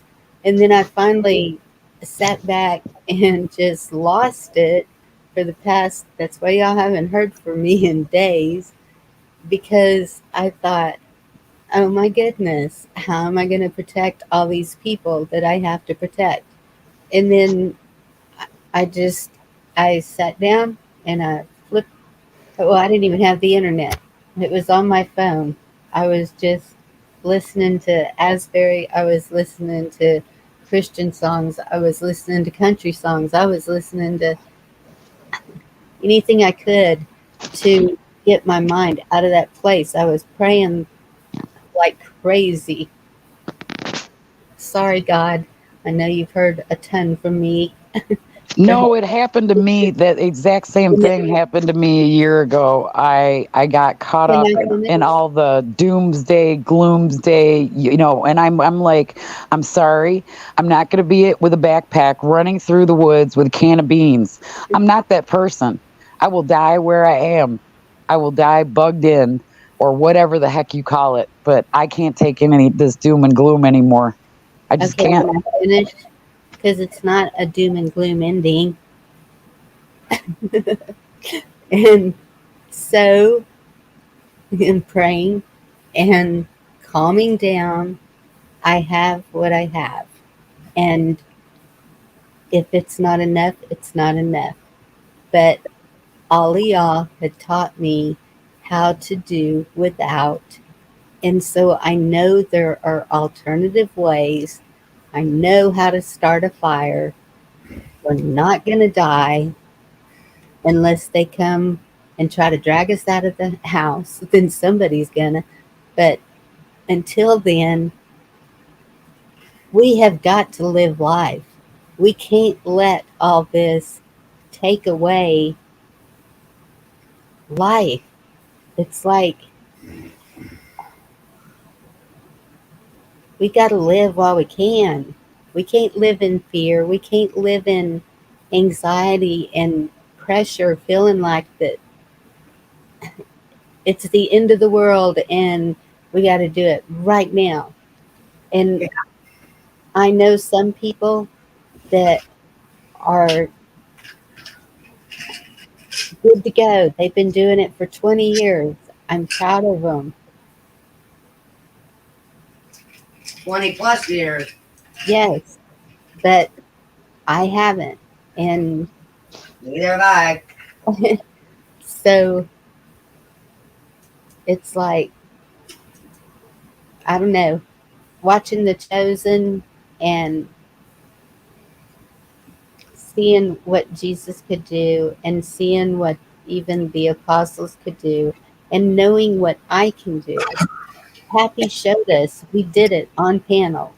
It's not hopeless. It is not. And that's the message that I try to avoid. We have got to stay strong together, yes, but that doesn't mean living all in the same house. The whole 3,000 of us won't live in the same house. Yeah. It's not going to work.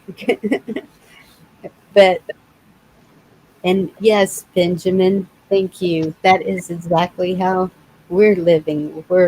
You're not screwed though. It's, please don't think that way. That's what I was thinking. That's what I kept saying. Well, I don't have all that. I'm screwed. I'm screwed. No, we're not. We have our minds, and there's something we can come up with. Every problem has a solution. Yep.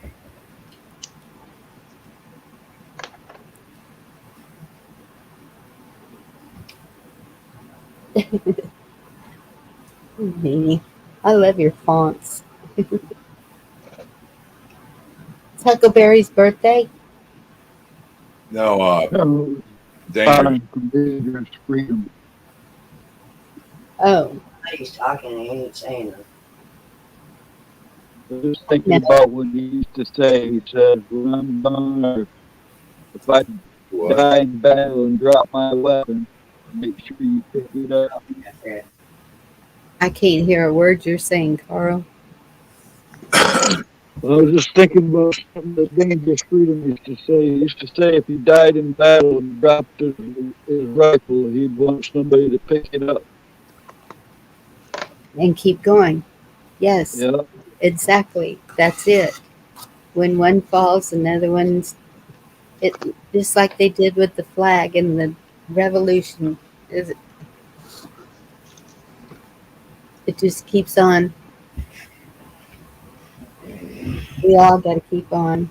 I wish I would have known him. I've seen so many of y'all talking about him, and I never. That's one link that I was given.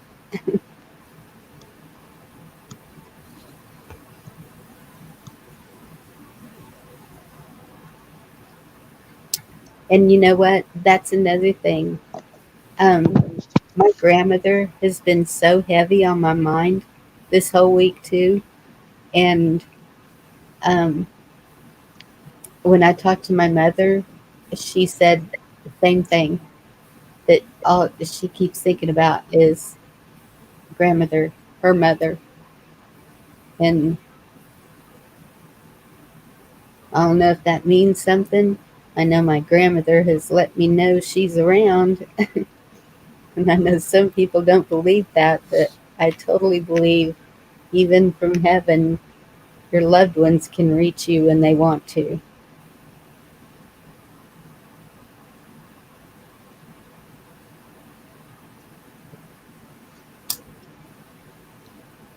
Well, like that song says, there'll be one child to carry on, to carry on.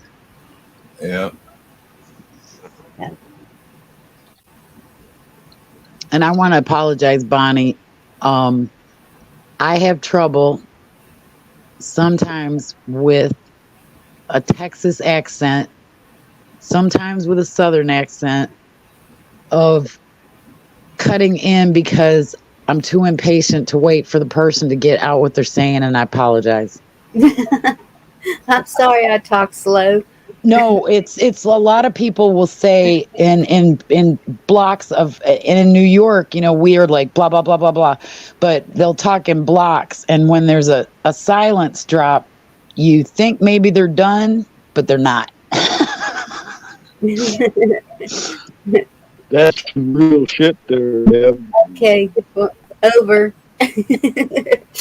No, we got to the point where we would say on Ron's stream, would say, I yield. And then the next person would talk because we were all talkers. And we'd say, I yield. And then the next person would talk. That's how bad it got.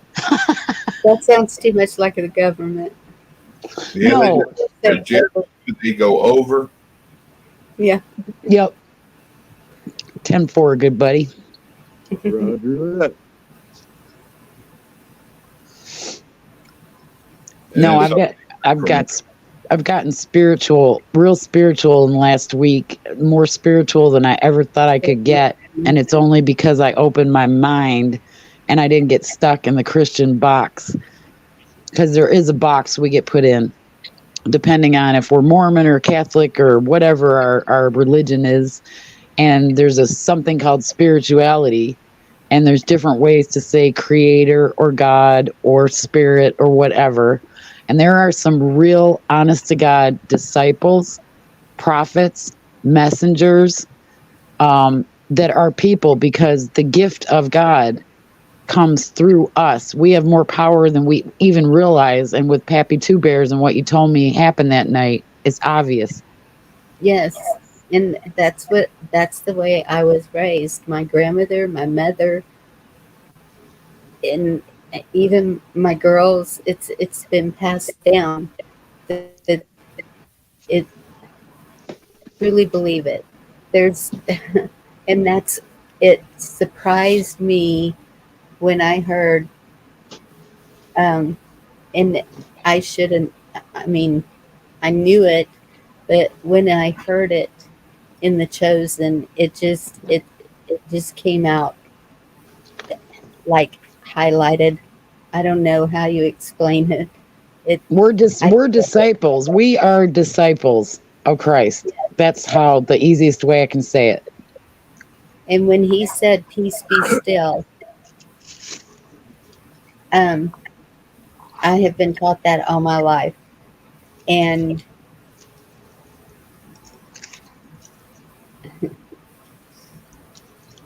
I don't know how to explain it, but it works. I have seen storm clouds that had tornadoes in them and everything split and go around us. And I know everybody's going to think now I've lost my mind and I'm crazy, but I see things in clouds. I'm not crazy. I've seen things in clouds that I cannot explain. And I'm not talking about bad things. I'm talking about faces and just stuff. And I'm not crazy. We're not crazy. I don't think anything's crazy anymore. I think anything's possible. And I think normal is abnormal right now. If you're normal, you're probably asleep. You're probably still not even awake at all. I don't even think there's such a thing as normal. They say normal, I say compared to what? Yeah. Well, we all wanted to put on the American dream, happy face, happy family, get on Facebook, post all the good stuff. Soon as somebody posts something bad stuff, on Facebook, people run like hell. Yes, basically. Keep doing that. And I have never been normal.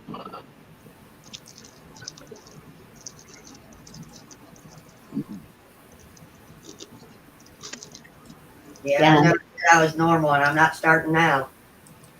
Some of the things my grandmother would do, I mean, when she would put her hands on me and pray, things would happen. And so people were calling her a witch. My mother's been called a witch. They're healers. They're healers. That's all there is to it. They're healers. See people putting their hands on people and praying. I'm like, what is the difference? Why did they act like that with my grandmother and mother? Was it not done? Well, it probably wasn't, because Southern Baptists, you didn't touch each other. It was, I don't know. It was just different. Southern Baptists are what, and the Southern Baptists down here, everybody was touching each other, and everybody was like getting dunked in the tank to be baptized and everything. I mean, I guess there's a. I'm sorry. Yeah. Maybe they've just opened up more than they were back then. Yeah, the Bible Belt. Yeah, everything was so structured too, but what's weird is I have a great uncle that was a Pentecostal preacher. I have an uncle that's a Baptist preacher, and growing up, most of my time was in a Catholic church, and my first husband was Catholic, so all those years was in a Catholic church, and my mother is Lutheran, so it's like all different kinds of religions that I've been exposed to. And you know what church I love going to the most?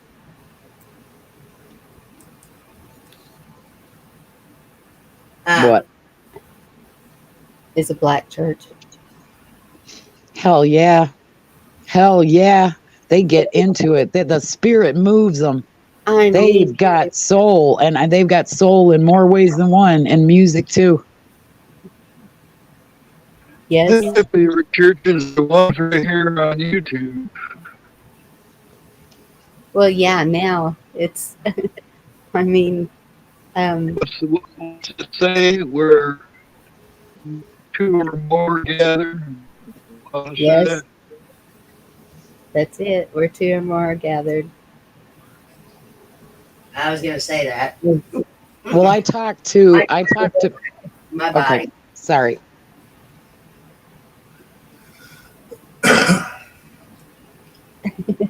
Yeah, Huckleberry, they did. And that's my family in East Texas. You want something?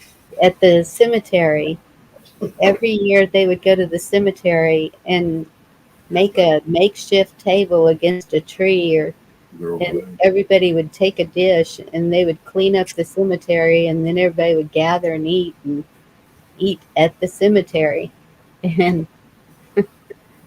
which one was it that used to, grab the rattlesnakes and their eyes roll in the back of their head and speak in tongue? Who was that? What group was that? well, I don't know. The Pentecostals speak in tongues, but you know what? And I'm sorry if I'm offending anybody, but with my uncle being one and us going there, and all of them that I know still, I feel like it's not real. Ugh, I hate to say that. Give me, Lord, if it is. But even in the Bible, it says that if someone speaks in tongues, there will be an interpreter for the language of all, so that everyone receives the message. Am I wrong? Is that what it says?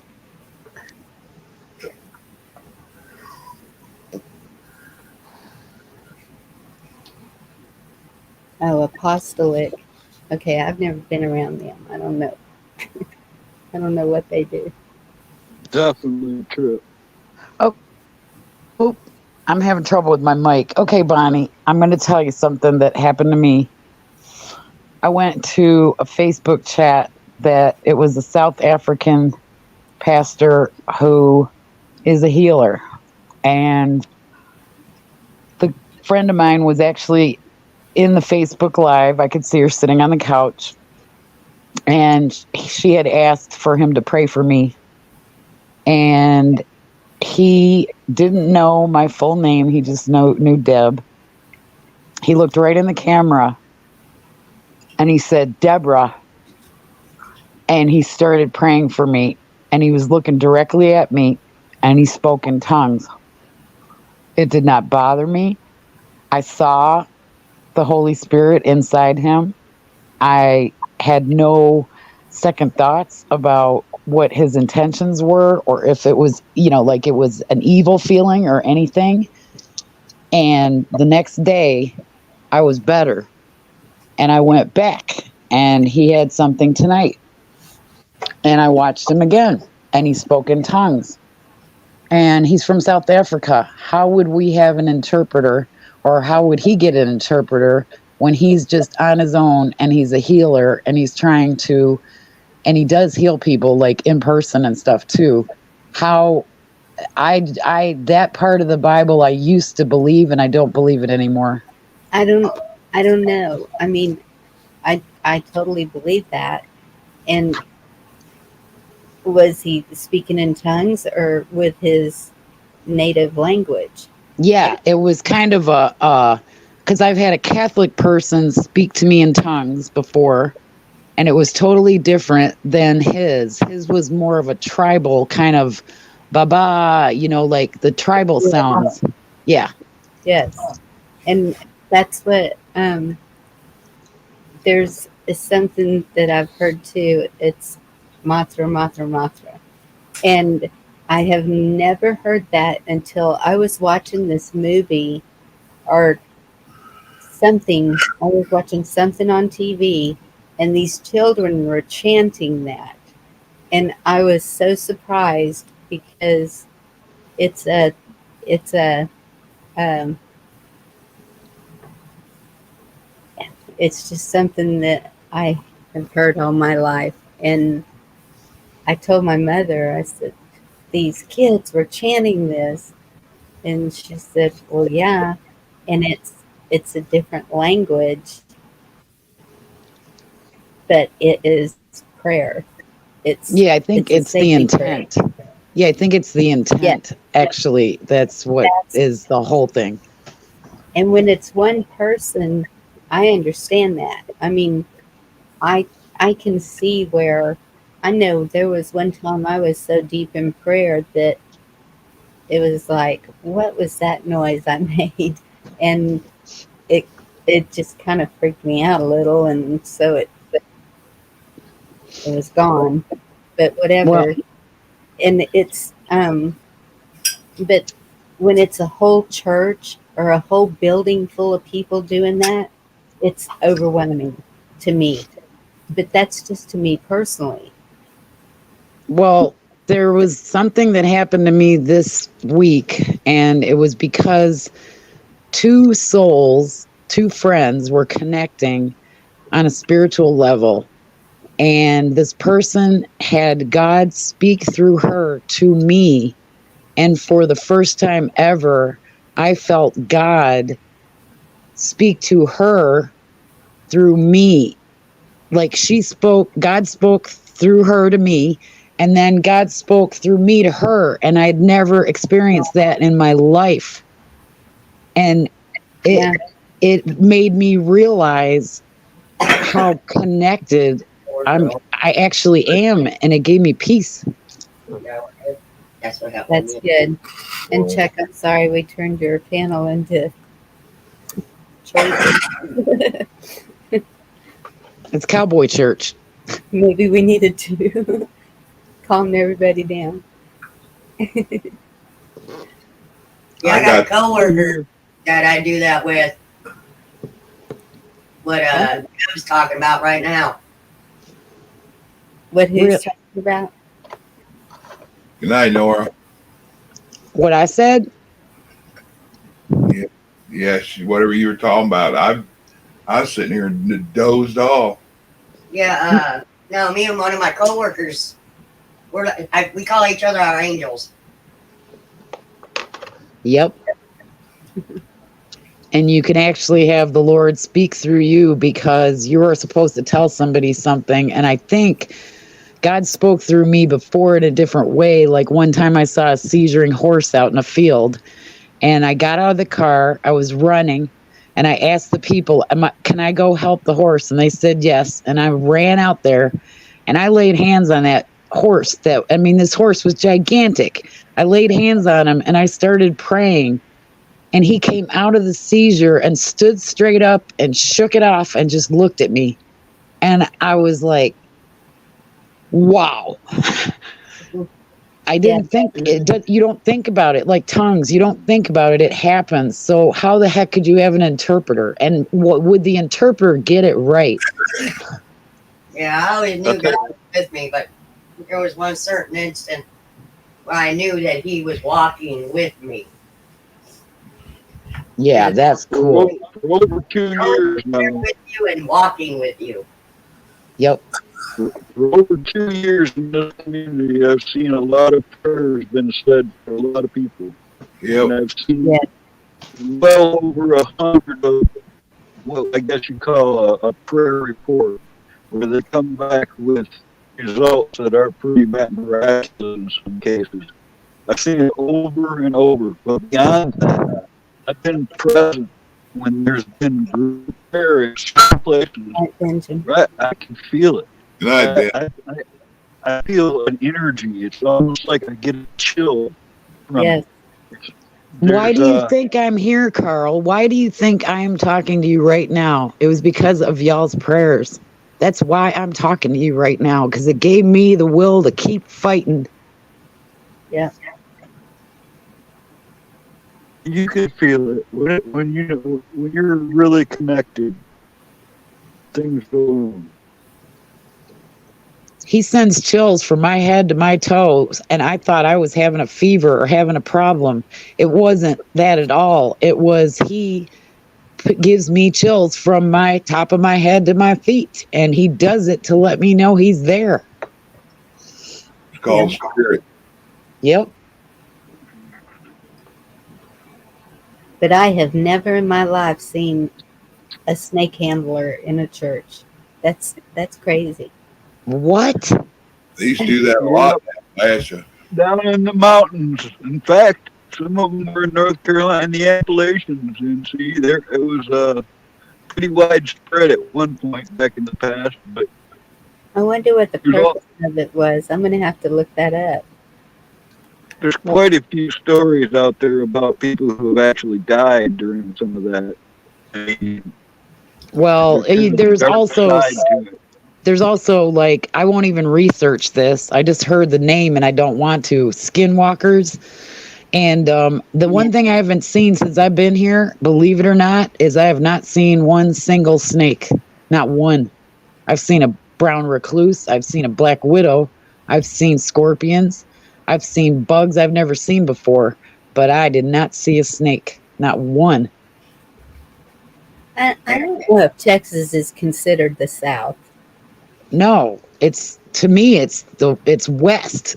To me, it's like west. It's Texas, part of Texas. So, a couple of the craziest bugs I ever saw were in North Carolina. Yeah, we got some crazy looking bugs. Phew. So only the Southeast is considered the South? Well, it's because you're talking about the West Coast and you're talking about the East Coast. And here we say north is New York and south would be Florida. So we're just going by direction. So we say the South, and that includes like the Confederate States. And then we have the North, which includes, it's the Mason-Dixon line that splits us apart. So that's why we're so north-south. To us, y'all are just like either Midwest or West or Central or, So that's why I think we are the way we are, was because of the Confederacy. Are you near the Piedmont? I am near Fields of the Woods, where the first Cherokees were housed before the general came to get them, and it is southwestern North Carolina, like right next to Tennessee. Okay. It's Appalachian Highway. For some reason, I thought you were closer to the coast. You're right over where my great grandfather is buried, right at the base of those mountains. Yeah, we are at the, what do they call them, the foothills. But the foothills are like I'm in the foothills and I'm 1,900 feet. Yeah. Yeah, Patrick Kelly. I was coming down the steps and I heard one underneath the step. So I wouldn't go back up. I hollered at my mama and she come out there, shot it, killed it. I said, thank you. Now I can go back in the house because it was at night. Well, up in New York, I mean, like, I saw a copperhead, but the craziest snake story was when I was on the phone and I was on a business phone call about dog biscuits and stuff like that. And I was laying out in the sun at the same time, talking to this lady. And all of a sudden, the snake comes up to my lawn chair and just like stares me right in the face. I threw the cordless phone way across the yard, screamed and went running. She thought I had died. If you were screaming, you were dead. No, it got silent because I was like, after I screamed, I was stunned and I got silent. And then I had to go find the phone. So there was like this big silent part, and then she's like, oh my God, you're all right. And I was like, yeah, it was just a snake, I have killed a lot of rattlesnakes, but I've only ever been bitten by one. Ooh, you have been bitten. What did you do with it? I've been bitten. The worst summer of my life when I was a kid in 1970 in Texas. And all in the same visit in Amarillo, Texas. All in the same visit. I think it was first, I fell asleep in my grandpa's yard and got chiggers. Next, I was at Aunt Marquita's ranch riding horses. Got thrown and drug in the stirrup through a bunch of cactus. Oh my God! A bunch of people sitting there picking spines out of me it was a couple of days they were picking them out of me. Good night, Silver. Then walking the railroad track, I found an old junk car. Went and screwed around in the junk car, and a little baby diamondback rattler fell out of the dashboard and bit me on the end of my toe. By the time I got 50 feet back to the railroad tracks, I was already puking. I was sick from that. And then at some point in all that, I remember getting into my grandpa's peppers in his back garden and then rubbing my eyes and stuff with the peppers. He had real peppers, all in the same summer. Texas was a rough visit to Texas. Well, if you leave a car, your story about Texas, because it's not that bad. I don't know why you had the trip from hell, but well, in New York, I had one hell of a trip to Texas too, because I got a sunburn and it snowed all in the same week. But anyway, if you have a car that is sitting there, like my dad had this Falcon station wagon that we used to play in when I was a kid, right? Well, we're going to build a house on it. So we decided to pull it off of there. It had been sitting there for 30 probably years and it was sunk in the mud and everything. Well, when they pulled that thing out, there must have been 500 snakes that came out from underneath that car. And I had been playing in that car for years. Yep. And you're I got lucky because it only barely got me. I think I moved fast before it could sink in because the babies don't know how to control their venom. Those can hurt you worse than the adults. Yes, the babies are more poisonous. Yep. Yeah, I came back from Texas with blisters. I mean, the size of like dish plates on my freaking back. So my visit to Texas was not all that great. It's my first visit. And everybody I thought was mean and bigger than me. And I was scared of everybody with those big hats on. I was just like, oh my God. I don't know. Right now, I live the farthest north I've ever lived, and it would take me 5.5 hours to get to Chuck. It would take me 7 hours to get to Oklahoma, I think, or I don't know. For me, this is pretty darn south. And so when y'all start talking about the South, it sounds totally different. You're actually, I mean, you got like, okay, you're a big state. You're kind of in the middle. You're kind of hanging there. I mean, I just classify you, if anything, as Southwestern because you're literally by Mexico. You're what? Mexico, New Mexico. What are all the states around you? You got Louisiana. Are you closer to the coast or closer to New Mexico, Bonnie? Arkansas, Oklahoma, New Mexico, Closer Louisiana. to the coast than I am to New Mexico. And we have Oklahoma. Did you say Oklahoma? Yep. Yeah. It's Louisiana, Arkansas, Oklahoma, New Mexico. But I would consider them Southwest because they are really on the countryside. If you split it in the middle and you have East and West, We're in the middle. Yeah, I know, This but was the I would trip about consider Texas. you south, down, south, west, to the left, a little. And we don't call it Central United That's States. what the trip about Texas and NC is that if you drive all the way through Texas, like if you came to the Panhandle, go down where Bonnie is and cut across by the coast and up to where, Chuck is, it's like the terrain changes. So they had everything. They got beach, they've got mountains, they've got canyons, they've got desert. They've got it all. Yeah, I've been to Houston, Galveston, Dallas, and then all the points in between coming from where I came from, like coming from Atlanta or coming from New York, depending. And so I've seen a lot of Texas, and that's why obviously they're so big they could be their own little country, Yep. Yeah, we could if the border wasn't open. Yeah, really. Now it would be impossible because they've talked about secession. And I'm like, at one time, I would have been all for it. But now, Mexico would have us in nothing flat. Yeah, the whole world is just in 3 years.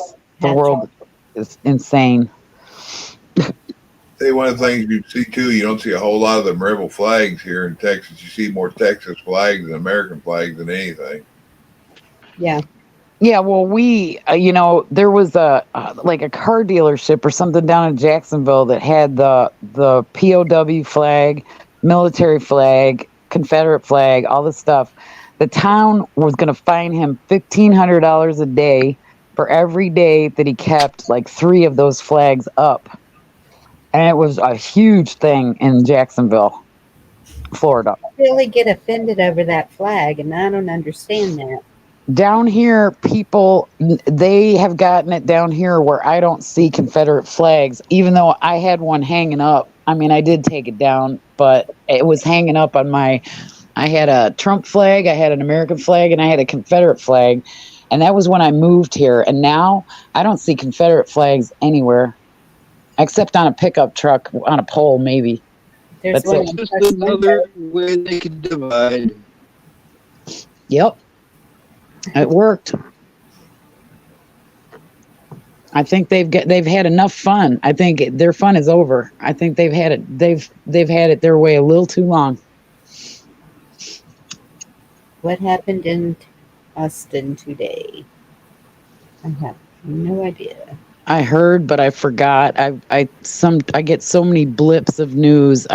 It's hard to keep up with all that's going on right now. I mean, it's gone into overdrive. FC kicked off third MLS season.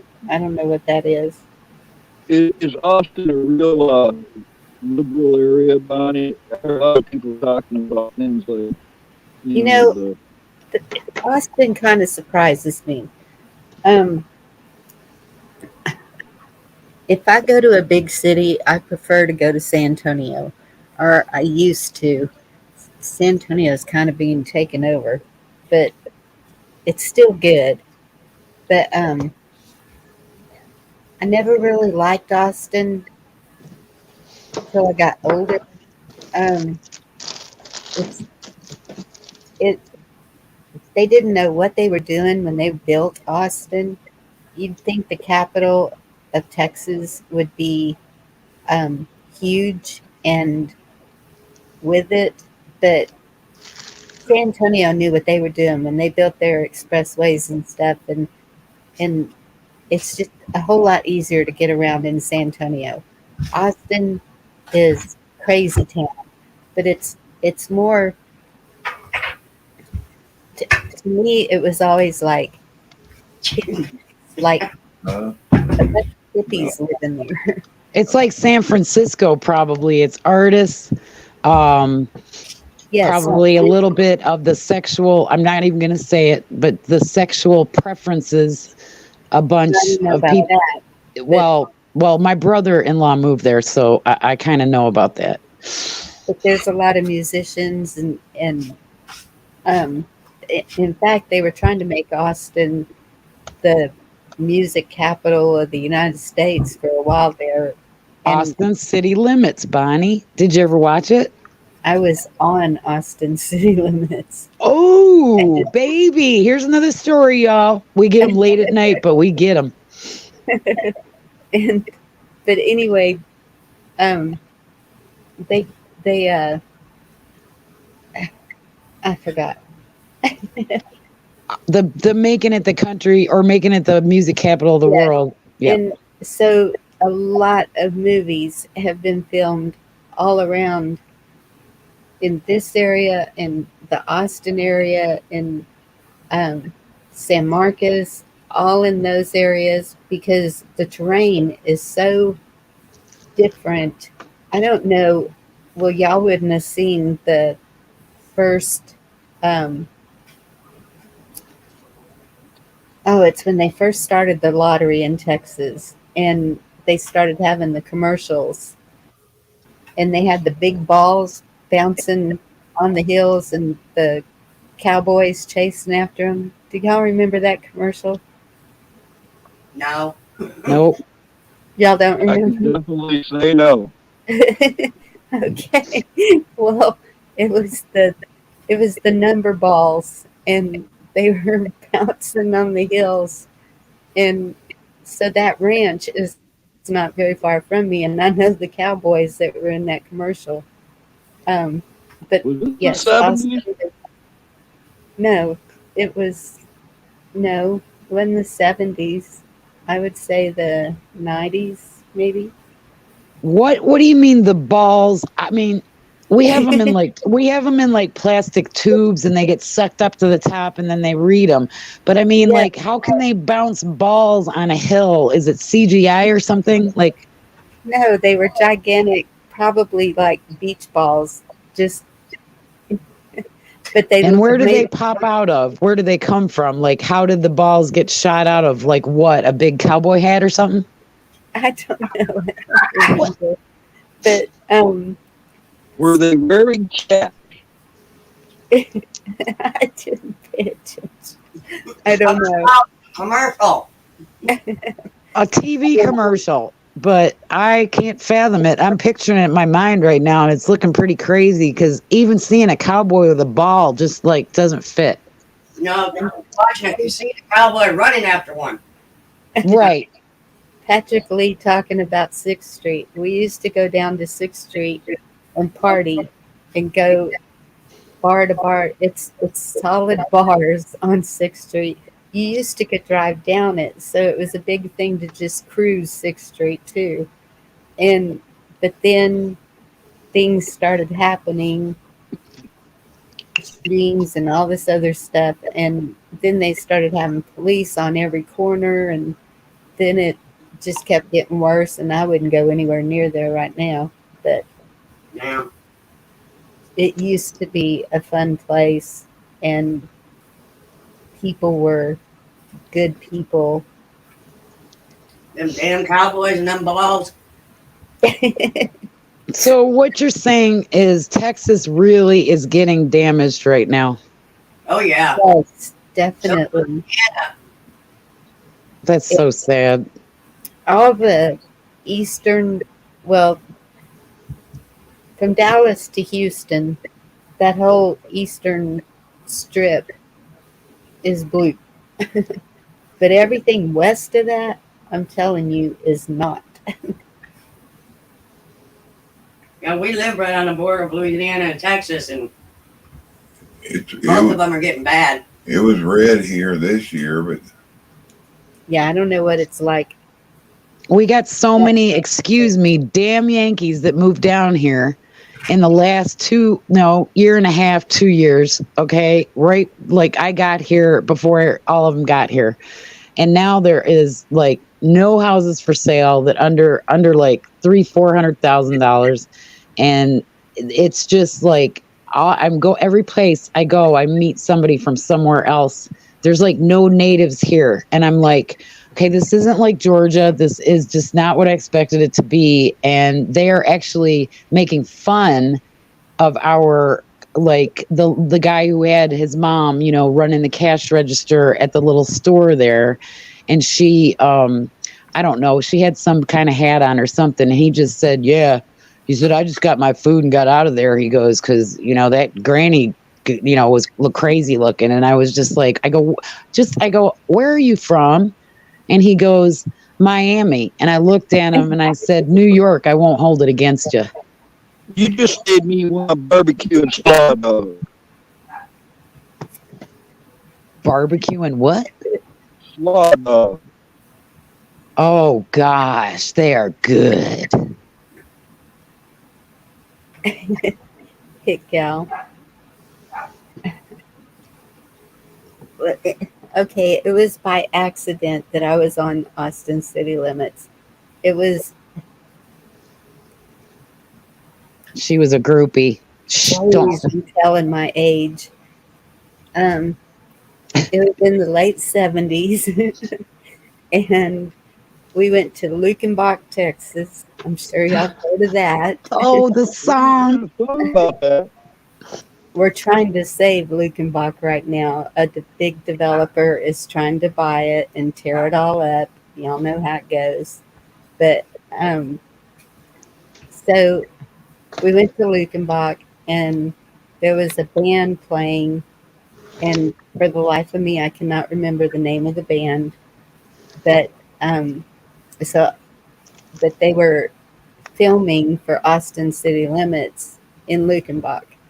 And it was invitation only, of course, because this was a really famous band that I can't remember the name of. And one of the band members wanted me to dance with him. And I said, haha, I'm out here, you're in there. And he said, we can fix that. And the next thing I know, they're pulling me through the window.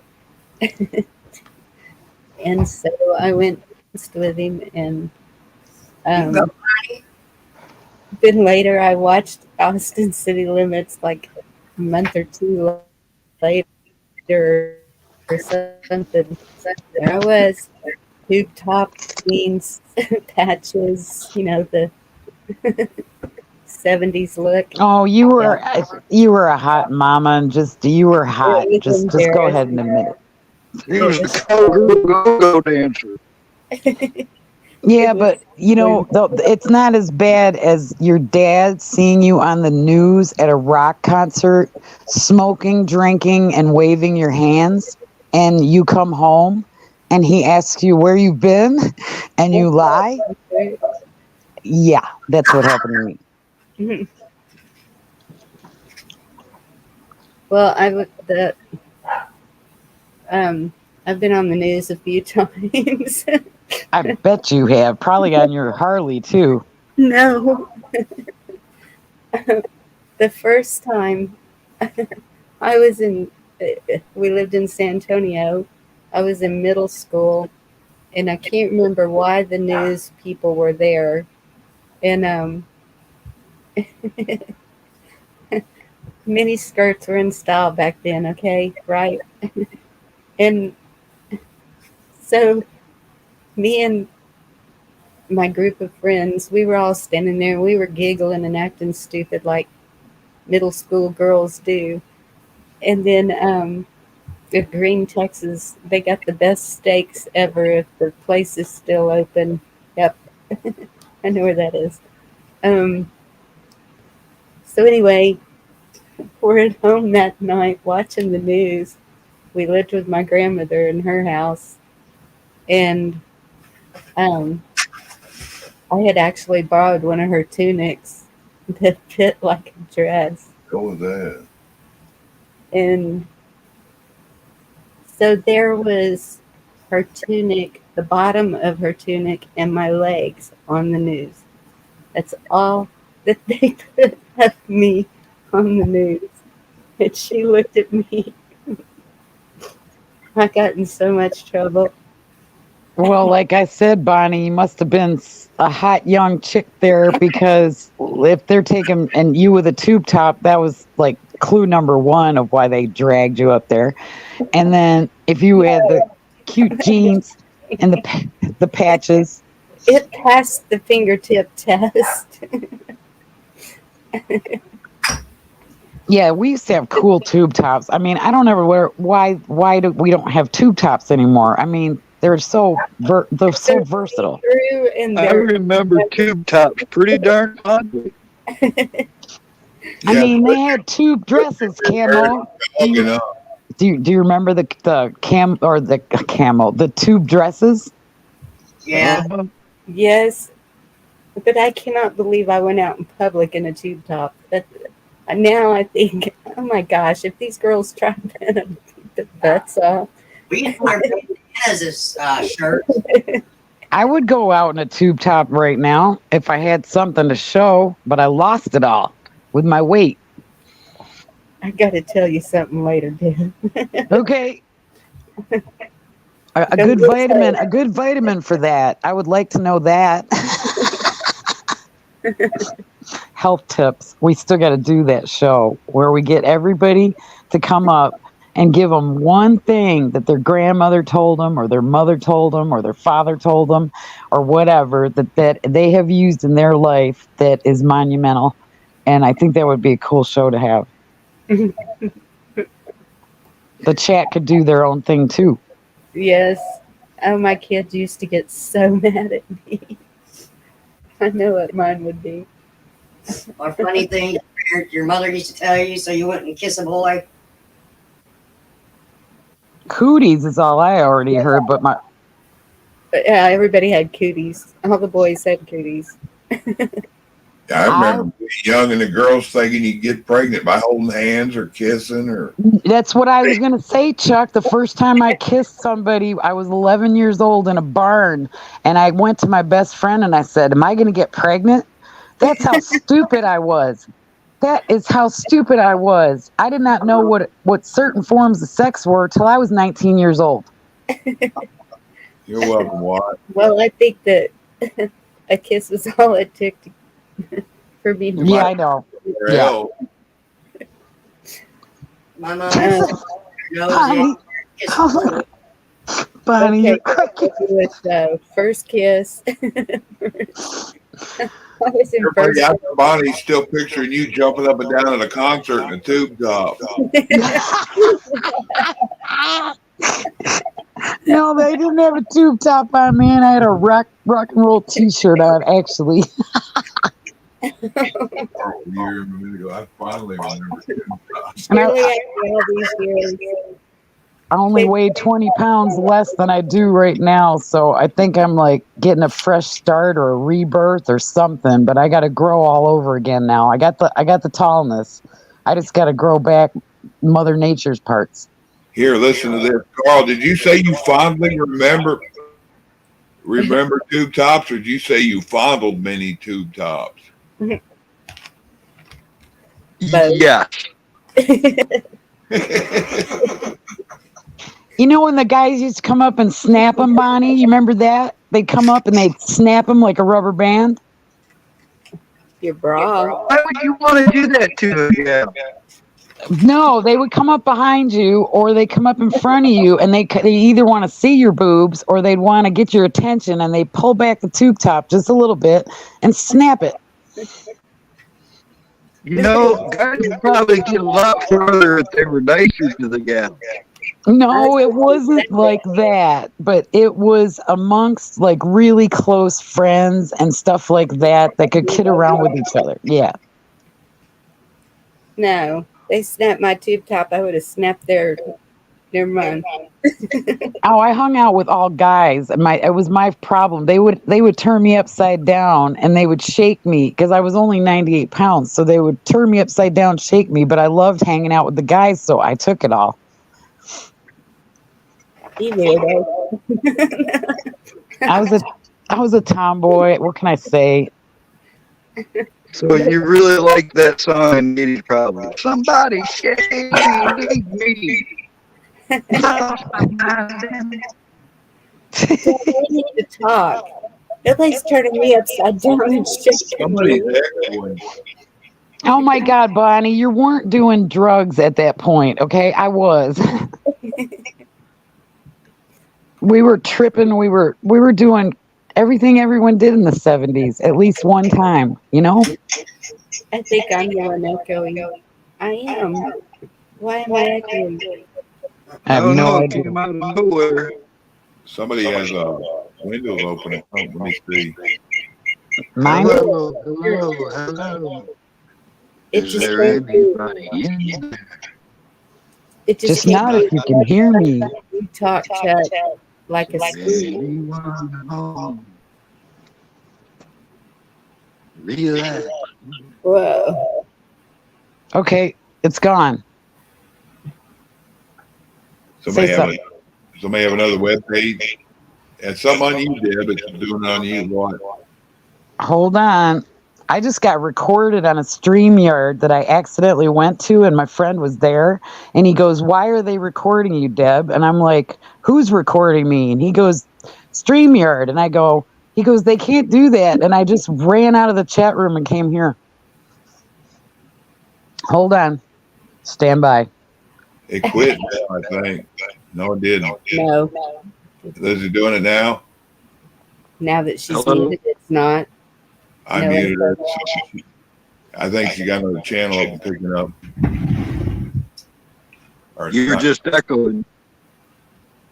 because she unmuted again. She's muted now, and it's no echo. And hit gal, that is too funny. Those things did roll like that. I know exactly what you're talking about. I'm still thinking about tube tops, and y'all are saying such funny words. It fits right in it. Either that, or I'm just high. No, something was screwing up. You know, it just told me. It tells me that I'm like my camera's on right now, but it says application is using your camera. Do you want to return to StreamYard? What is going on? I don't know, but you're still echoing really bad. Oh, crap. Well, it's kind of obvious, isn't it? You guys were talking about boobs, and they turned the cameras on. Feeling anymore. Ass. Well, hit gal was talking about her tube top. She fell and it rolled up, and they did roll. A couple days, some sun surge or something. I don't know. It started Thursday. You didn't sit right, your belly would push it up. They would roll. I said it felt like vertigo. No, I still got it a little bit. Boy, Chuck, you did a marathon, 5.5 hours. I'm looking at him fixing to get off. I was sitting here falling asleep a few minutes ago till I started talking again. I think Ragnar left and went to sleep and came back. Well, hell, you guys, thanks for hanging out. It's been 5.5. I'm gonna go ahead and drop it. Go to sleep. I fell asleep while y'all ain't been hearing me. Love y'all. I was eating. What Love y'all. starts in the middle of the night stays in the middle of the night. Good night, everybody. Good night, y'all. Night, Camo. Night, Bonnie. Night, Deb. Night, y'all. Love you. Good night, everybody out there. Much love. Bye.